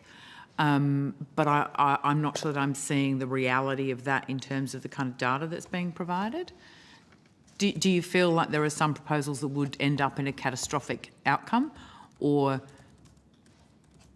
no? So I'm not necessarily sure what proposals you're referring to there, but I guess the point I would make more broadly is that, again, we need to kind of weigh up the impact of any changes to tax concessions in the context of the value of Australia's existing housing stock. Australia's existing housing stock is extremely valuable. We already have very large tax concessions that go to owner-occupiers because they are exempt from the capital gains tax. So these are large concessions which already encourage investment in housing, outside of encouraging investment from investors. So I think in that context, we should be, I think, circumspect upon assuming that there's any large difference in kind of aggregate behaviour because of marginal changes we make to capital gains tax or negative gearing. Okay, thank you. In terms of your perspective, have you looked at any sort of design features that explicitly favour new supply as opposed to anything else? That's not something we've looked into in depth. I think, again, there's good reason to think that there's other ways of encouraging housing supply in our cities. When we consider the principal barriers to new housing supply in our research, they largely lie in the planning space and the planning restrictions in our cities, rather than necessarily having an issue of a lack of investment. So probably that would tend to suggest that simplicity probably wins out as a priority there for reform. So on that planning piece, given that the planning rests within the states, can you just take us through what you think the role of the Commonwealth is in this zone? Yeah, I think it's a good question, because traditionally the Commonwealth, at least for the last several decades, hasn't seen its role as being in that planning space. What we sort of see is, because this is a large regulatory system that is having a large impact on Australia's productivity, but also on housing affordability and upon the sustainability of our cities, this is something that the Commonwealth should take a keen interest in. And so what we're proposing is that the Commonwealth use a process similar to the national competition policy that was used for a period of years, whereby it would identify key reforms that promote housing supply and then pay the states upon them legislating those reforms. So the key things that we look at in particular are paying the states to allow for townhouses up to 3 stories across residential land in our major cities, similar to what New Zealand did under their medium density residential standards, and then also identifying key areas, for instance, close to our CBDs and also close to public transport, that could be prioritised for higher density housing, and paying the states to encourage them to take on those reforms, but also encouraging them to then use that money to invest in infrastructure that's necessary to support those reforms. So why do you think the states aren't bothering to do any of this themselves? So I think because I think there's a very common sort of go-to piece that people go, oh, well, we'll just throw it to the Commonwealth, and Commonwealth can just, find some money. What is the piece there that you think is stopping the states from making the kind of reforms that everyone seems to be talking about in terms of easing planning? So I think it's important to recognise in the first instance that the states in some instances are taking important steps. So we have seen, particularly in Victoria, under our research, looks like it's conducted some of the most extensive planning reforms. New South Wales has also conducted some pretty extensive planning reforms, although we think for both states there's room for them to go further. I think part of the challenge here is just that we are challenging an orthodoxy in a system that is quite slow moving. With all of these systems, we sort of have this build up of regulatory process and regulatory design over time, and changing that takes a sort of pretty big change from the received wisdom. So in part, what I think we need is for the Commonwealth Government to show thought leadership really in this space, to show here's what these important reforms can look like. We've seen what they can do overseas in places like Auckland, but also in places in the US. So this is the kind of reforms that states should be adopting. I think they're aware that those reforms exist, but they perhaps don't adequately perceive the importance of those reforms to the kind of housing supply outcomes that they care about. And I think the Commonwealth can play an important role in that.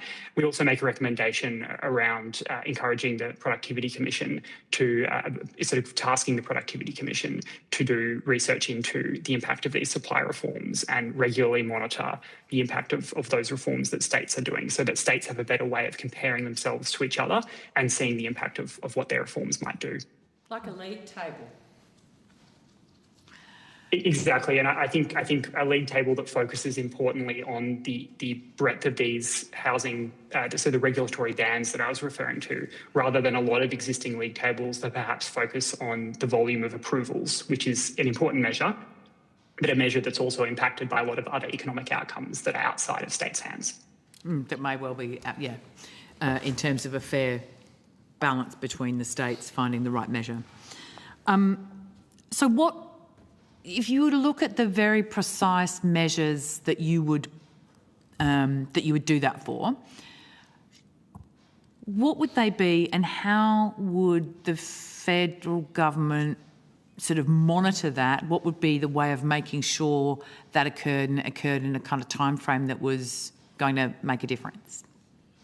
So I think it's important to recognise in the first instance that the states Last question in this block.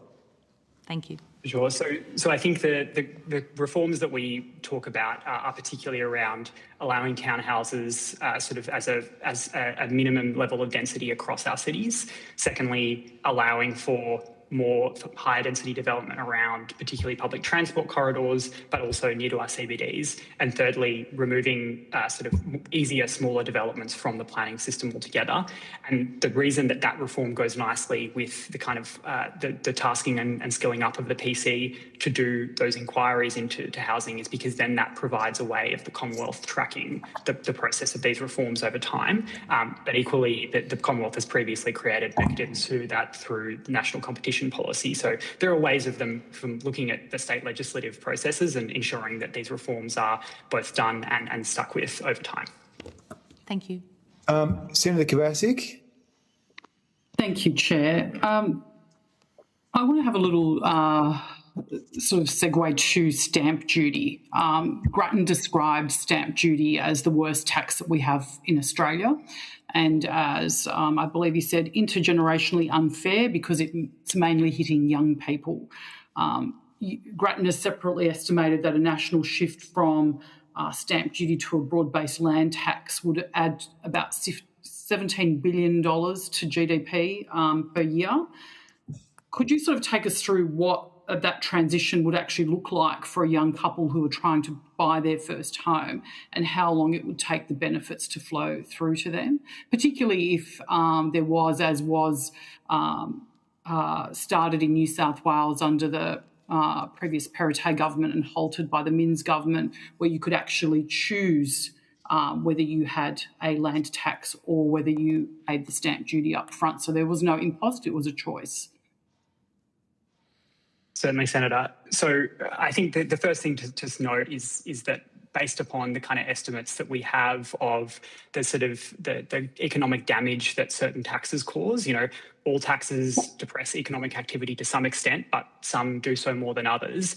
Based upon the kind of estimates that we have demand to hand, it certainly looks like stamp duty is by far the most damaging of those taxes. And that's then reflected in the kind of estimate that you referred to that we've done previously of what the benefits would be to the national economy if we removed stamp duty.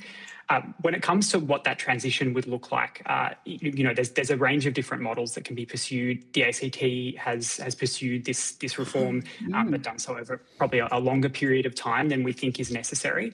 I think from the perspective of, say, a young couple purchasing a home, it's very easy to see the benefits of paying land tax over time rather than paying stamp duty upfront.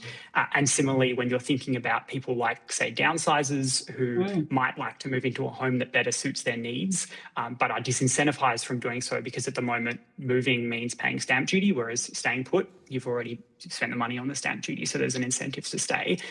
You can see in both those cases where there are large benefits to moving from a tax upfront to a tax that you pay over time. Exactly how that transition is managed is a tricky question. And previously what we've suggested is that really this is a question of revenue impacts for the states. If you forego that stamp duty upfront and don't replace it with anything else, then that requires a very big fiscal burden on the states. So potentially the Commonwealth can play a role there in helping to fill that gap, and that may be necessary to encourage this reform. But it also is just a broader question of how much revenue the states have to play with in this regard. And certainly we think that this is, of all of the sort of tax reform priorities that we could pursue, it's probably the one that is most beneficial to the states and is the largest reform opportunity that the states have to hand. Well, it's probably the most significant tax reform opportunity for the states to actually facilitate entry to the market for young people, given that that's a key issue.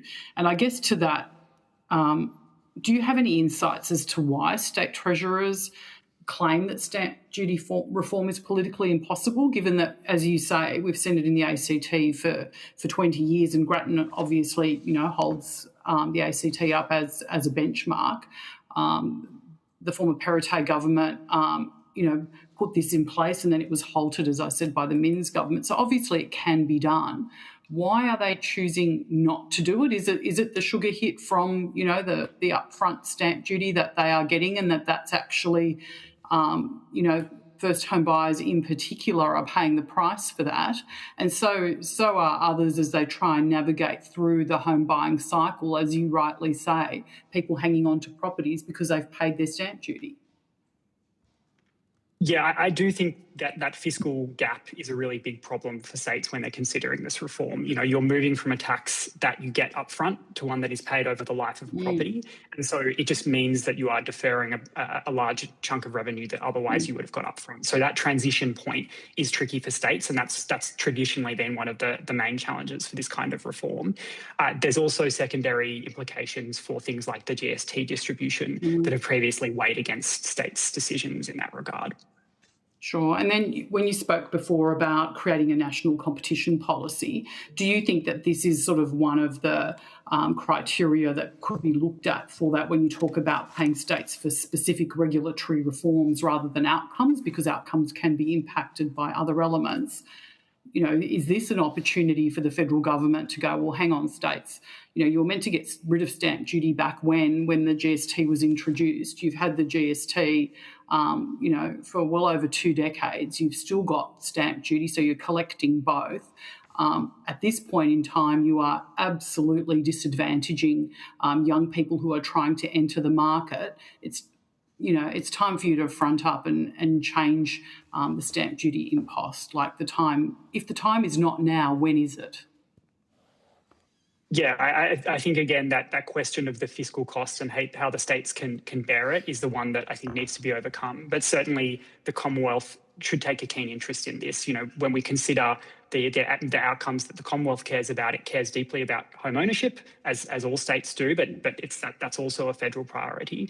And also the Commonwealth cares about the broader economic outcomes, because the Commonwealth is the one who will bear the most increase to its taxes as a result of the increased economic activity from removing stamp duty. So there's good reason why the Commonwealth should be supporting the states in those reforms. Okay, thank you, Chair. Okay. Senator Nandaraju, do you have any for these? I just had a question just regarding the targets. So, you know, the 1.2 million target is challenging, right, in the context of these inflationary spikes that we've had and so on, supply chain issues. But I think it's still important. And in your submission, you've made a reference to this target and what it could achieve for rents. Could you just perhaps go over that for us again? Thank you. Certainly. So I think the broad modelling that we outline here is of a piece with the modelling that we outline looking at the impact of our recommended reforms to supply and to supply impacts of those. And that basically shows that based upon a broad range of research overseas, we can see that when we boost housing supply, we reduce rent growth and we reduce house price growth. And that obviously is of benefit to the many Australians for whom housing costs are one of their principal sources of expenses that they have to deal with on a month-to-month basis. So what that modelling broadly shows in the case of our supply reforms, and those are of a similar scope, we think, to the gap that there is between where we currently are and the kind of target that the National Accord sets out. What we outline is that if you kind of hit those targets over a period of say 5 to 10 years, at the end of that, you're looking at about $100,000 off the median priced home and rents that are maybe 12% lower than they would have otherwise been. And we can see from overseas, and again in places like New Zealand, where there has been extensive reform to planning laws that have created a significant supply response, that rents are lower, particularly in Auckland, than the growth that we've seen in other cities, and real house prices have actually kept pretty flat over the period since that policy was introduced. Okay. Thanks, Chair. Well, look, now are we just going to now belatedly welcome Dr. Spidler, who's I think he's there now. He's finished building houses. He's back. Dr. Spidler, are you there? I'm here. Can you hear me? I feel like I need one of those big phones from the 80s. Are you there? You've got the headphones on. I am here. I've got the headphones. Can you hear me? Yeah, no, you look, it all looks looking good there. So always good not to comment on people's appearance and these things, but you're looking good. Hope you don't mind me saying that. No, now, You just need to say who you are and where you're from, please. Sure. So I'm Marcus Spiller. I'm appearing today in my capacity as Deputy Chair of the National Housing Supply and Affordability Council. Okay, and I assume you don't have a statement. We can just ask you questions, or you can ask me questions. I did ask the office of the council to circulate some slides that I was going to speak to. Okay. I understand that I can't actually share my screen, but do you have the slides in front of you? It looks like you have by the vision. So I understand I only have a couple of minutes, so I won't walk all the way through the go slide. ahead. A couple of minutes. Can I take you to slide 4, please, or page 4? Neither the slides I just nor want to the pages are highlight numbered. It's the slide that's titled "Stranded Greenfield Workers." Got it. And I just want to highlight a key facet of the connection between housing supply and productivity. Oh, So, those are my people. throughout the post-war period, basically since 1945 till the fall of the Berlin Wall, the glory days, if you like, of suburban housing development in our cities, the suburban growth generated two great things. Firstly, affordable home ownership and access to good, high-paying jobs. Now, since that time, as we'll all be aware, there's been a virtual revolution in the structure of our economies, our city economies as well. And we've moved pretty abruptly and sharply towards a services-based economy, wherein the best paid jobs tend to be in the advanced business services sectors, which have gravitated into the inner city regions. And I can elaborate on that later if you wish. But I want to take you to this table, and it's talking about 3 generations of greenfield suburbs in Melbourne's southeast. So for those of you who aren't... Sorry, could you please just note that not all of us are from Melbourne and don't necessarily know what this map means? Thank you. I was just about to... You've all got, you'll all have suburbs that butt into rural land. These are the far... This will make sense to a Victorian. It won't necessarily have that same click for the rest of us. Yeah. You have this. I was just about to explain. Yeah, absolutely. We haven't got a lot of time, so let's just get to the point. Yep. So this is a southeastern growth corridor, as explained just now, pushing out into the rural areas. Now, back in 1996, residents moving into that suburb of Lynbrook could reach 373,000 jobs within a half-hour drive in the morning peak. Fast forward 15 years to the next wave of greenfield suburbs, and we're looking at Officer here. It's called Officer. And the people moving into that suburb in the morning peak at that time could reach fewer than 300,000 jobs. Fast forward again to the next and current wave of greenfield suburbs, and we're looking at Pakenham East. And the people moving into that suburb can now reach within the morning peak, within a half-hour drive, only 133,000 jobs. Just a bit over a third of what their counterparts could have done back in 1996. Now, the point of this is to say that greenfield development or housing supply through that form and our city development isn't generating the match-up between housing supply and jobs. And this is hurting productivity in profound ways. It's bad for those households because they can't find jobs, don't have the choice of jobs or services that their previous generations did. But it's also very bad for employers because they can't take full benefit from a large labour pool that's in a metropolitan area. Okay. So, yeah, that's a key point I wanted to make about that. Dr. Spiller, that's very useful. So, look, I just have a couple of questions. So, basically, the council is in the Treasury, is that right? Part of the Treasury? Yes, yes. Now, how many people work there? In the council? Yeah. Oh, I can't tell you. I don't know. Okay. But so you're the deputy chair, and it's an advisory board, right? Yes.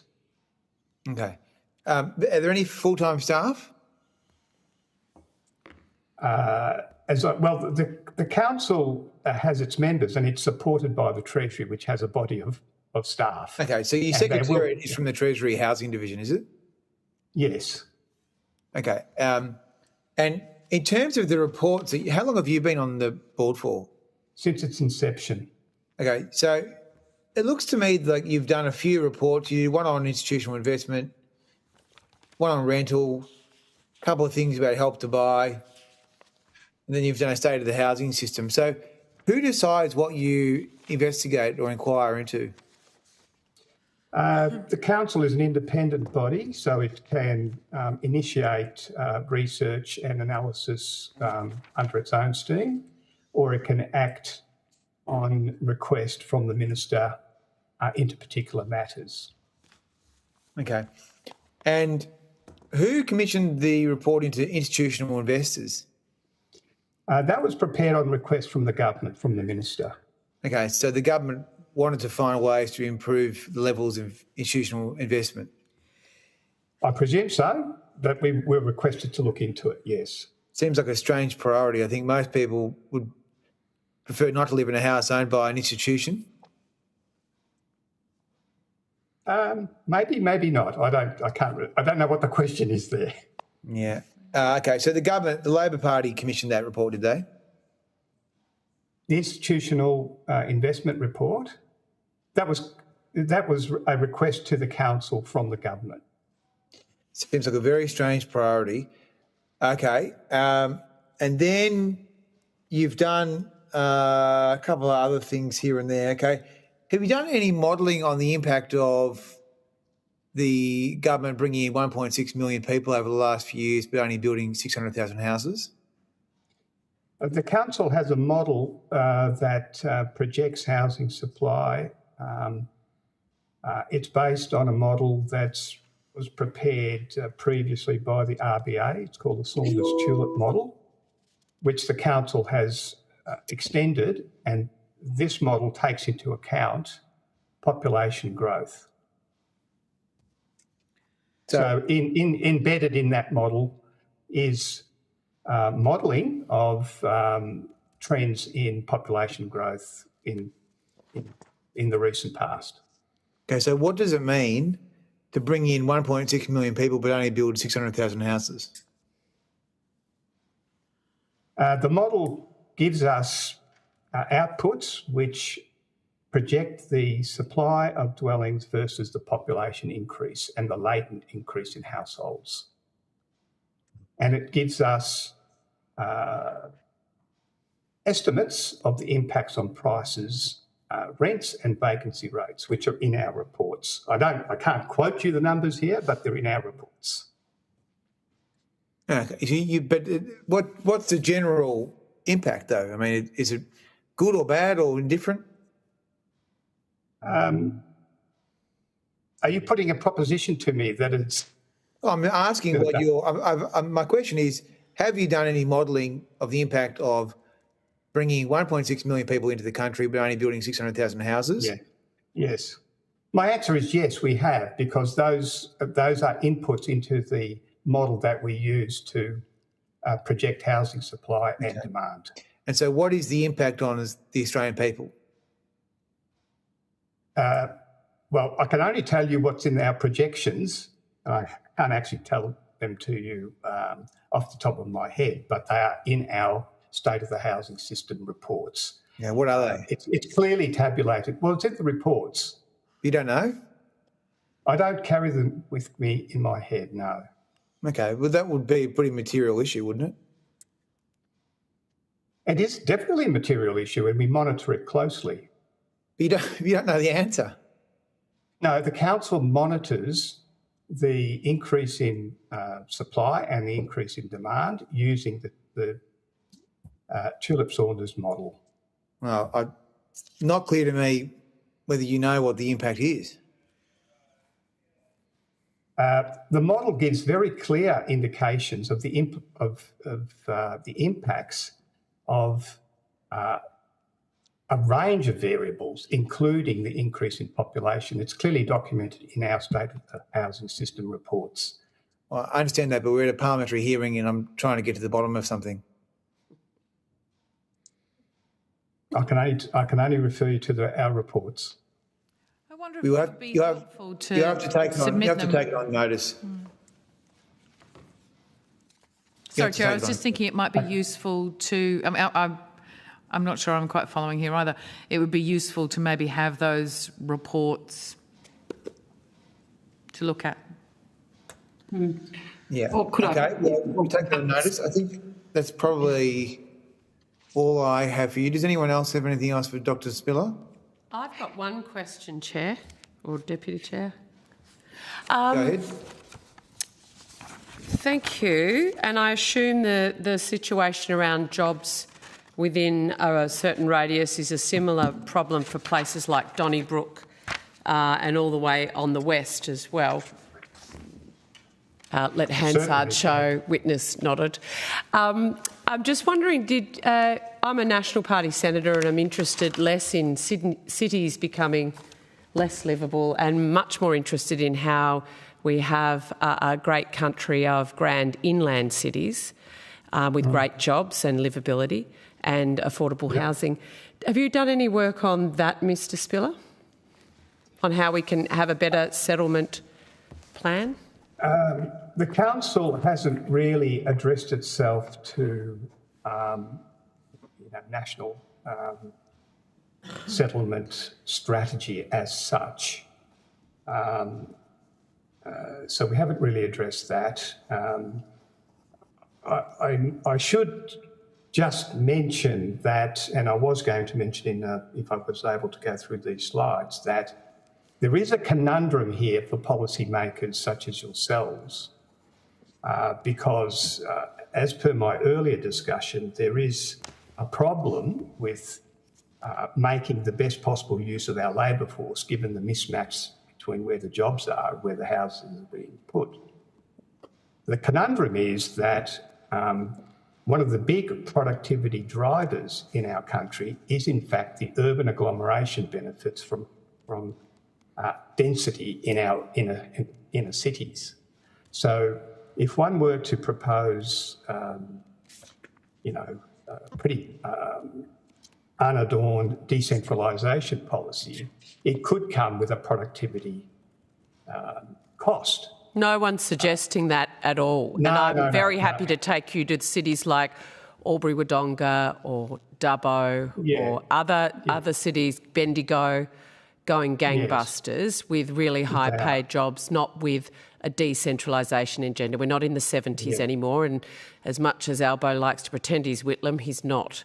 So I'm really interested in probably a policy agenda that So what you're saying is we need greater density planning where the jobs are. So it's a bit of a NIMBYs problem, is it? A bit of a NIMBY problem? My objective in putting together these slides was really just to highlight this dilemma, really, that on the one hand,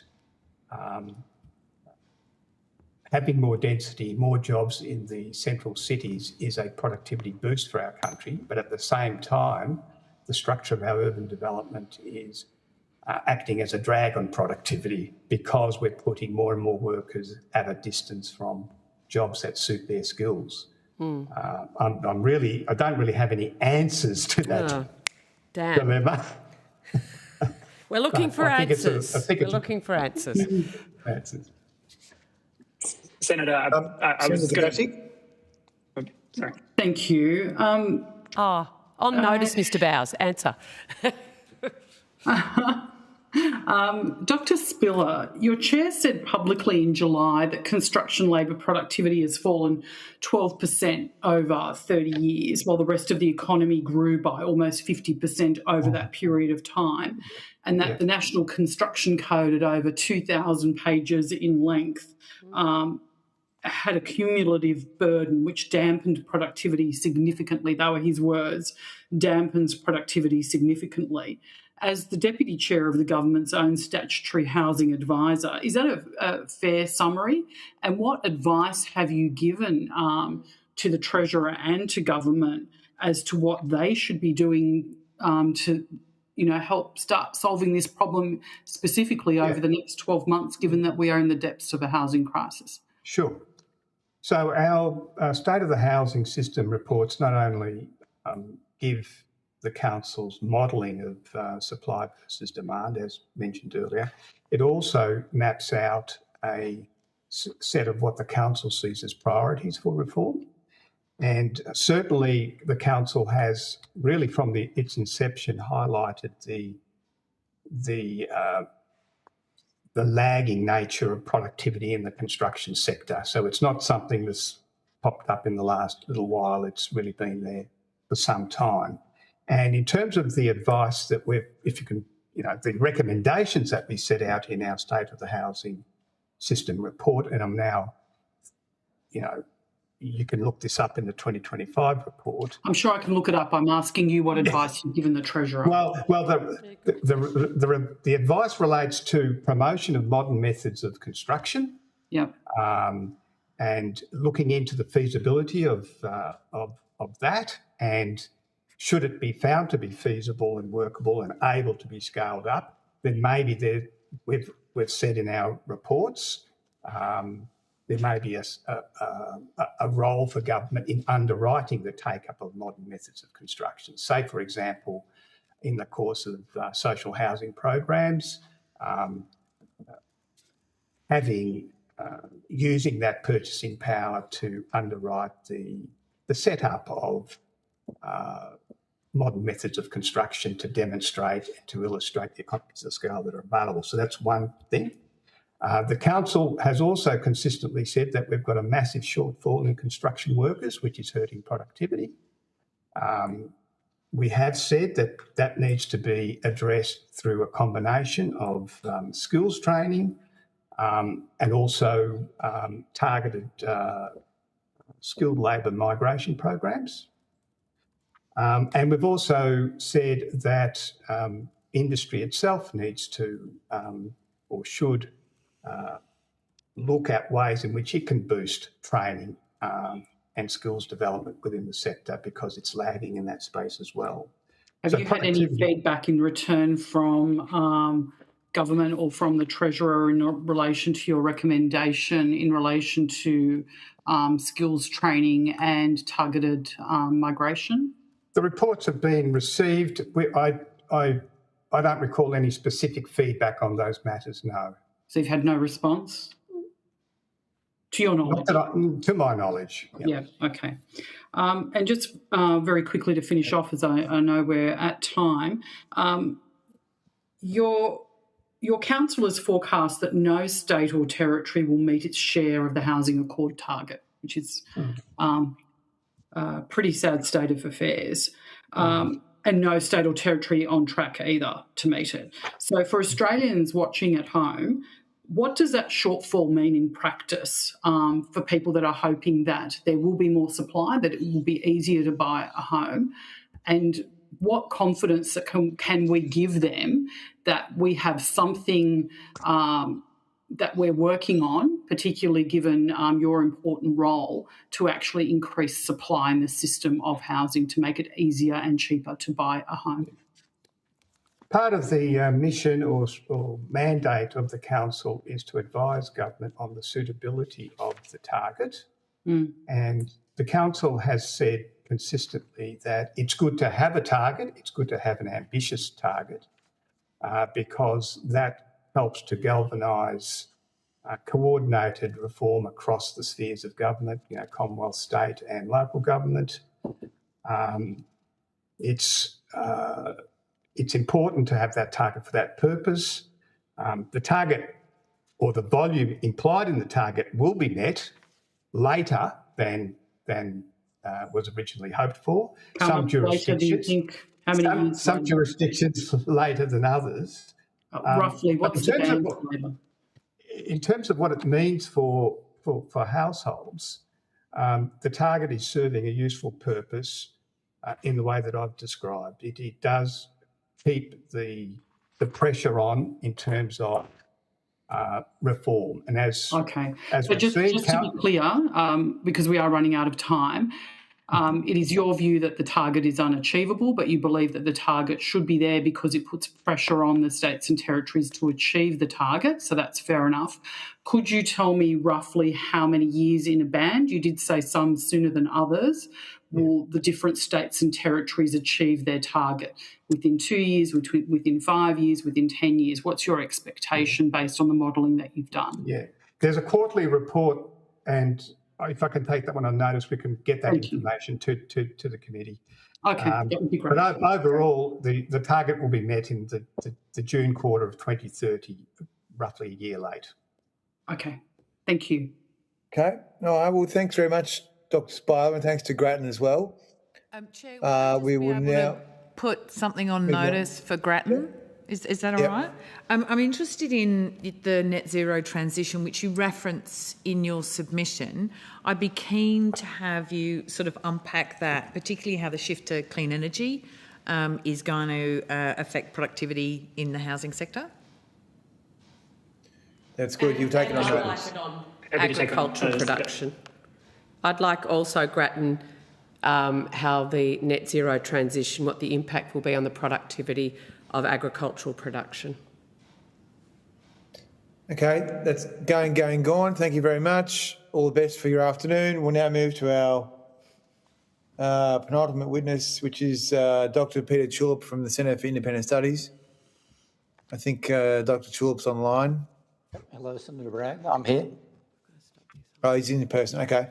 Well, that's good. You, I believe information on parliamentary privilege and the protection of witnesses giving evidence to Senate committees has been provided to you. Please state your name and capacity in which you appear. My name is Peter Tulip. I'm Chief Economist at the Centre for Independent Studies. Okay. Do you have a brief opening statement? Sure. The main point I'd like to make in terms of boosting productivity, I think the main policy that governments are pursuing is to relax land use restrictions. And our views on this are very similar to those of the Grattan Institute that you just heard before. The New South Wales Productivity Commission estimates that for every extra dollar put into the Sydney apartment market, that generates $1.60 in value. So there's a huge payoff with very wide applicability and, about the biggest industry in the economy that is substantially greater than most other policies on the productivity agenda. So we really think that the committee needs to look at this, particularly because it's badly misunderstood within the community. That if you look at opinion polls, there are a lot of very simple misunderstandings that the public gets confused by. And as a result of that, we have many very bad policies, particularly at a local and state area. So we really want the committee to emphasise and clarify the issues relating to planning restrictions and housing supply. But that's not been the subject of a submission from us, partly because we've made several submissions to parliamentary inquiries in the recent past.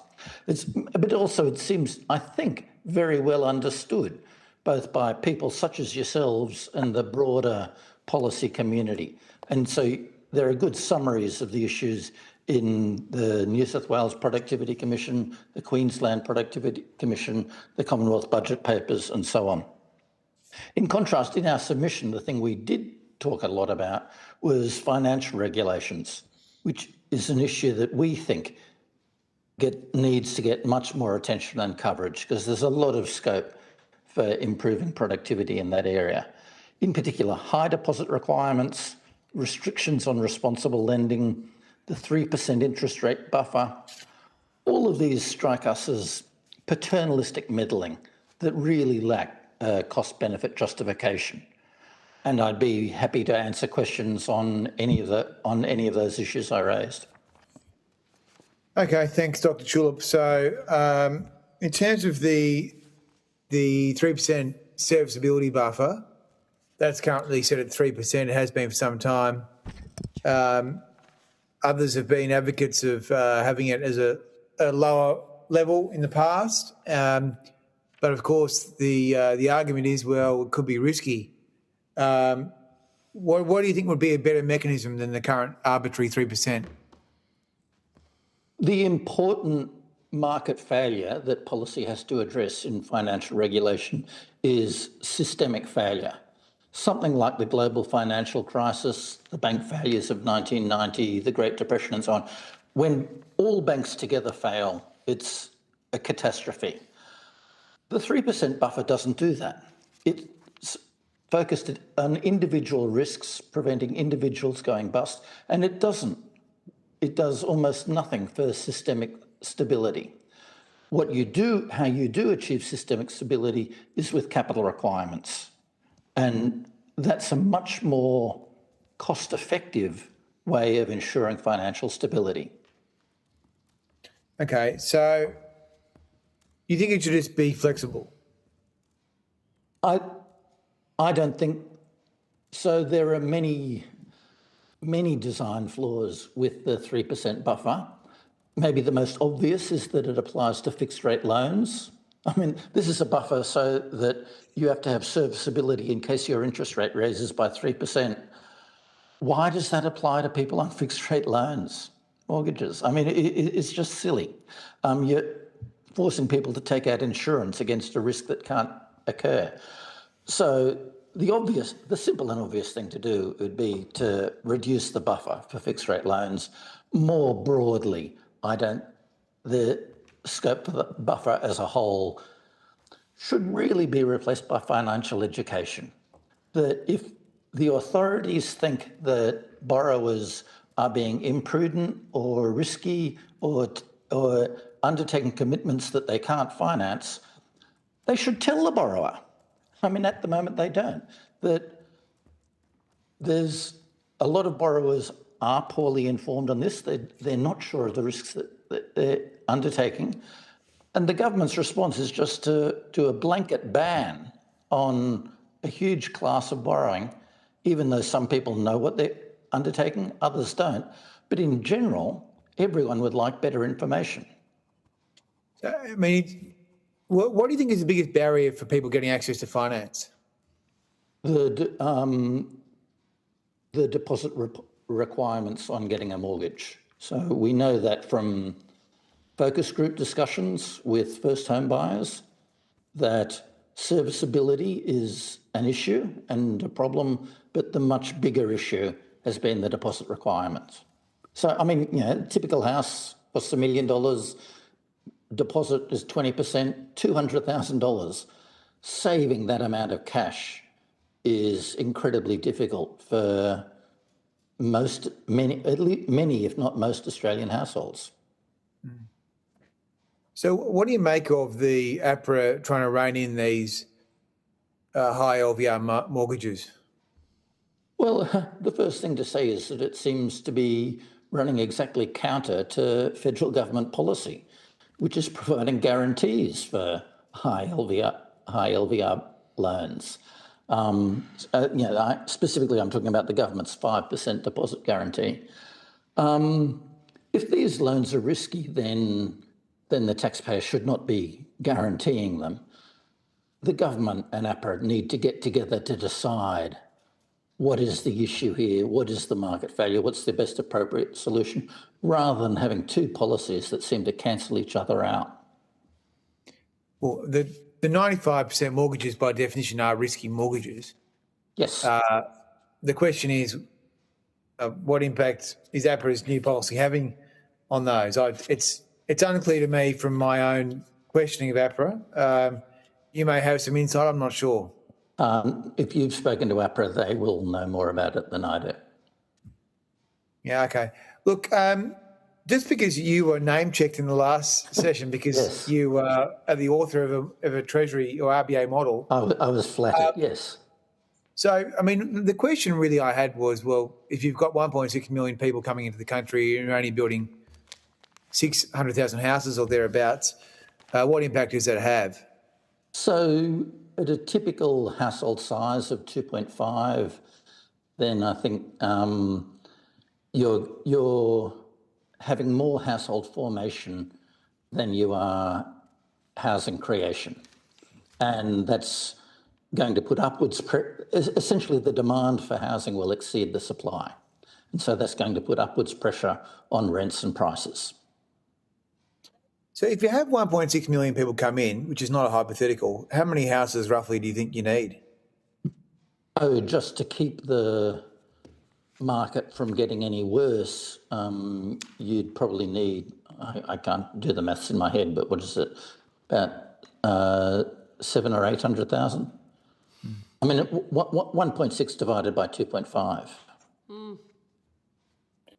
Okay. And then just in terms of the National Construction Code, that's one of the main areas of sort of red tape. Do you have any thoughts on that? No, I don't. The appropriate gauge that should go in a hot water system is beyond my expertise. Yeah, okay. Okay, well, I'm going to rotate the call. If I could put that in context, I mean, there are two big regulations for the housing market. There's the building code, which essentially determines the quality, and there's the planning code, which determines the quantity. The huge failures we've had have been in the planning code, that the quantity of housing is not enough. There are issues with the building code, as many of your previous guests have been discussing. My sense is that they're controversial, technical,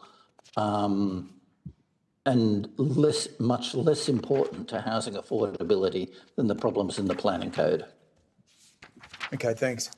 I think I'm going to go to Senator McKenzie first, then others can indicate if they have questions. Thank you so much, Sir. Great to have you with us. Nice to be here. Yeah, the work that the CIS does are very, very welcome. So you said 700 to 800 roughly additional houses for that current recent increase in migration. I know a colleague, Parnell McGuinness, has just also released a report, Generation Trapped Housing Handouts. It's a great report, yeah. Well, I would love to be able to table it, and I don't know whether you're able to answer questions specifically on this report or whether we'll have to get Parnell in at a later date. Parnell in. Yep, okay, I'll table that, and we'll get Parnell in at a later date. I mean, I've read it and I remember bits of it, but she's the expert, obviously. No worries, thank you. We will get there. So I had some questions about young people being squeezed out by high migration, as you know, on the demand side, but I think you've addressed that with Senator Bragg. Are the current housing constraints in Australia compromising productivity, and what changes need to be made to the migration policy to best address that problem? I don't think substantial changes to migration policy are necessary. They may be desirable for reasons of skills formation, cultural assimilation, family reunion, all the many policy issues that determine migration policy. But in terms of housing policy, I think the important thing to bear in mind is that we had substantially more rapid population growth in the 1960s, 1970s, and 1980s than we do now. And that didn't give rise to a housing crisis because we built a lot of houses. What has changed is our readiness to build housing, to shelter the incoming population. And that needs to change. We need to go back to the culture we had in the 60s and 70s, which was allowing more housing. That's the solution to housing affordability. It sounds very simple, doesn't it? I'm trying to keep it simple, yes. I can make it complicated if you want. Well, we have various levels of education in this committee, and we can take quite a high level of complexity, I would suggest. And we are trying to come up with some very significant recommendations. So what are the most significant consequences for productivity from the notion that our current population growth is substantially outpacing housing completions, affordability and availability? As I understand the literature on the productivity effects of immigration, and I have to acknowledge that most of the research on this comes from the United States, but I expect it's probably transferable to Australia, is that on balance, productivity growth boosts productivity. That in particular, migrants are unusually entrepreneurial, dynamic, flexible. They bring new approaches, new techniques. You get a substantial increase in necessary skills. Obviously, that depends on the composition of the migration. For those and a bunch of other reasons, immigration, and economies of scale, I should have mentioned, for those and other reasons, immigration increases productivity. It does have this very serious, undesirable effect of making the housing market tighter. The appropriate solution to that is to build more housing, as we did in the past. But the ratio between the average wage and the average cost of a house in the 60s was much lower than it is today. So when you say that home ownership in your paper is becoming hereditary in Australia, which is very concerning given we aren't Britain, do you blame the regulators or the banks? How can this actually be rectified?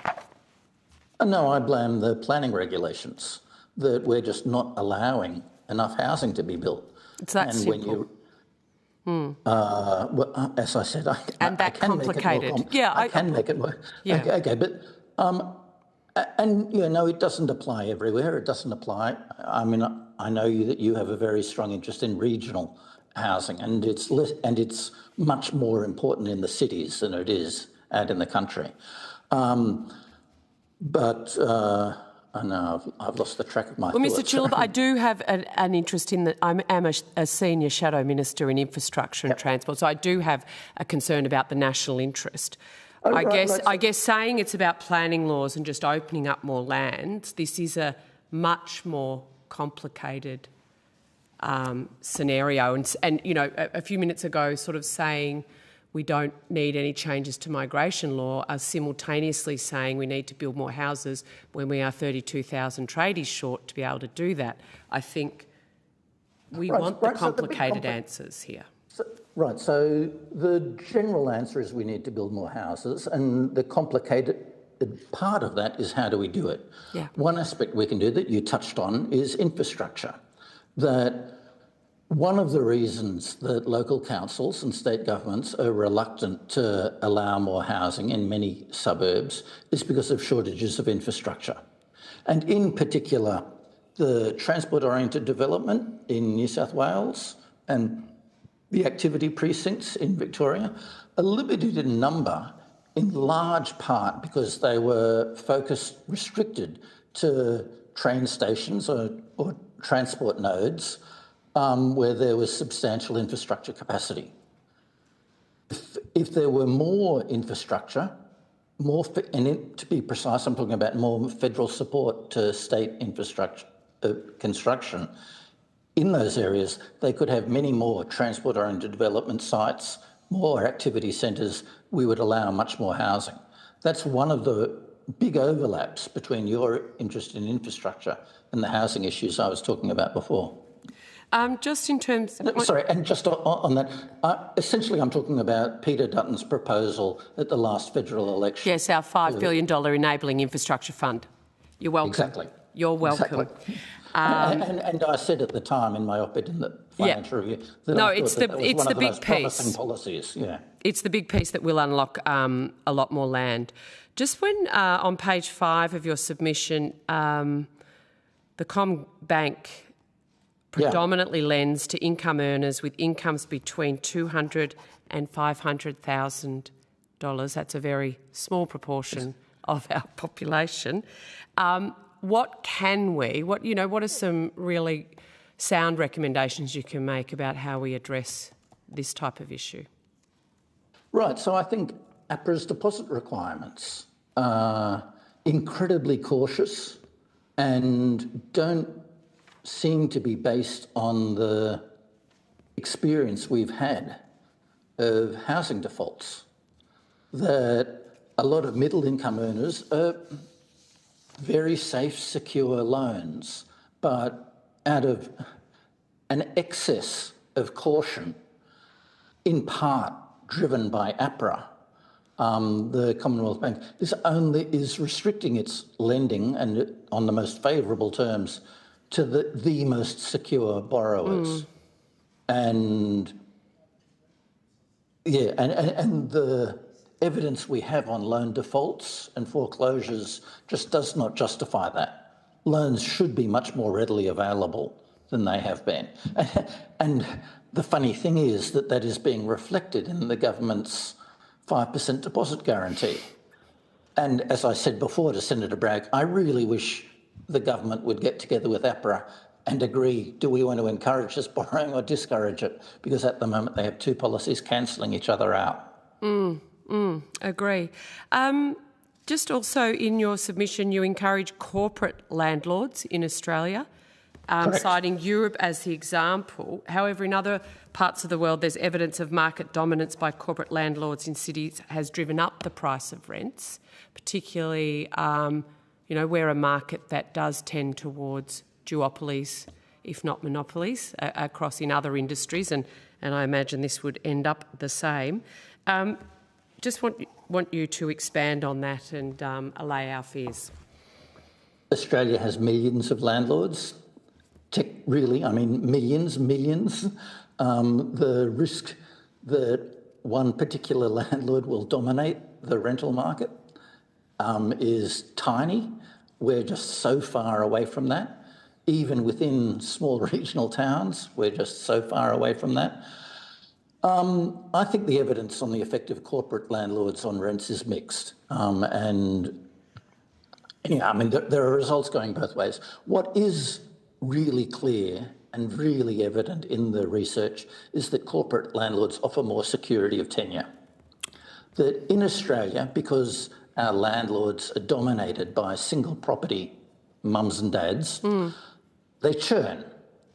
A lot of them only have one property, and so obviously they want to keep it liquid, and so they won't offer long-term leases, but also their financial conditions change. They retire, their kids need help with a house, they go overseas, whatever. And when they do, they sell the house and they evict the tenants. The average rental property in Australia the median rental property in Australia lasts less than 5 years. We have much more rental insecurity in Australia than we do in almost every other OECD country. And the rental turnover is overwhelmingly driven by landlords, whereas in other countries it's more driven by the decisions of the tenants to move on. So rental insecurity is a terrible problem. And the main reason is we've got the wrong landlords. Our rental market is dominated by single property landlords, whereas corporates would offer more security of tenure, as they do in the United States, Canada, and Europe. So just a final question. Last question. So then in that vein of discussion, Mr. Tulip, would you then support getting rid of the negative gearing because of the way our rental market is structured and our landlords? It sounds like you're not, yeah. Well, no. Negative gearing doesn't address the size composition of our landlords because so that's why everyone's investing in it, because there is a tax advantage for mums and dads, the millions of mums and dads. No, but it also applies to big corporates. Also, they can negatively gear. Also, big landlords can negative gear as much as little landlords. There are issues with negative gearing, but overall, it doesn't. The research says it has very little effect on housing affordability. Thank you. Thank you, Chair. Okay. Thank you very much, Dr. Tulip. I think we have exhausted our questions, so we will now take a suspension until 3:40. Thank you. Thank you. Aye.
resume, and I now welcome representatives from the Treasury, the Reserve Bank of Australia, the Australian Prudential Regulation Authority, and the Productivity Commission as well.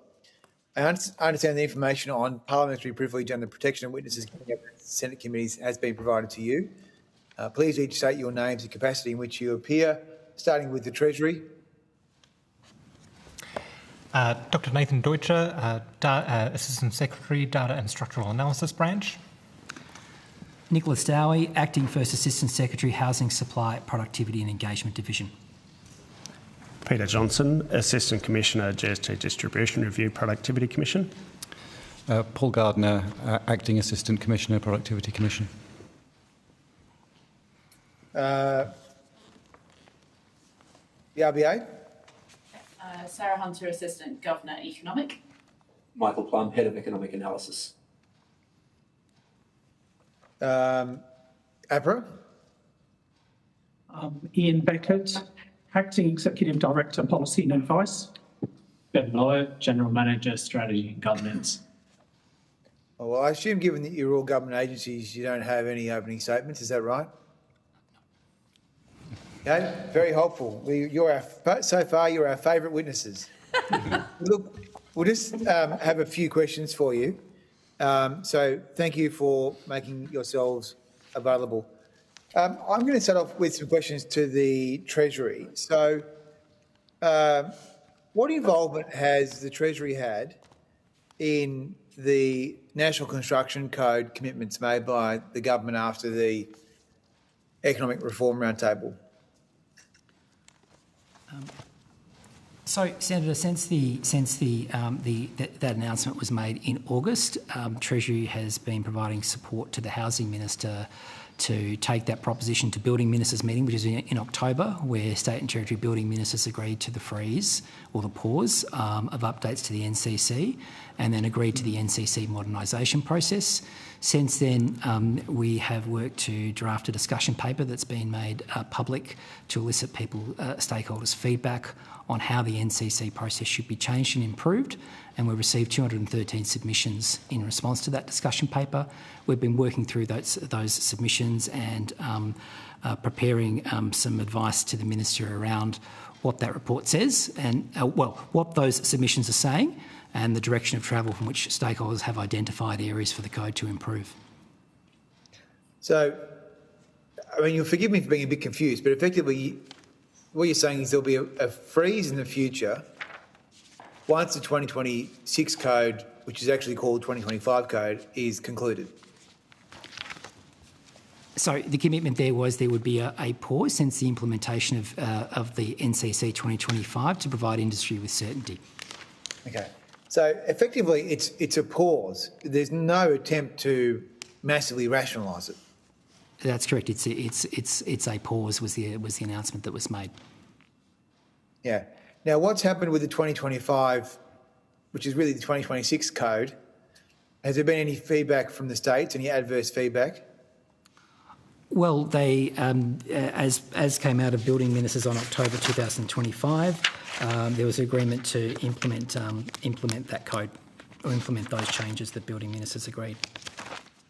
New South Wales Labor government have said that they think it should be deferred. Is that right? Sorry, what was that, Senator? I didn't hear that. New South Wales Labor government have indicated there are problems and it should be deferred. Is that right? I'd have to take that on notice. You don't know? Oh, I said I'd have to take that on notice about the individual position of New South Wales in relation to their response to the building code. Okay, but are you aware that some states have issued warnings about this approach and have sought changes or sought, the government in Canberra to stop doing bad things? Well, in terms of the individual states have the opportunity, well, in terms of how the NCC works, it's a set of national certification standards that states have the responsibility for implementing through their own legislative framework. So the decision as to whether or not they implement that is up to them. Yeah, but effectively I take from this testimony that the government's policy is to tinker with the NCC this year, then freeze it for 4 years. Meanwhile, it does a parallel review into modern methods of construction. So I think an accurate way of describing it is that government's made a commitment to implement NCC 25, to pause it then after that to provide industry with certainty, at the same time as actually having a review of the NCC, the first time that there's been a review ever commissioned in the NCC, to determine how the code could work more effectively, to consider how the code could better support the objectives of delivering more homes.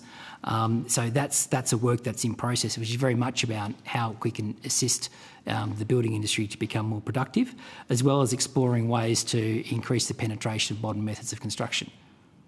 Now, if you walk around a building site anywhere in Australia, you'll see the recesses in the bathroom, you'll see the grab rails, you'll see the other energy issues to do with the new houses, which is really increasing the costs. And as I say, it's now effectively illegal to build a cheap house in Australia. So what sort of work have you done on looking at the cost increases from the 2022 code?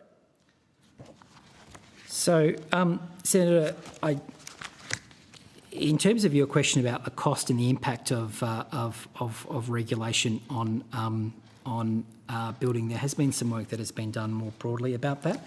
So I'm happy to take you through what the average increase in costs were as a result of the implementation of the 2025 code. Happy to what about 22? The 2022 code, I can certainly take that on notice about the impact that was done there, but certainly I've got some extract here from the relevant RIS that was done around that, did identify the impact of what that would mean on building. So if I can just go back to the RIS from 2022 that was conducted by ASIL Allen, and which I'm happy to table to assist the committee in their deliberation. So going through to find the relevant pages here.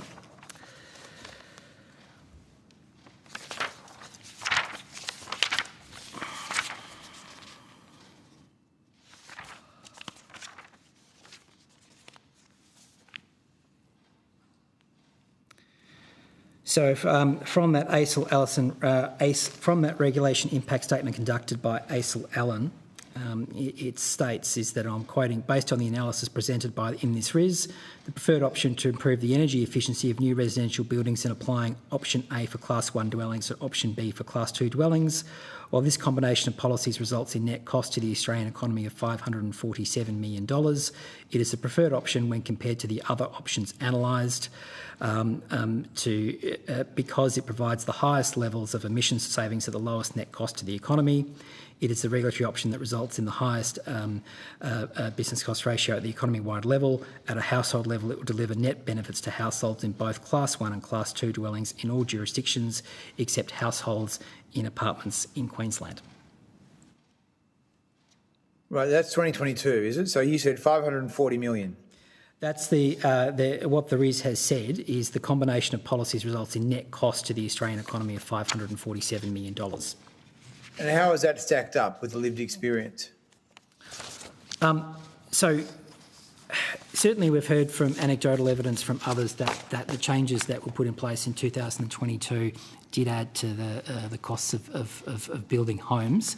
I think that needs to be balanced against some of the other objectives that those changes were designed to introduce in terms of increased energy efficiency and increased livability and accessible standards to make it easier for people with a disability to be able to access new buildings. So I think there's a range of things that were happening there, but certainly there's been consistent feedback from stakeholders that those changes has increased the cost of construction for residential buildings. It has increased, but you're not sure exactly how much per dwelling. Well, as I say, I mean, the RIS did make some estimation as to what that might look like, and that's I'm happy to table that for the committee's benefit as to what that might be. But we haven't then done a further analysis on that to see what the cost of those 2022 changes were. Subsequently, though, the government has asked the Productivity Commission to look at the benefit to look at regulation housing, and some report that the Productivity Commission did in 2025 did break down the cost of regulation on constructing a new home based on the planning system and based on on building and the costs of regulatory compliance with that. So they've made an estimation of that. Just see there, it's from their 2025. Well, the industry says it's about 45% of the cost of a new house. the cost of complying with the NCC, or is that broader regulation? No, the cost of all the regulation and taxes and everything else, all the government charges. So what's your number? So, as I say, the number, the Productivity Commission has looked at that through its work in its 2025 study about what it looked like. I'm just trying to find the relevant page, but they're here. They're here. They've got the number. If you have the numbers, if Dr. Gardner might be able to assist. I think it's page 180 and 184, if that helps. I have the numbers. Thank you, Senators. So yeah, the Productivity Commission looked at the overall regulatory cost of building a new house and a new unit in our 2025 study, creating a dynamic and resilient economy. We didn't quantify the benefits of any of these regulations. It was just an exercise in costing. Overall, we found that regulation adds between $135,000 to $320,000 to the cost of building a new house, and $40,000 to $175,000 of the cost of a new unit. We did look at the contribution of the NCC changes to that cost. There is a wide variety of stated costs out there in the literature. We looked at the regulatory impact statements and also the industry estimates. So our costs were between $3,600 and $33,000 to the cost of building a house from the NCC changes over the last 7 years. This is the changes from 2022? 2022 back to 2018. Yeah. Okay, so that's still a very high proportion of the cost of a new house going in government charges, fees, taxes, whatever. So the question is, for you then, Mr. Dowie, then what is the government doing to try and reduce some of that cost, other than pausing the NCC? So, Senator, pausing is one component of it. There's a number of things that are going on. As I said, the NCC modernisation project is actually designed to get to a better way of how we can actually codify what building regulations are and impose them and deliver them in a more cost-effective way. So there is a project going on to actually look and review what the regulatory framework looks like and how it could be modernised to be more fit for purpose. And said that is the first review of the NCC since it was in operation. So that review is currently underway to be able to identify some ways to actually reduce the cost of construction. I think one of the things that's also worth noting, Senator, just to help you and the committee as you go through the deliberations of this question, is some work that the National Housing Supply and Affordability Council has done, which has looked at productivity in the construction sector, particularly since the commencement of the National Housing Accord, where the Commonwealth Government has been working with state and local governments and industry and investors to look at some of the ways in which people could work together to get more homes built more quickly. And what the National Housing Supply and Affordability Council has found, who is independent of government, that since the Accord started, it is now 0.9% cheaper in real terms to build new houses since the Accord started on 1 July 2024. And the amount of time taken to build a new house has increased by 10% since the Accord started, and happy to table that analysis for the benefit of the committee. That'd be great. It's just not clear to me what the other initiatives are beyond the freeze. So maybe you can take that question on notice. And I might just ask you something which is unrelated but partly related. So how many times have you met with the Minister about these issues to do with the NCC and the like? So I've personally met with the Minister, I think, once or twice about this matter. Certainly others in Treasury have been meeting with her on this issue and more broadly around the issue around what it is we can do to build more homes more quickly, and this is very much part of that. Well, it's not going well, is it? Because, the country's got no chance of meeting the housing accord targets, does it? Well, I think what we're seeing is that the National Housing Supply and Affordability Council has said that those targets are suitably ambitious. What we are seeing is that the rate of commencements and approvals are looking quite positive. So what I'd say is there are some green shoots of recovery there in that the productive capacity of the housing system is increasing. We're seeing more approvals, we're seeing more houses starting, which will flow through to higher commencements. But in terms of the number of completions, I should say, in terms of the number of completions, we do acknowledge that we have a way to go in terms of hitting the Accord target of 1.2 million homes. So have you done any modelling on the impact of bringing 1.6 million people into the country but only building 600,000 houses? I'm not aware of any modelling with those parameters in it.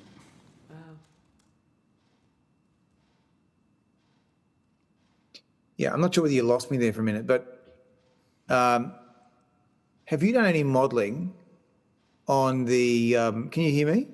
Yes, we can. Yeah, you can. Have you modelled the impact of bringing 1.6 million people into the country but only building 600,000 houses? I'm not aware we've modelled the. Well, I'm personally not aware of any modelling with those parameters in it. Yeah, why?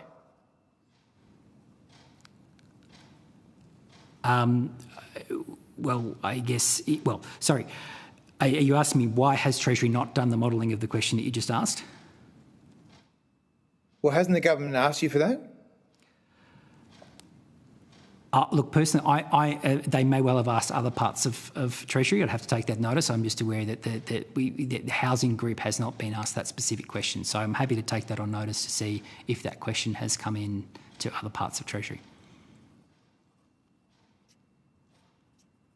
Okay. I'm just going to ask the RBA a short block and then I'm going to rotate the call. So just with the RBA, so have you looked at this 5% deposit scheme at all? So we've been tracking its impact in terms of looking at different buyers as they've come into the market since it was introduced back in October. So we can see some of the impacts there, and unsurprisingly, we have seen a pickup in first-time buyers who are obviously, many of them are now covered by the scheme. We can see that coming through in terms of activity. It's provided some support to prices, but again, particularly in those markets that first-home buyers are active in. But other than that, we've been obviously tracking more broadly the housing market and how it's evolved recently. It's a very important part of what we look at in terms of monetary policy. Have you done any modelling on the price impacts? Not specifically to isolate that particular policy. For us, what we're particularly interested in, as always, are aggregate impacts and aggregate effects, because that's what matters for monetary policy setting, what's happening across the whole economy. So with respect to the housing market, we generally look at what's happening in aggregate. We do obviously pay attention to different regions, different segments of the market. My colleagues in Financial Stability Group, I won't speak for them in terms of the detail of the work, but they're obviously interested in more specific parts of the market, particularly those that might be financial stability vulnerabilities. But their latest assessment is that we don't have any of those right now. But no, we don't look at necessarily look at all of the details of individual policies, individual segments, individual regions. We're concerned much more at an aggregate level. So what about the housing targets? Is there any chance that those will be met? So we don't particularly, again, we wouldn't particularly look at those. What we're looking at is what's happening in the housing market, so to dwelling construction activity in particular, how it's responding to current economic conditions, including how it might be responding to the cash rate and changes in the cash rate. That's our policy lever, of course, and how that then flows through the broader economy and what that means for inflationary pressures, for labour market outcomes, and how that then comes back to the monetary policy decision. Okay. There's an FOI that has come from inside the RBA, which is came with some internal conversations which seem to be showing some wariness about supporting the 1.2 million target. I mean, is that something you've discussed internally? So we're generally looking at housing market activity and what's happening in the housing market. What we don't have and what we don't do are produce forecasts for numbers of dwellings that would be constructed at any given point in time. The way dwelling construction activity comes into our forecast is through dwelling investment, which is a component of the national accounts, and that's our forecast framework for activity, keys off the national accounts. So dwelling investment captures that construction in new dwellings. It also captures alterations and additions to pre-existing dwellings. And that's our key forecast variable. So we're obviously paying attention to government policy settings and how they might be impacting. Certainly if they're big enough to move that macro needle that I talked about earlier on. But we're not, we don't have forecasts specifically for the series that you're talking about. But your forecasts show dwelling investment going negative over the long term. Well, so we wouldn't necessarily classify our forecast horizon as long-term. It's 2 years. So out to mid-2028. Well, long-term for most economists would be more like 5, 10, 20 plus years, not 2. I understand, but it's the longest time period I can see that you produce. That's right, because our policy horizon is more that medium term, so short, medium term. So 2 years is the sort of horizon where the cash rate changes will have a meaningful impact on the economy. So that's why we limit ourselves to a 2-year horizon. You're forecasting negative dwelling growth. So our latest forecasts, which are from February, so obviously a few months ago now, we're just in the middle of preparing our next set for the board meeting in a couple of weeks' time. What we have for dwelling investment is that it softens through, this is growth, it softens through the forecast horizon for a few reasons. I might hand over to my colleague, actually, Michael Plum, to talk a bit to that. You're right that by the end of the forecast horizon, we do have year-ending growth as negative for dwelling investment, but that is after a period of positive growth. So that's growth in activity. That's not the same as saying that we think the housing stock is going to shrink, for example. I understand that. But it's negative by the end. But Mick, did you have anything? But negative is not good. I mean, you want to be positive if you're in a housing crisis, right? Well, maybe ask my colleague Mick to talk through why we think that, and then we can come back for further questions. Yeah, so as Sarah said, so we saw building improvements pick up in late 2024 and then quite strong dwelling investment actually throughout 2025, so actually and stronger than we had anticipated. So to the extent that things are easing, has come off a period of strong growth last year. I mean, the question for, in terms of what we see in the forecasts, there's a various range of things that affect dwelling construction, with population growth, if that's slowing, average household size, these sorts of things. And then as well, of course, monetary policy will have an impact on this. So to the extent that our forecasts, in February, that did embody, there was some assumed increases in the cash rate there, you'll start to see that effect coming through later in the forecast period. Sure, but it looks like we won't get to 200,000 dwellings a year under these forecasts. Like I say, we haven't done the mapping from our forecast to the number of dwellings, so we can't really say definitively one way or another on that. These forecasts are based on national accounts framework, so it's dwelling investment activity. Obviously, if it shows up in dwelling investment activity, it's either going to be a new home or it's going to be an alteration in addition to a pre-existing home. That's just one of the many complexities of mapping from our dwelling investment numbers into actual new dwellings and volumes of new dwellings. So we because we don't need to do it, we don't do it. So we can't be definitive on that. It's not possible, I'm afraid. I understand. Okay, I need to rotate the call, so I think I'm going to the Deputy Chair. Sure, thank you. I'll stick with the RBA for a minute. You revised your trend productivity growth assumption from 1% to 0.7 in August 2025. And in there, you also noted that one of the factors explaining the recent productivity weakness is a strong growth in the non-market sector share of the economy, which is an area, and I'll come to the Productivity Commission on this as well, just heads up. Now, in there you said that it was likely temporary. Can you explain why that's temporary and why there's a difficulty in measuring the productivity of the sort of the care sector or the non-market sector? Yeah, absolutely. I'll make a few comments and then I'll probably again pass over to my colleague to add to them. So just starting with your second question on the challenge of measuring productivity in the non-market sector.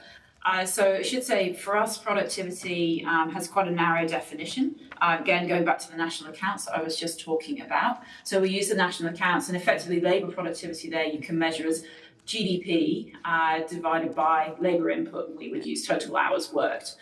So really quite a narrow definition. Now, why that's relevant for this particularly is because for the non-market sector, which is health, or healthcare is a very broad definition, education and then government administration.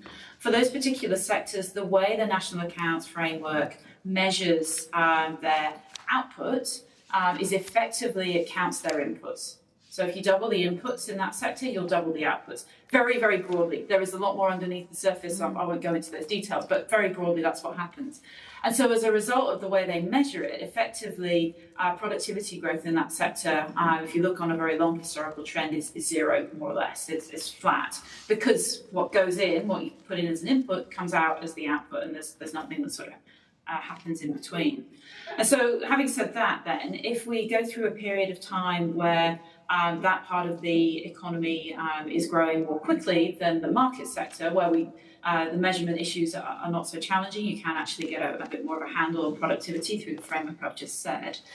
If that sector is getting bigger and its productivity growth is measured as zero, and I use that word quite deliberately, measured, then that will pull down on your aggregate growth. And so that's what we mean by temporary, and that's where it comes from. So we wouldn't anticipate that that non-market sector would continue to grow and expand. I mean, to be a bit flippant about it, if that happened, eventually everyone ends up working in the non-market sector, and we wouldn't think that that was possible as an outcome for the economy. So in that sense, it has to be temporary. But while it's happening, it is going to pull down on that aggregate GDP growth number, productivity growth number, I'm sorry. But Mick, did you want to add anything to that? Yeah, probably the only thing I would add to that is that we have cited that as one of the reasons for lower productivity growth, but we would probably assign that as being a relatively sort of small part of the whole story. So, if you're thinking about contributions to average labour productivity growth per year, our best guess was relative to the benchmark that's really subtracting. Our precise estimate was 0.15 percentage points.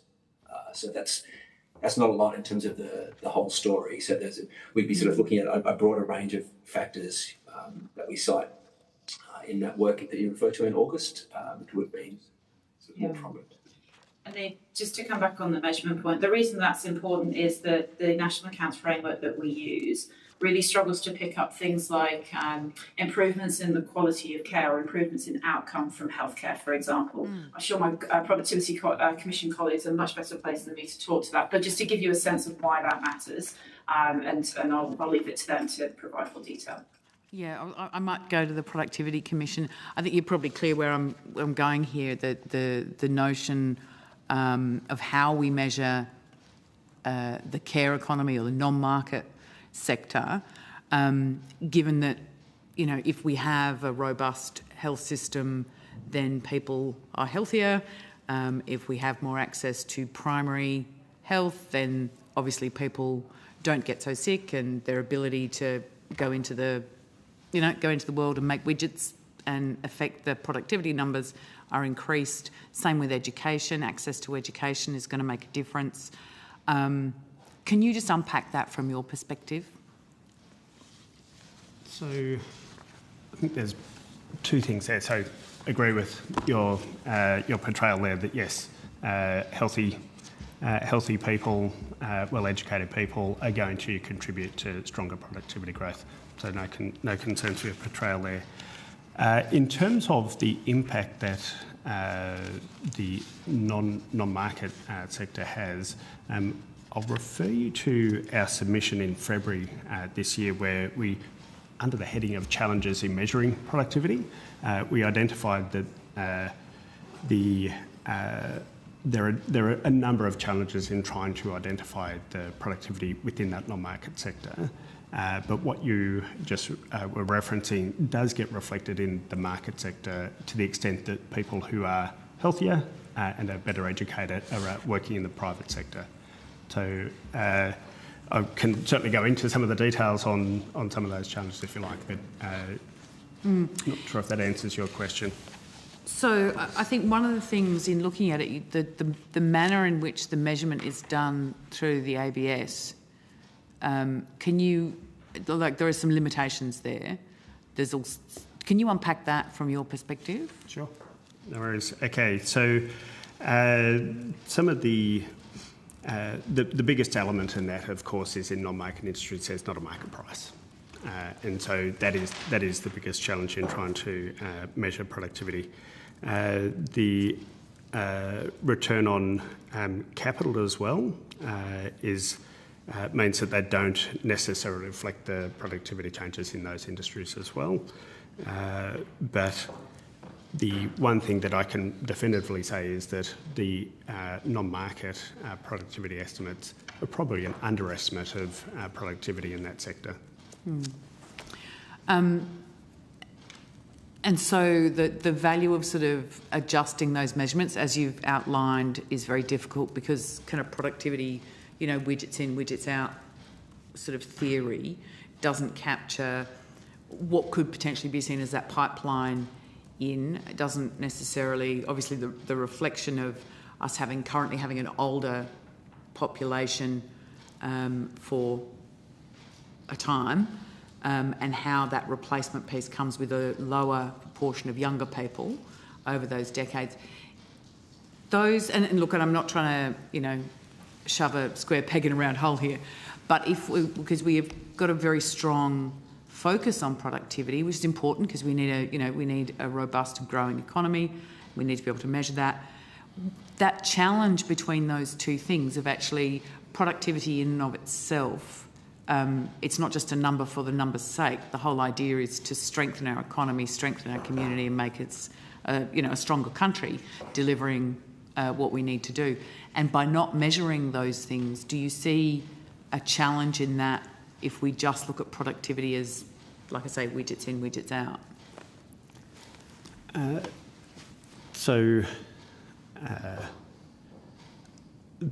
As referenced before, the non-market sector creates challenges for us in that regard. But there are certainly efforts to measure the breadth of the economy and all the different facets of the economy. Just that there's not necessarily measured in the same way as you described, widgets in, widgets out. How do you identify productivity gains in service delivery, particularly in areas like health or education, where they're longer term impacts? It takes a longer term for those impacts to be felt. And do you feel like there are measurements, like I say, if it's not within that productivity number, do you feel like there's another measurement or another manner that we could potentially reflect what, when you're talking about education, you're effectively looking at a partial pipeline there, and valuing what's happening in that sector as contributing towards the general productivity of the country? Might check in with my colleague. I don't think that that's something that... So there are a range of other measures to identify the benefits of spending in the education and health sectors. They do feed into productivity, but they're... as we discussed, it's a bit difficult to measure that accurately, but certainly they feed into it. The other challenge, though, is that given that it's not as direct, that it means that it may not show up. The benefits of the spending in those areas may not show up until much later, and depending on where people are engaging in the labour market, whether that will be in the private sector or whether it'll be in the non-market sector. Okay, thank you. Appreciate it. I don't know if you wanted to rotate, Chair. I did have some questions for APRA. Well, I was going to give you a 20-minute block, so you've got another 9 minutes. Okay, I'll go. Now, in APRA's submission, it talks about your debt-to-income ratio limits introduced in February not currently being binding, and they're not expected to affect near-term credit availability. For the record, your current prudential framework constraining housing supply in any material way at the moment?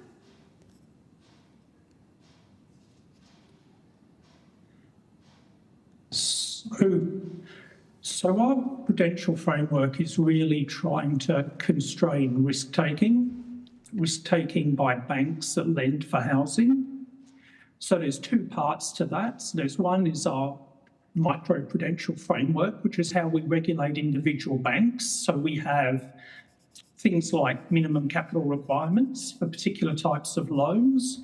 We have underwriting requirements in terms of the provision of credit.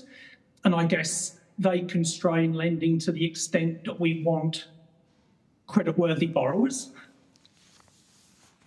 And then we have some of our macroprudential tools. Now, microprudential is really focused on the health solvency of individual banks, whereas the macroprudential tools are looking at broader financial stability, and they're intended to address the build-up of risks, especially substantial, rapid growth in credit. So we have a number of these, and one of them are the DTI limits, which are the debt-to-income limits. So what we've really done there is tried to limit the proportion of the system lending that's at a ratio of more than 6 times income. So what we're doing there is trying to limit the capacity for substantial increases in leverage of the type that occurred in 2018-19 and 2020-21. So what we've said is they're not binding overall to the extent that at the moment credit across the system has not reached 20% of the flow. However, it has in the past. So we put these in as a preemptive measure to ensure that credit growth doesn't get out of hand in the future. Because I think when we've done this in the past, we've left it a little bit later to impose some of these limits, and they've been more disruptive to industry. So we tried to get out in front of the problem and ensure that credit growth stayed within reasonable bounds. And I think the particular issue we were addressing there is a high rate of growth in investor credit for housing. We need So an we saw APRA for that state and rising. federal governments. Sorry. Thank you. So where we see things like the 5% deposit scheme, there's been significantly low default rates in there. And because, of course, the banks, much as there's a 5% deposit, they still have to set up, you still have to be able to reach a whole range of other repayment and servicing conditions. Yeah. Do you see that? Do you see that kind of stability in our market? That people are saying, oh, the 5% deposit scheme will cause endless chaos and various repercussions, but we're not seeing that in actual fact. Is there a stability about the Australian housing market, lending market, that you have any commentary on in general? Yeah, so I guess there's a number of questions there. I think the government's 5% scheme's been in place for a reasonably short period of time. So I think it commenced in October, and then we'd have had to have people would have got approvals, pre-approvals, then the loan would be approved. So we're seeing that flow through, and we are seeing an uptick in high LVR lending to some extent amongst first home buyers, but we'd expect that because that's the purpose of the scheme. In some ways, there's always going to be some bring forward. We'll see what happens in the longer term. I think from APRA's perspective, our main issue with this is to ensure that banks are lending prudently as part of the scheme. So one thing we see is looking at serviceability, which means to make sure people can service the debts they take on. And so we have a 3% serviceability buffer there, so it provides a little bit of fat there. The other issue is capital. So banks cannot fund all of these loans with borrowed money. They need to have some shareholder money involved. So we have the capital requirements backing those, underpinning those loans. I think, we're pretty comfortable with those. They have the risk management and risk appetite. So we get banks to report at 95% LVR, even if even if part of it's guaranteed. So we're still sort of checking that it's within the bank's risk appetite and they're not developing concentrated exposures in particular areas. And I think the final part of that is the credit enhancement for banks that comes from the up to 15% guarantee that the government scheme provides. So from our perspective, it's really about ensuring that banks are lending prudently and are able to absorb any losses. Now, as a general rule, the scheme's only been around for 6 months, and then it's gradually come into place. And at the moment, we see very low non-performing loans in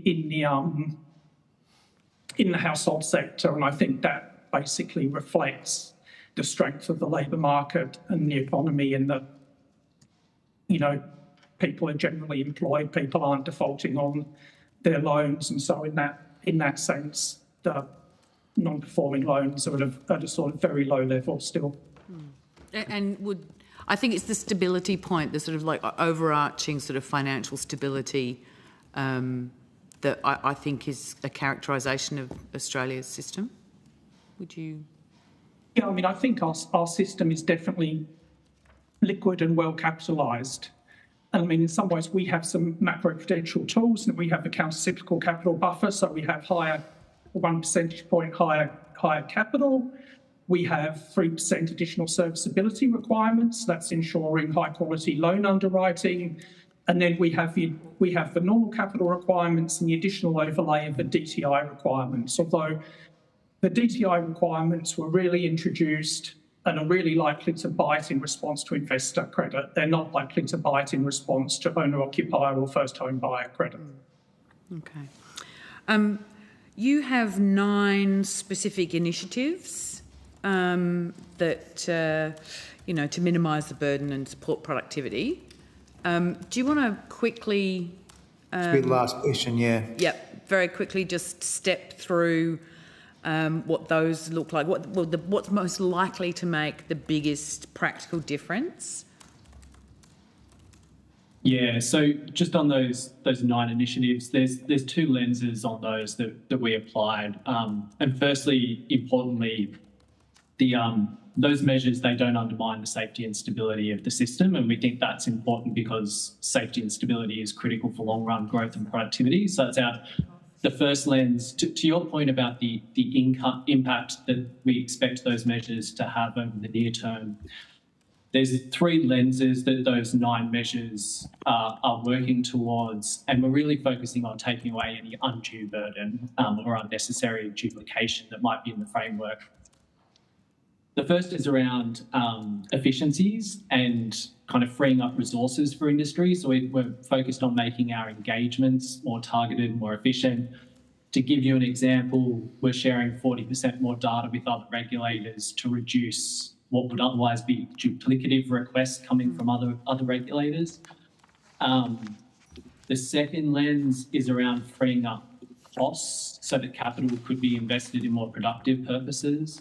Okay. So to give you an example of that, it's changes to our capital framework that we announced recently. And the last lens is around supporting innovation over the longer term. And so there's a few measures in there that really go around supporting growth, innovation, encouraging new entrants, etc. Okay. Senator McKenzie. Thank you so much. Thank you, gentlemen, and one lady, Sarah. Thank you. My questions are predominantly to Treasury and the Productivity Commission. So just PC first. In 2019, a long time ago, but I do remember it well, you were tasked with a body of work and you looked at market and non-market sector productivity. And I think it was discussed earlier with Senator Grogan. So as we weigh our economy more towards the care sector, the non-market sector, how do we actually get productivity gains?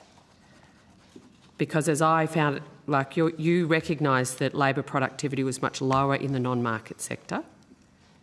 Measured productivity? Yep. Yes. Yes. Certainly. So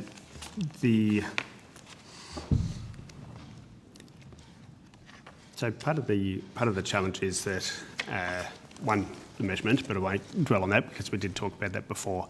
The other element then is that the impact that has once the effect of the spending in the non-market sector has taken place, and so that should have a positive impact on productivity in the future, but it's not the only thing that is having an impact on productivity more generally. And is that what you've found as we've increased the share of, non-market inputs across our economy? What has happened? So certainly there's been changes in the whole economy productivity. It is lower, and so I refer to figure 5 in our submission in February. So you can see those changes, but there has been positive productivity growth in the market sector, and yes, to some extent the decline in productivity in the non-market sector has had an impact on that, but it is still positive and stronger than the average over 2015 to 2019. Sorry, say that, 2015 to 2019. 2015 to 2019, so Yep. the average over 2015 to 2019. Yeah. Just speaking of 2015, in the intergenerational report, Treasury predicted that our productivity would grow at an annual rate of 1.5 percentage points. That hasn't come true, has it, Mr. Dowie? So productivity growth has been slower in recent decades, that's correct, and reflecting the headwinds to productivity growth, the long-run productivity growth assumption has been shifted down to 1.2% over the long term. So when you say, so this is only a decade ago, Treasury was saying for the next 40 years, we're going to say on average it'll be 1.5. Now a decade post that intergenerational report being handed down, we've downgraded that to 1.2 over the next 40. Is that what you're saying? Well, the downgrade was more recent, was earlier than that. So in the October 2022 budget, I believe, the long-run productivity assumption at the time was downgraded then to the 1.2%. It was discussed at the time. That then flowed through to the 2023 intergenerational report, which maintained that 1.2% assumption.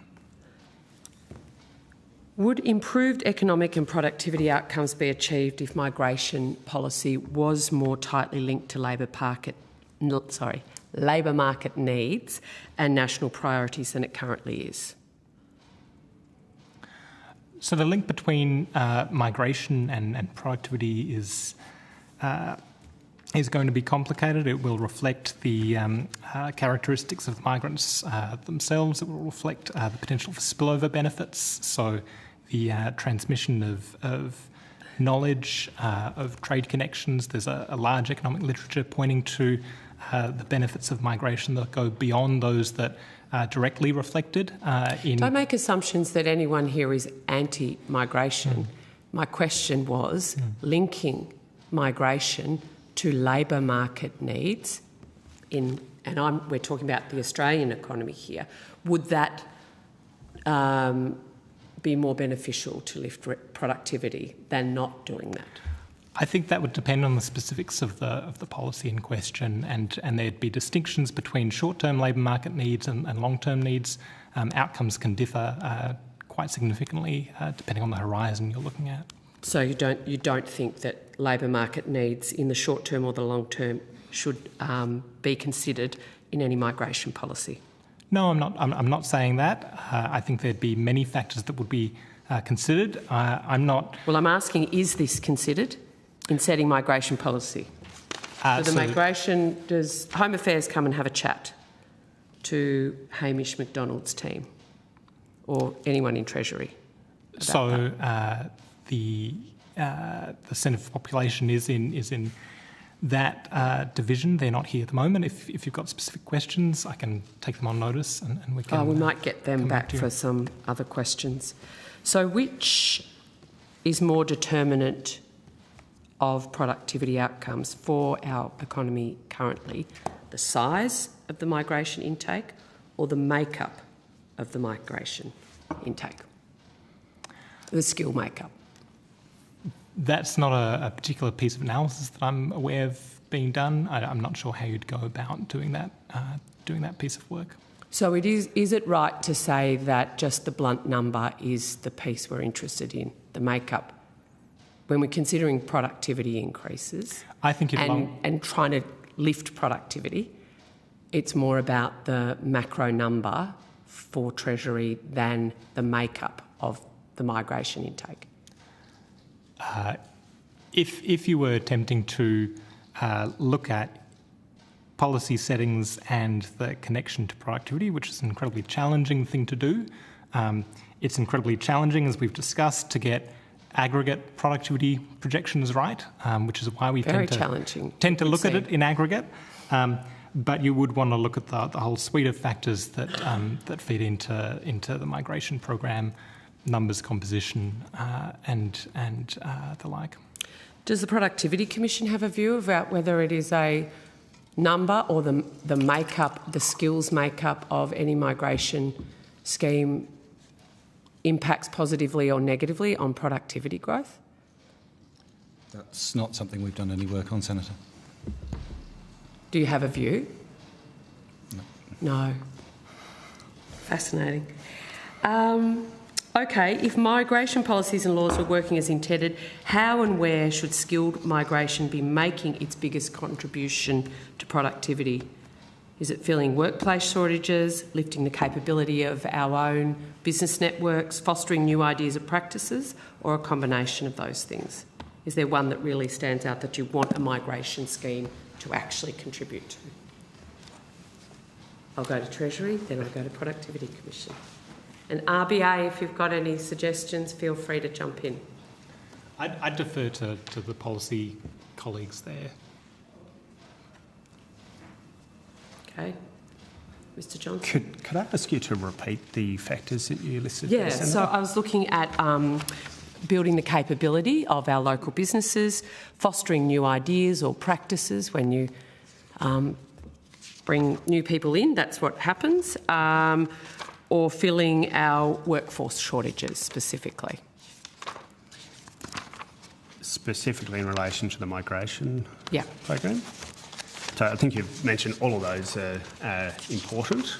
As my colleague said, it's not work that I'm aware that the Productivity Commission has done, so we wouldn't be able to give you detail about the specifics of each of those elements, but certainly they would all be important and things that would impact on productivity. All right, well, why don't we wind it right back to just a simple question. What impact does a migration scheme have on productivity from the perspective of Treasury? So, as discussed in our submission to the committee, the Permanent Skilled Migration Program... If you're quoting from your submission, I'll take that as tabled. Do you have anything else to add? Look, I think the submission talks about the various channels in which the Permanent Skilled Migration Program can contribute to productivity growth. As I've mentioned already in my testimony, there are various channels at play. Mr Johnson,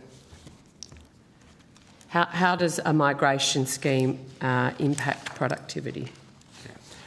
So, as was mentioned in our submission, we did discuss in some detail the impact of skilled migration on improving productivity, and you did mention some of those factors that would feed through into that. So, for example, broadly, they stimulate productivity by making net fiscal contributions over their lifetime, that they bring new ways of working, and some of them specialise technical knowledge, and that can foster innovation and bringing innovations that have occurred overseas to Australia.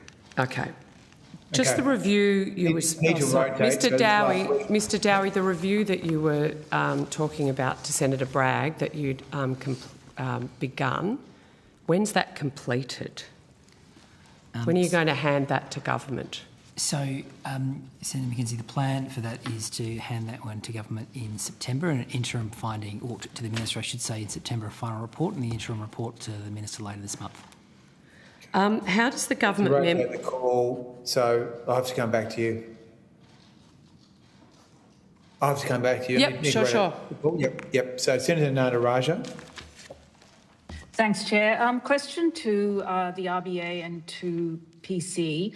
I just find it extraordinary that the care economy is measured as almost zero with regards to productivity. And I know we've discussed this at length, and you've outlined some of the limitations with the methodology. It's just that is not the lived experience at all that I have, right? So in healthcare, particularly in hospitals, which suck up majority of the health dollar, technology and devices and drugs are rapidly adopted if they're shown to be of benefit, if they're shown to have efficacy. And in fact, it's reflected in, for example, surgical completion times. You know, we don't keep people in hospital now for very long periods of time. We tend to discharge them very quickly. And it's a heavily resource-constrained environment, which is really what drives a lot of this innovation and adoption of technology. So, and I note there's this concept of quality-adjusted multi-factor productivity, which demonstrates that actually in healthcare, productivity is 3% or thereabouts. It's very, very high. So can you just talk us through what that metric means and what kind of engagement, say, the RBA is doing with the with ABS on improving the methodology in measuring the care economy? So, Senator, I might actually leave the discussion of that particular metric to my Productivity Commission colleagues, because they, I think, will be better placed than me. And if they're not, then I'm sorry, I can't really talk to that. I don't know much about it. It's not a metric that we use here at the RBA. In terms of the framework that we do use, though, that I referred to earlier, that national accounts framework, and then combining that with measures of labour inputs, and you mentioned multi-factor productivity, that's another way you can look at productivity as well in that framework. That framework is an international standard. It's used by pretty much every country around the world. It's very clearly defined, and it means that we have comparable data and statistics across all countries. So when you say GDP for Australia and you say a number, you can actually, obviously converting for currency, say GDP for another country, and it is entirely comparable. And that's only achieved because everyone's doing it the same way. If we were doing it differently, it wouldn't be. If you want to have that kind of framework and you build it up the way it does, which is very production-based, so it's based on inputs that are then converted by businesses or by government into outputs, you do end up with this sort of approach that is defined the way it is. I think we would be the first to say, I'd certainly be the first to say that it's not capturing anything. It's designed to capture a specific way of thinking about the economy, which is a sort of production-based way or an income-based way or a consumption-based way as measured by dollars with prices attached to them. And this is the tricky thing, as my colleague from the PC said, the tricky thing with the care economy is it's generally a non-market economy, it doesn't have a market price. But given the framework, it is what it is. So in terms of working with the ABS, we're not specifically working with them to change the national accounts framework, but that's really because it's that international standard. It does get updated periodically, but colleagues at the ABS drive that, and we're made aware of that, but we're not working with them to change that because it's a framework that is particularly useful for us in the policy decision that we have around monetary policy. But that doesn't, I'm not saying that to sort of preclude challenges that you've mentioned or to minimise them or to brush them to one side. They are real and valid. Sorry, can I just jump in? There's other ways of getting at them, but we don't. Sorry, can I just jump in? Is the ABS not engaging in any research in this area? I would have thought that this would be cutting edge. I really can't comment. So you've had you're not supporting the ABS in improving the methodology around measuring productivity or multi-factor productivity adjusted to quality in the care economy? So for us, our work is very focused on our mandate. And our mandate, specifically for my colleague and I, is centred on monetary policy and monetary policy setting. So interest rates, what does the board do with the cash rate? How do we achieve our inflation and full employment mandate? Within that, productivity for us does matter, but it matters very much through the lens that I've just been talking about, which is that activity, real economy activity, and what that means for inflation and for the labour market. So looking at these much longer term trends and different ways of thinking about productivity, particularly in the healthcare sector that you're talking about, I'm not saying they're not important, but they're perhaps less relevant for the work that we specifically do. That doesn't make them not important for the broader economy. I'm finding, okay, I don't understand this when the services sector and the care economy is like 16, 17% of our economy. But let's move on to the PC. I would love to hear your response. Okay. Thank you, Senator. And Treasury, you can chime in as well. Go ahead. Everyone can have a say here.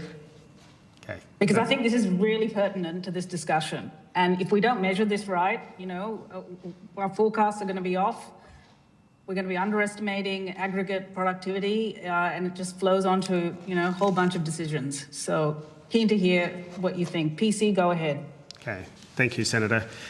So I think first off, it's probably worthwhile acknowledging those points you raised around the innovations, the increased use of technology and the like in the health sector. And the challenge for us in measuring productivity, though, is that, as my colleague said, is that they tend to be more aggregate measures, and so it can be difficult to see some of those improvements that are being made in service delivery flow through to the factors that get put into the productivity measurement. I will flag that it's not from a lack of desire. I think that there is a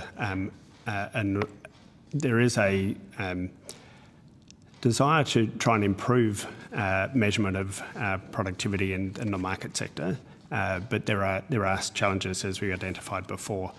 Having said that, the PC in a 2024 report did try to look at a subsection of the health sector, and it bears out what you were saying, that it had productivity growth that was in the order of about 3%, and so that much higher than productivity growth more generally, much higher than the slow productivity growth in the non-market sector. But that's a subset, and could the effort and time that went into identifying how to measure that is not necessarily able to be replicated across the whole of the healthcare sector. I should just point out that unfortunately I'm not aware of any activity between the PC and the ABS on other ways to measure as well. Okay, Treasury, please go ahead. Yes, I'm happy to speak to this. So we do cover some of these issues in our submission again in section 6. I won't repeat it there, but again, acknowledging that current measurement approaches don't fully capture the value generated by the non-market sector. The non-market sector is also at times there are significant market components in the non-market sector, and this has been noted by the ABS. About 55 to 60% of the health sector is market-based. And I think you've quoted there the Productivity Commission report that did do a deep dive into alternative ways of measuring productivity in the health sector. You've mentioned the 3% productivity growth that found. Australia's healthcare sector was among the most productive in the world based on that measure. Once you started to take into account the quality and the outcomes that were being achieved. The other factor that we've touched on today too has been the contribution of the non-market sector to outcomes more generally that we value in the Australian economy, in particular the expansion of the care sector, supporting female labour force participation, where we've seen very significant growth. That higher labour utilisation rate is one of the factors, in fact, why Australia's productivity levels are somewhat lower compared to some other countries where they don't have as many people proportionally participating in the labour market. So that's a valuable thing to provide people with those opportunities and give them choice there too. I understand. So is this an active area of research? I mean, is Treasury looking at how we can actually improve measurement of this care economy? I mean, I would actually argue that maybe the rest of the economy can learn something from the healthcare sector. So it is. Last question. It is something that we actively turn our minds to. I think that's reflected in our submission. I think you can see that through other agencies in the work that the Productivity Commission has done. While we haven't got the Australian Bureau of Statistics here, they released a very helpful primer on labour productivity in September last year that also touched on some of these challenges in the non-market sector and other ways of thinking about and in some cases measuring productivity in that sector as well. Chair, with indulgence, can I follow up? Just one really quick one. Regards to the outcome fund, the Treasury, the $100 million outcome fund that was announced in the 24-25 budget, can you give us a status update as to how you think this outcome fund is performing? It was designed to make contractual payments to states and territories based on the delivery of agreed measurable outcomes. We've heard a lot of testimony, particularly from the Grattan, who suggested that we should be pivoting towards incentivising reforms, the delivery of reforms like cutting red tape, planning regulations, land use reforms, that kind of thing, rather than outcomes. Is that something that we should be looking at? I think we'd need to take that on notice. We don't have the relevant officials here. Sure, thank you. Senator Kovacic. Thank you, Chair. My initial questions are to the Productivity Commission. Your submission says that Australia's strong labour market is in part the flip side of low productivity growth. Could you elaborate on what you mean by that? And is the Commission saying that headline job figures are in fact at the margin masking a genuine productivity problem that policymakers need to confront, particularly given the circumstances we find ourselves in? Thank you, Senator. Sorry, excuse me.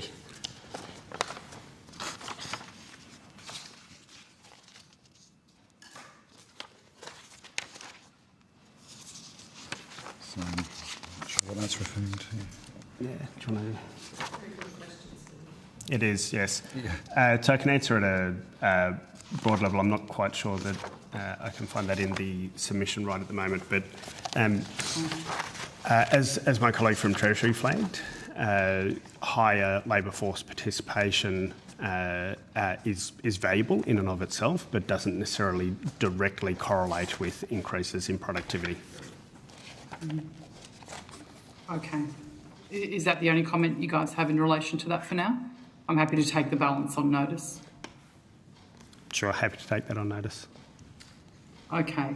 Again, looking at your submission, can you sort of give me some insight around why the Commission didn't provide the committee with analysis on workplace relations, given it's one of the 5 pillars of the government's own productivity agenda and has been the subject of substantive legislative change over the last 3 years?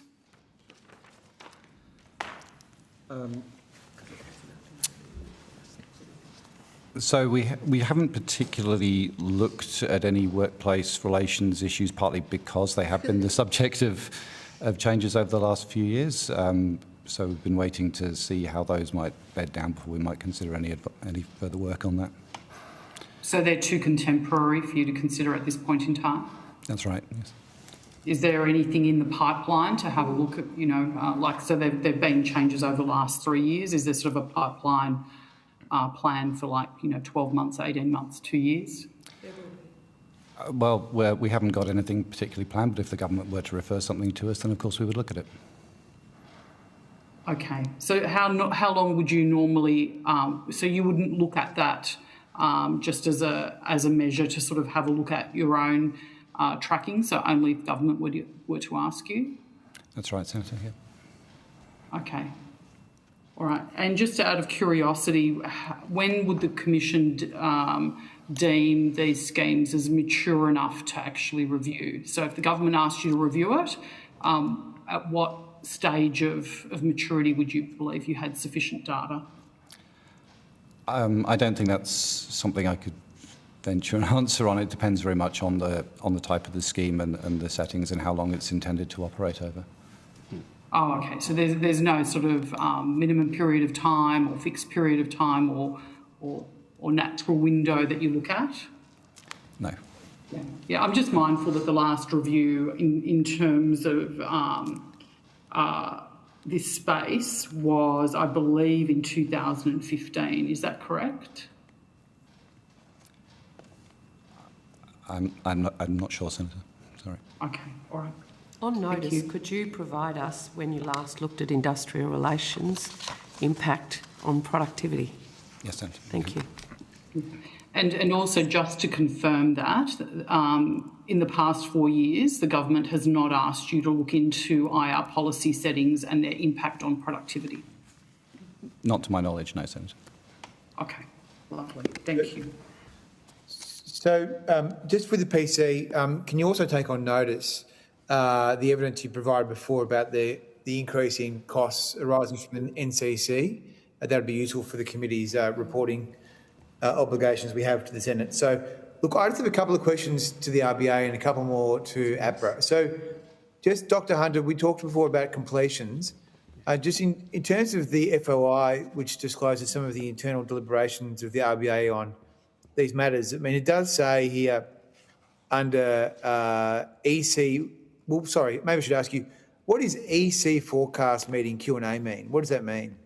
Yeah, so just to talk a bit more about that document. So EC forecast meeting, so EC refers to economic group, so that's the group that produced the economic forecast, as the name suggests, and forecast Q&A is just that, questions that arise out of the forecast process, the internal process that the team will then address. In terms of my earlier comments, so our core forecasting framework, which we've been coming back to repeatedly this afternoon, is the National Accounts Framework. And within that, dwelling construction is captured as new dwelling investment. And as I said earlier, it's a combination of that particular series, it's a combination of new construction activities, so new dwellings that are built, and alterations and additions to the pre-existing stock. Yeah. I was a bit confused with your testimony because it does say here that. Yeah, so we do track, because the ABS produced it, and it's another way of thinking about this particular sector. We do track approvals, the work that's getting done, and then completions of actual numbers of dwellings, and that's data you can get from the ABS. And we do have some rough and ready reckoners, I suppose, that map our new dwelling investment forecasts into those numbers, but they're not part of our core forecast framework. We don't report them. Right. In general, and there's all sorts of caveats and challenges, frankly, of doing that. So I would never report forecasts for those series as our forecast because of all of those caveats. They're only ever rough and readies. And in fact, if you look in that FOI document a bit further up, there's a comment as to why our forecasts don't properly map across because we don't take full consideration of certain factors around dwelling. Okay, so what are your informal forecasts then for housing completions? I couldn't give you those numbers, Senator. I don't have them in front of me. Take it on notice. Well, we don't. So we generally don't report them because we don't fully quality assure them. They don't form part of our core forecast process. They don't form part of our core policy advice either. So they're not numbers that we would typically be putting into the public domain for that reason. They're there as a sort of bit of a sense check, if you like, and it's just another way of thinking about the sector, but they're not core to the work that we do. We're not doing housing policy, candidly, so we don't really have to worry about how many homes are getting built. Okay, but is your view that we will miss the housing accord targets? So, I mean, it's certainly the case that if you look over the last couple of years, the number of completions haven't been consistent on, taking that target and then just averaging it out over the 5-year period. The number of completions has been running below that. So if we were going to hit it, then we'd have to have a period of catch up and beyond those averages. What happens from here in terms of the economy? I mean, I'm a forecaster. I've been doing it a long time.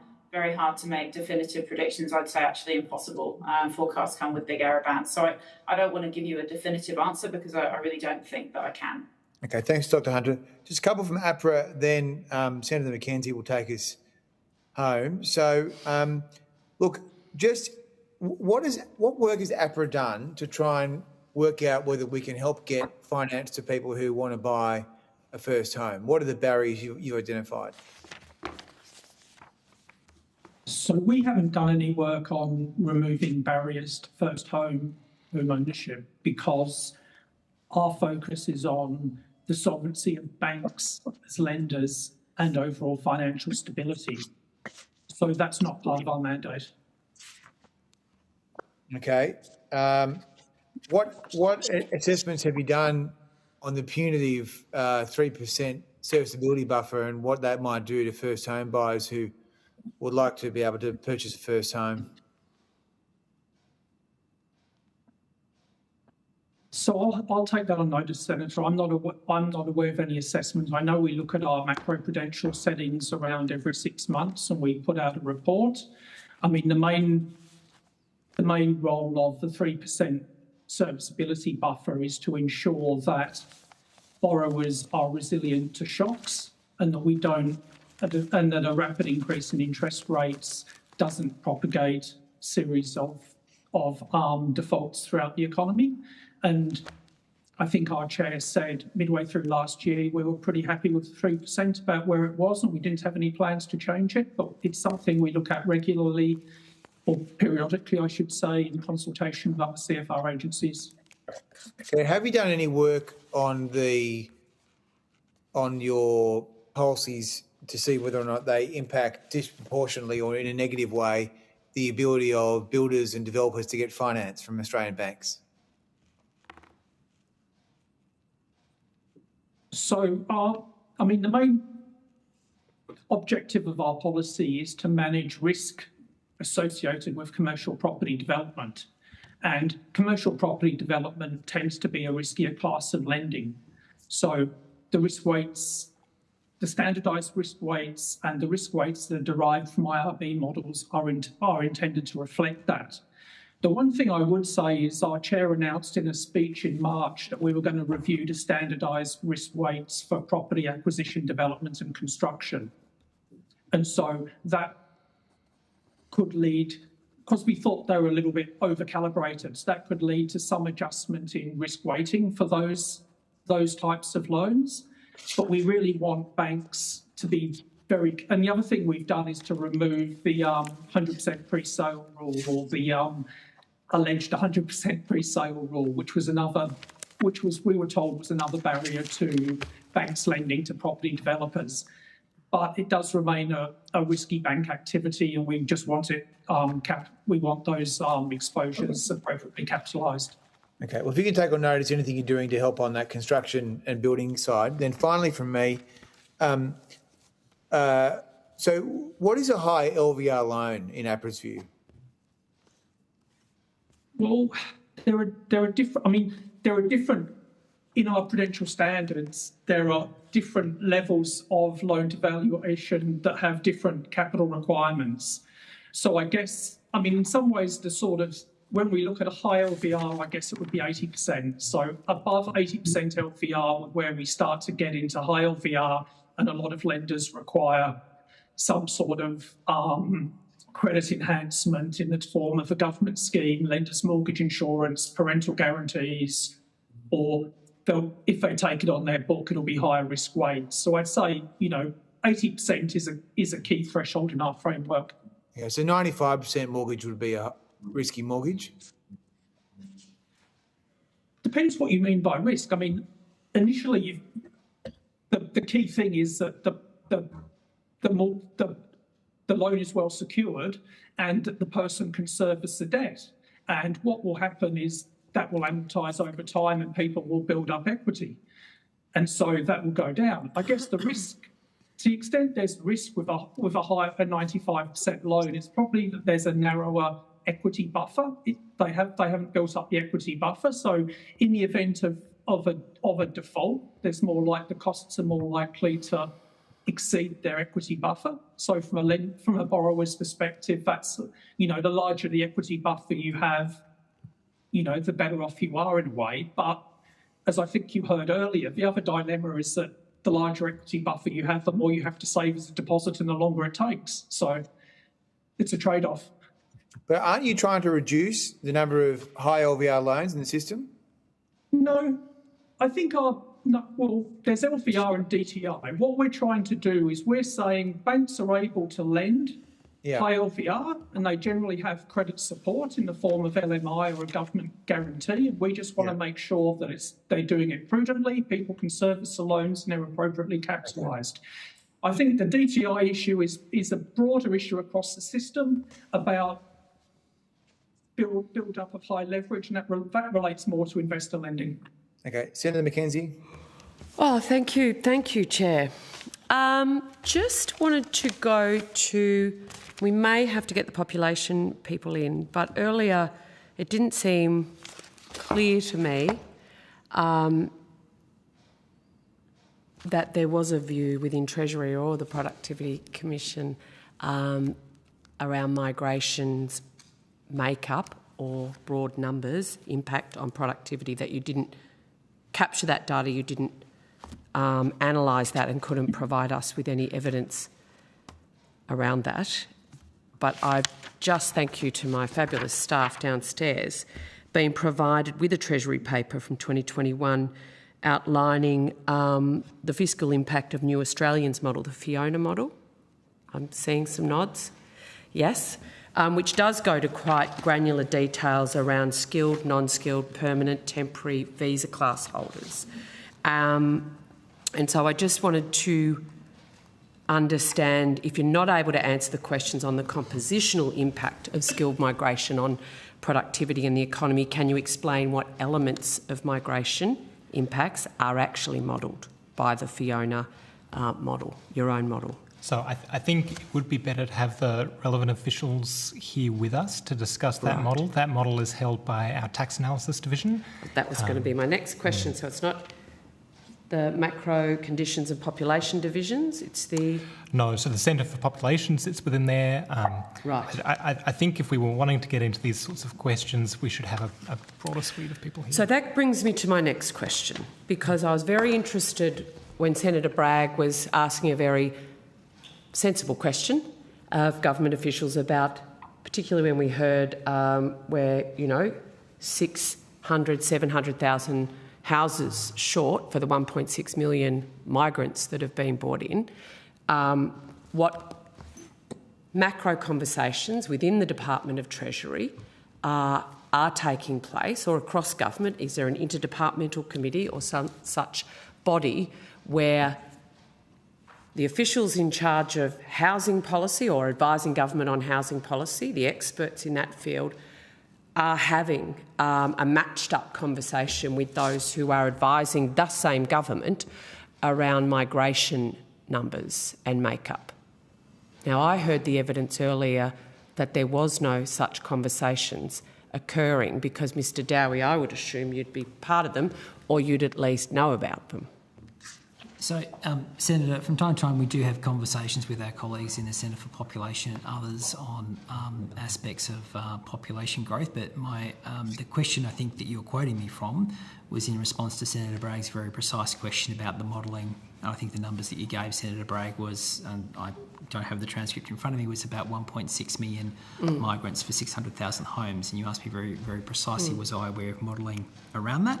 And the answer was I didn't have visibility of that particular modelling. So for that aspect, I did undertake to take it on notice and have the relevant officials I think we'll get them back, because I think the question we're trying to grapple with, because it doesn't seem to be a joined-up conversation at a federal level, that one silo is bringing in X number of people for Y reason, which is still not at the bottom of, and then another silo of government is attempting to address a supply of housing problem, and it doesn't seem like a joined-up conversation from what I'm looking at. Because, as I understand it, the Cities and Suburbs Division of Infrastructure Department moved over to Treasury? That's correct, yes. That's right. So when we're talking housing, is that the old Cities and Suburbs Division that got mogged? So the old cities and suburbs, well, the staff in the Department of Infrastructure that were looking after cities did transfer across to the Department of Treasury, and they currently sit within within Treasury's housing group. Housing group within, and yes, your division. Yes, your that's where they currently sit. That's correct. Right. So on notice, I would like to know not about informal conversations, but what formal mechanisms exist within government to match up temporary and permanent migration policy with housing supply and infrastructure development. Because as I understood it, as the Shadow Minister, there wasn't.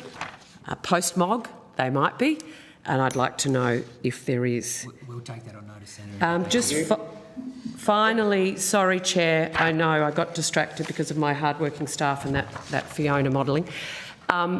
I did want to understand how we measure productivity outcomes for childcare.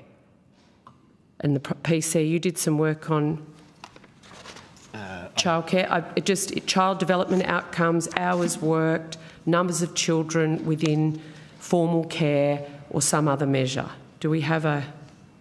Certainly, there was work done on that, but not by either of us, and so we wouldn't be in a position to discuss that in detail. Okay, what about Treasury? You're not the right people. No. Okay, looks like we're having both the PC and the Treasury back in town at a future hearing. Thank you. Okay. Well, look, thank you very much for appearing as a witness today. The committee would appreciate your... Excuse me, Senator. Apologies. Would I be able to, Peter Johnson from Productivity Commission, would I be able to just give you an answer to one of the questions on notice for us? That's very productive. Yes, we do our best. So in terms of industrial relations, obviously to the extent that it's relevant to our inquiries, we would incorporate it into those. The last substantial piece of work on industrial relations, although it was actually titled Workplace Relations Framework, was publicly released in December 2015. It's the latest one that I'm aware of. Thank you very much. Well, might be time for a revise. Responses back by the 6th of May by 5 p.m, and that concludes today's hearing. I want to thank all witnesses, the Hansard Broadcasting for their assistance, and the committee is adjourned. Thank you very much. Thank you. Thank you.